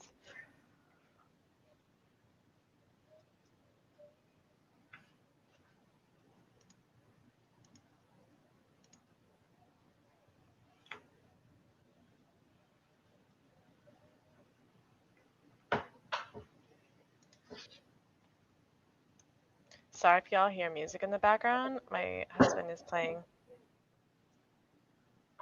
I don't know what he's playing, but he's playing something. He's in a metal band and he has to practice every day.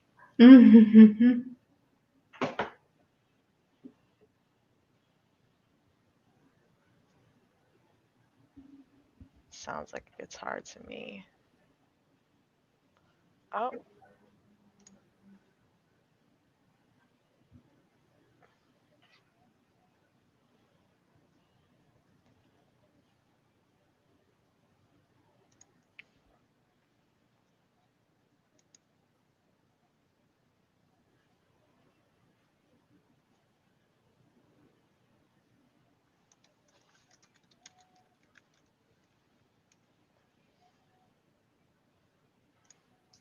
Man, I suck at drawing circles.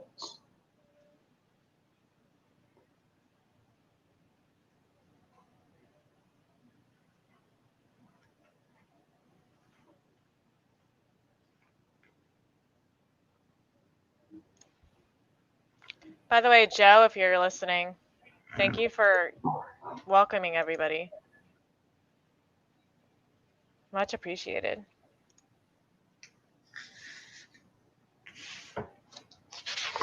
My not perfect circles of our solar system.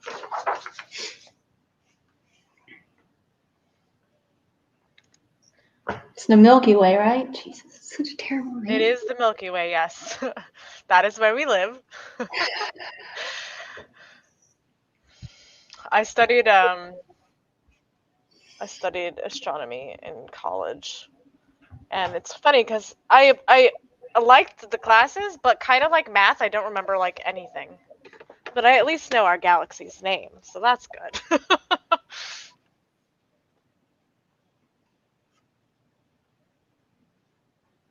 I kind of selectively ignored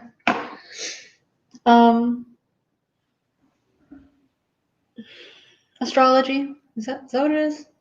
Astrology? No, astronomy is the science, and astrology is like the Astronomy. metaphysical. You're right. So astronomy. I actually studied a little bit of astrology too, but I know not a lot of people buy into that, which is fine. The other thing that annoys me is like people who don't like astrology or whatever, like judge you for being all like woo woo. I want to be as woo woo as I want. Me and my tarot card deck. Right?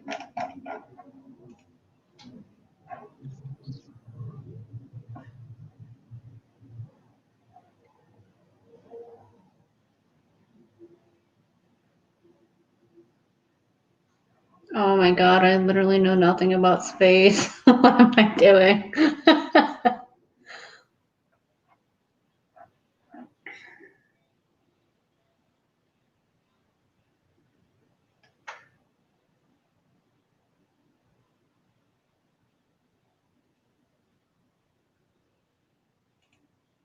I'll just read a National Geographic article on it.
Hmm.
Oh my god, there's all these galaxies with like silly names.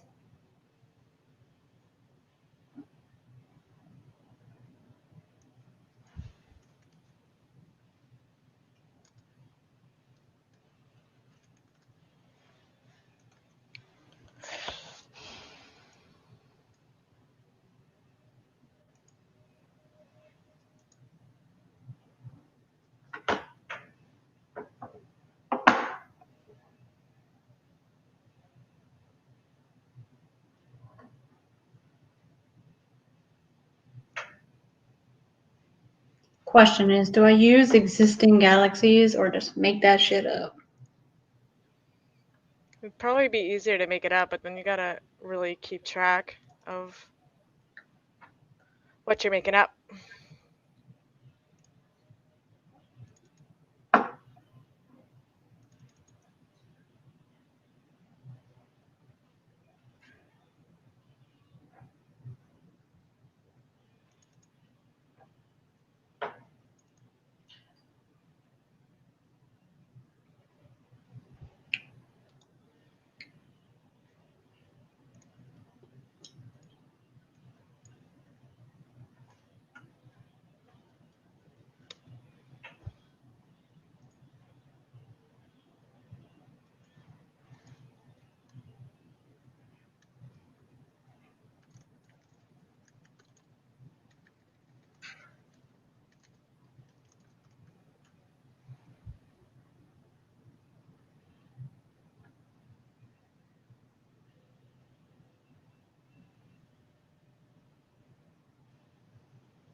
Oh, dear Jesus.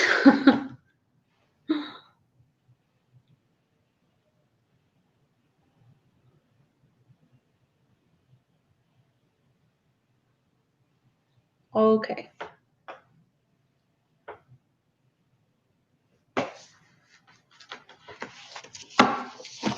Well,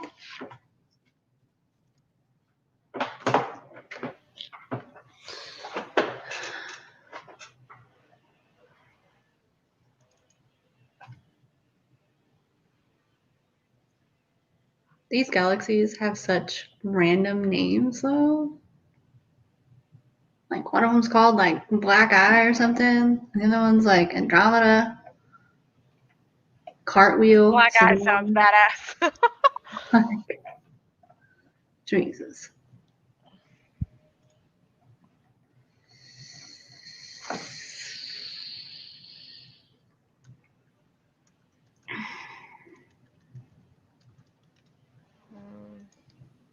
Shit.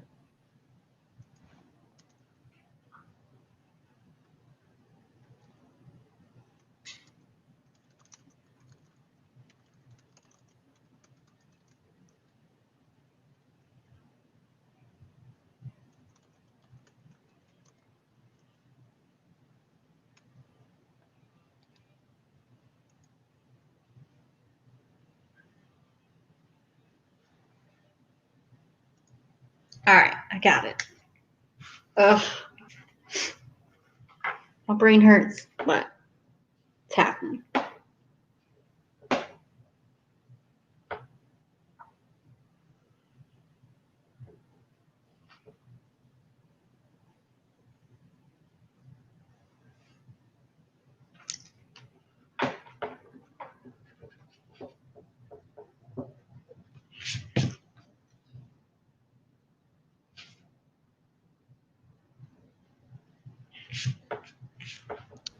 What?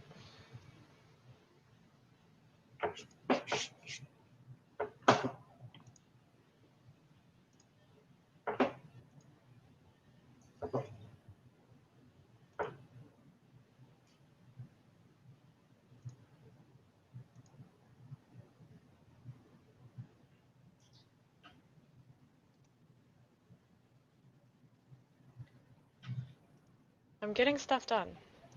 I like it.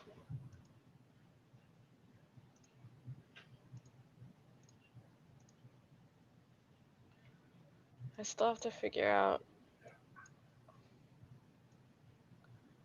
I have 1, 2, 3, 4, 5, 6, 7, 8, 9, 10, 11, 12, 13, 14, 15, 16, 17, 18 scenes to go through.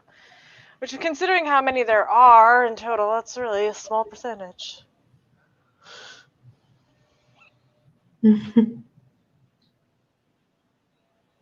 I need to get this done. But I'm so tired.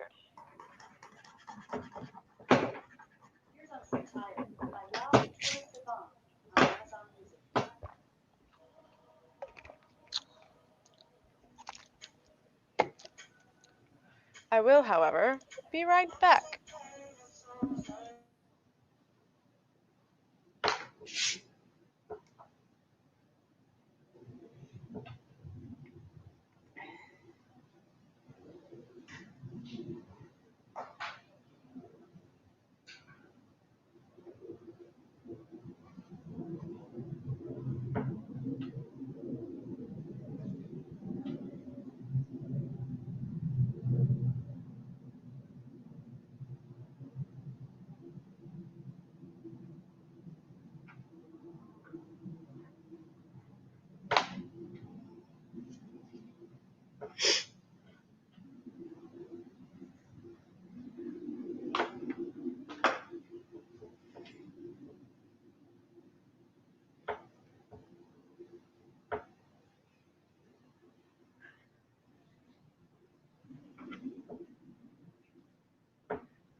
My Alexa started playing music, and I don't know what I said to make it start playing music, but I said something. That was so weird.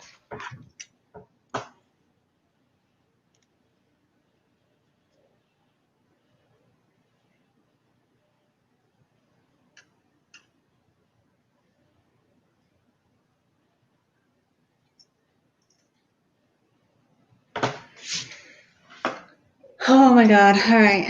1, 2, 3, 4, 5, 6, 7, 8, 9, 10. 11. There are 11 planets in Alien's solar system with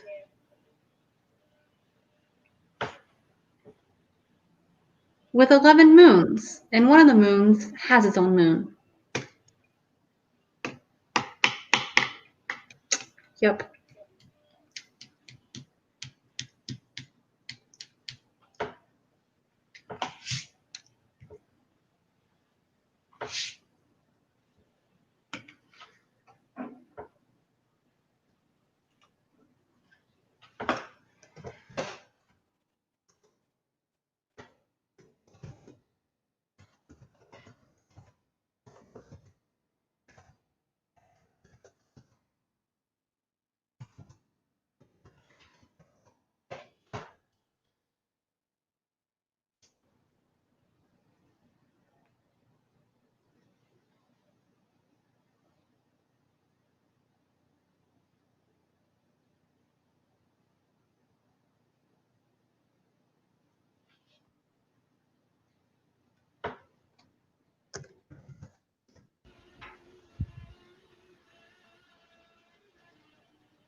Jesus, Jupiter has 79 moons? Question mark.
Look at us, all quiet and working. I know, man. I'm over here plotting out moons.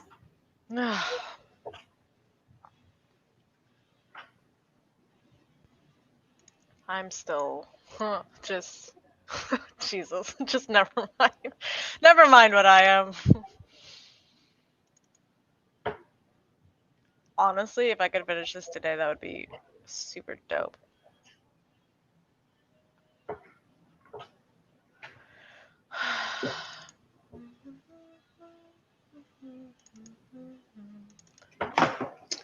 That's not what I want to. Okay, we have 0 moons, 1 moon, 2, 4, 56 moons, 78 moons, 84 moons, 12 moons, 2 moons, 0 moons, 0 moons. Like my graphic little planets going there. Kind of shitty. Can't really see them. Boom. Hold on. Let me see. Let me see. Show it to me again. Oh, nice. The number Cute. in the middle is how many moons they have. Love it. I'm like really close to the camera. Now to name the galaxy and all of the planets and the sun. I don't think it would be called the sun. The sun is just our star's name, right? Yeah. Although apparently Luna is our moon's name.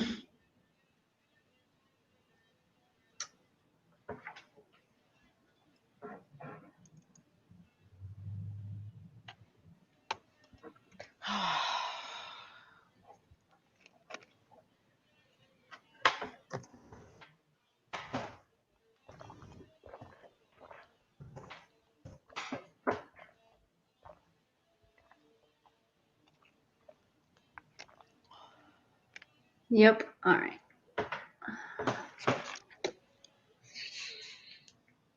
Cool. Let's just Google search star name ideas.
Maybe I should just use a name generator.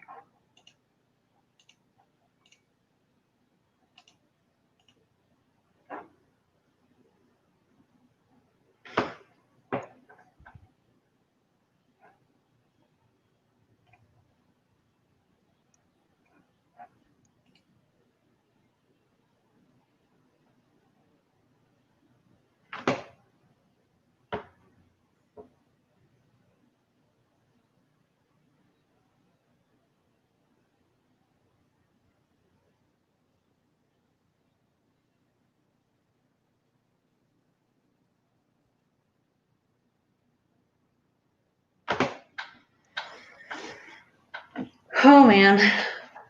Oh man.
Maybe I'll just name the planets with the Greek alphabet. What was that? I said maybe I'll just name them from the Greek alphabet. Why not? Because naming that many things is kind of a pain in the ass, to be honest. I almost want it to be like, I want the naming of it to be like systematic because I want the alien race to be more of like a systematic whatever. Okay. So either like numbers or letters or some sort of like chronological whatnot. Like planet Alpha would be the first planet from the sun, right? Or from the star.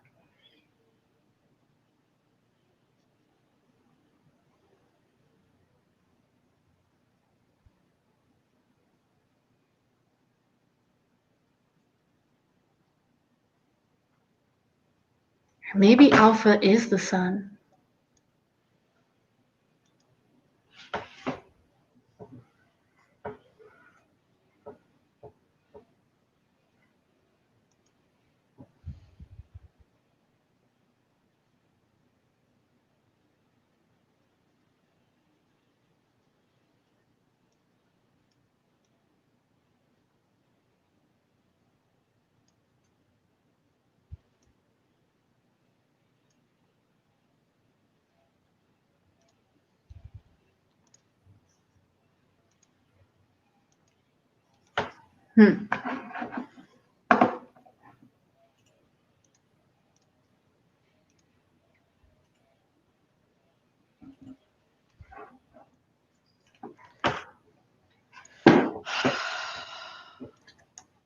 I keep thinking, like, every time I click off a free write, I'm like, I've gotten so much done. And then I'll go back and I'll look at the list of ones that still need to be done. And I'm like, oh no. Oh no.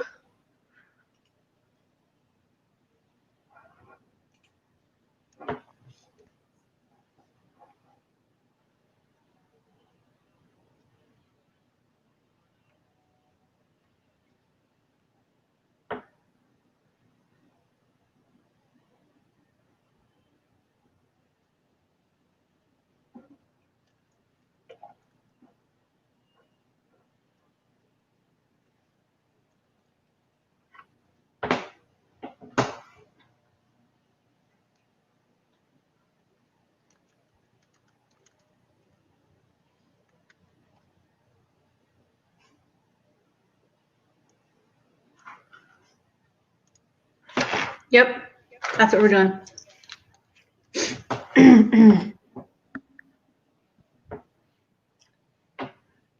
The sun is Alpha. That makes sense.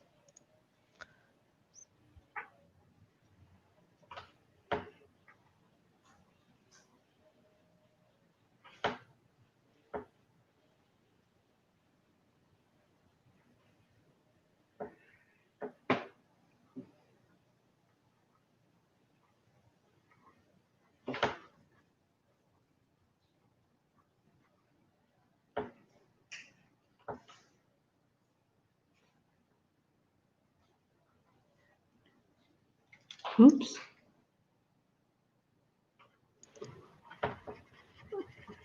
I'm not writing these next to their planets. Failure. Failure. And that's why we use pencil.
But can I call it the Omega Galaxy?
Oh boy.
I have to name so many things. Yeah, you do. It's a lot of things. I happen to be terrible at naming things, so I know it's better to do up front though, because made that mistake once. yeah. So the Omega Galaxy and all the planets are named in order by the Greek alphabet. Not a problem. But I was like, all right, I need to name the moons because alien dude is going to be from the planet Delta, but he's so rich that he actually owns his own moon. So he lives on a moon. And of course, the moon should be named after him or his company or something because he will have named the moon that he owns, right? Right. Kind of like naming your own island. Um, so I need to come up with his name and his company's name and what his company does. Oh God. And then there's the whole languages thing too.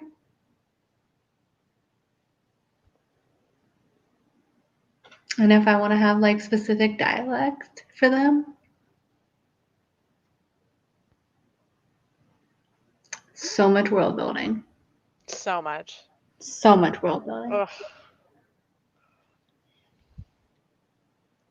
I mean, technically the inkwell was world building, but the most world building I had to do was for royalty. Ugh. And it's like I wrote that and then built the world, like based on what I had pantsed already. Because by then I had kind of figured out what I needed and all of that.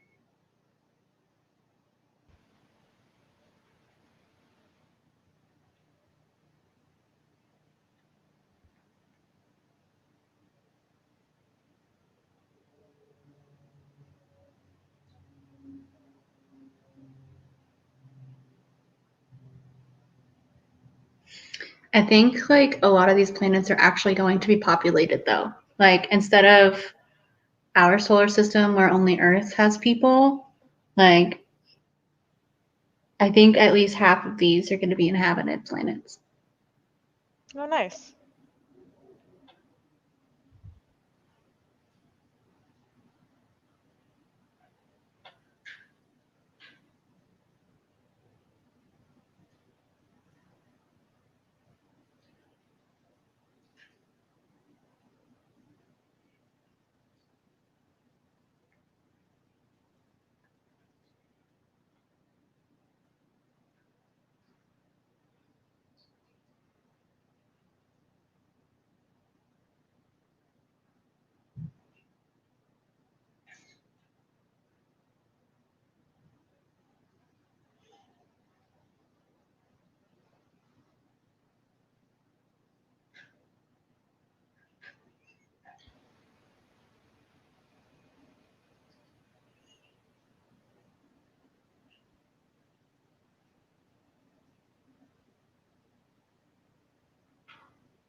Ooh, and maybe the people's like income base will determine what planet they're That would on be neat. or what planet they live on. Like I'm thinking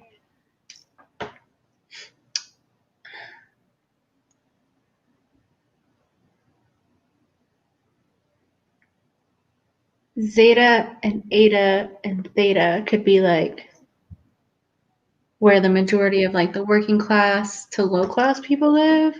And then Delta and Epsilon, since they're closer to the sun, would be more of the upper class, wealthy. wealthy people.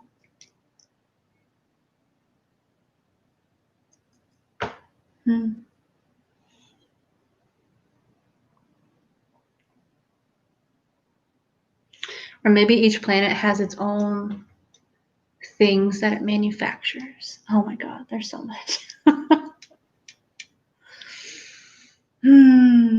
How much of this actually matters, though?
All right.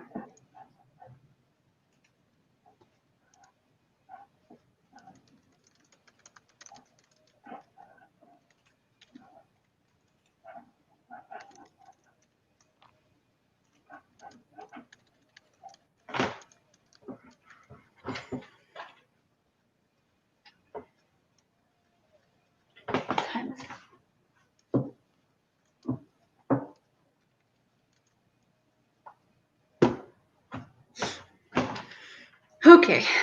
I feel like we've been quiet for quite some time now. And it's getting late in the day, and I'm gonna have to leave soon. So we'll open it up for any final questions to anybody who's still out there. I think we have one person lingering. And then if we don't have any questions, I think it's about time to wrap up. This planning is gonna take so long because, yep. New world, new series, new books. Because why not? Just throw yourself into the deep end. Right? But yeah. Good times. I'm gonna have to do some like serious sci-fi researching.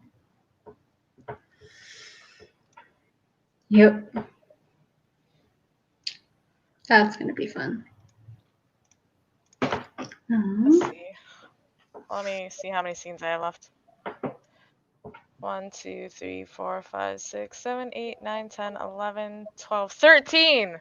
That's not that bad. That's not that bad, right? I don't know. How many did you start with? There's about, well, today, I don't know. I didn't count when I started today. But I think I've done around 10 so far. And that, like I said, that's coming from around 50. Whew. Well, I'm in a perfect place to stop, so. Yay. I just reread a sex scene that I did, and it was great. So good. All right. So we're signing off on that note. Right. On that note, we are signing off. All of our links are below if you guys want to check out our stuff. I have my giveaway for a free signed copy of The Reckoning. And I also have Project Infinity, which posts weekly. So if you guys want to check that stuff out, it is linked below. I believe I have links for Blue's novel that came out, her novelette, Daisy Chains. You can check that out below. I have a link for this Preptober workbook by Natalia Leigh that I've been going through today. It's awesome. If you want your own copy, check out her video. It'll tell you how to get one. And thank you guys so much for watching. I know it's been a long one here, but we are last minute nano prepping. So there's that. Got any final words? Is that it? Right. Got any final words, Blue? No? Buy my book. BlueControl.com. That's all I got. We'll catch you guys later. Bye. Bye. See ya.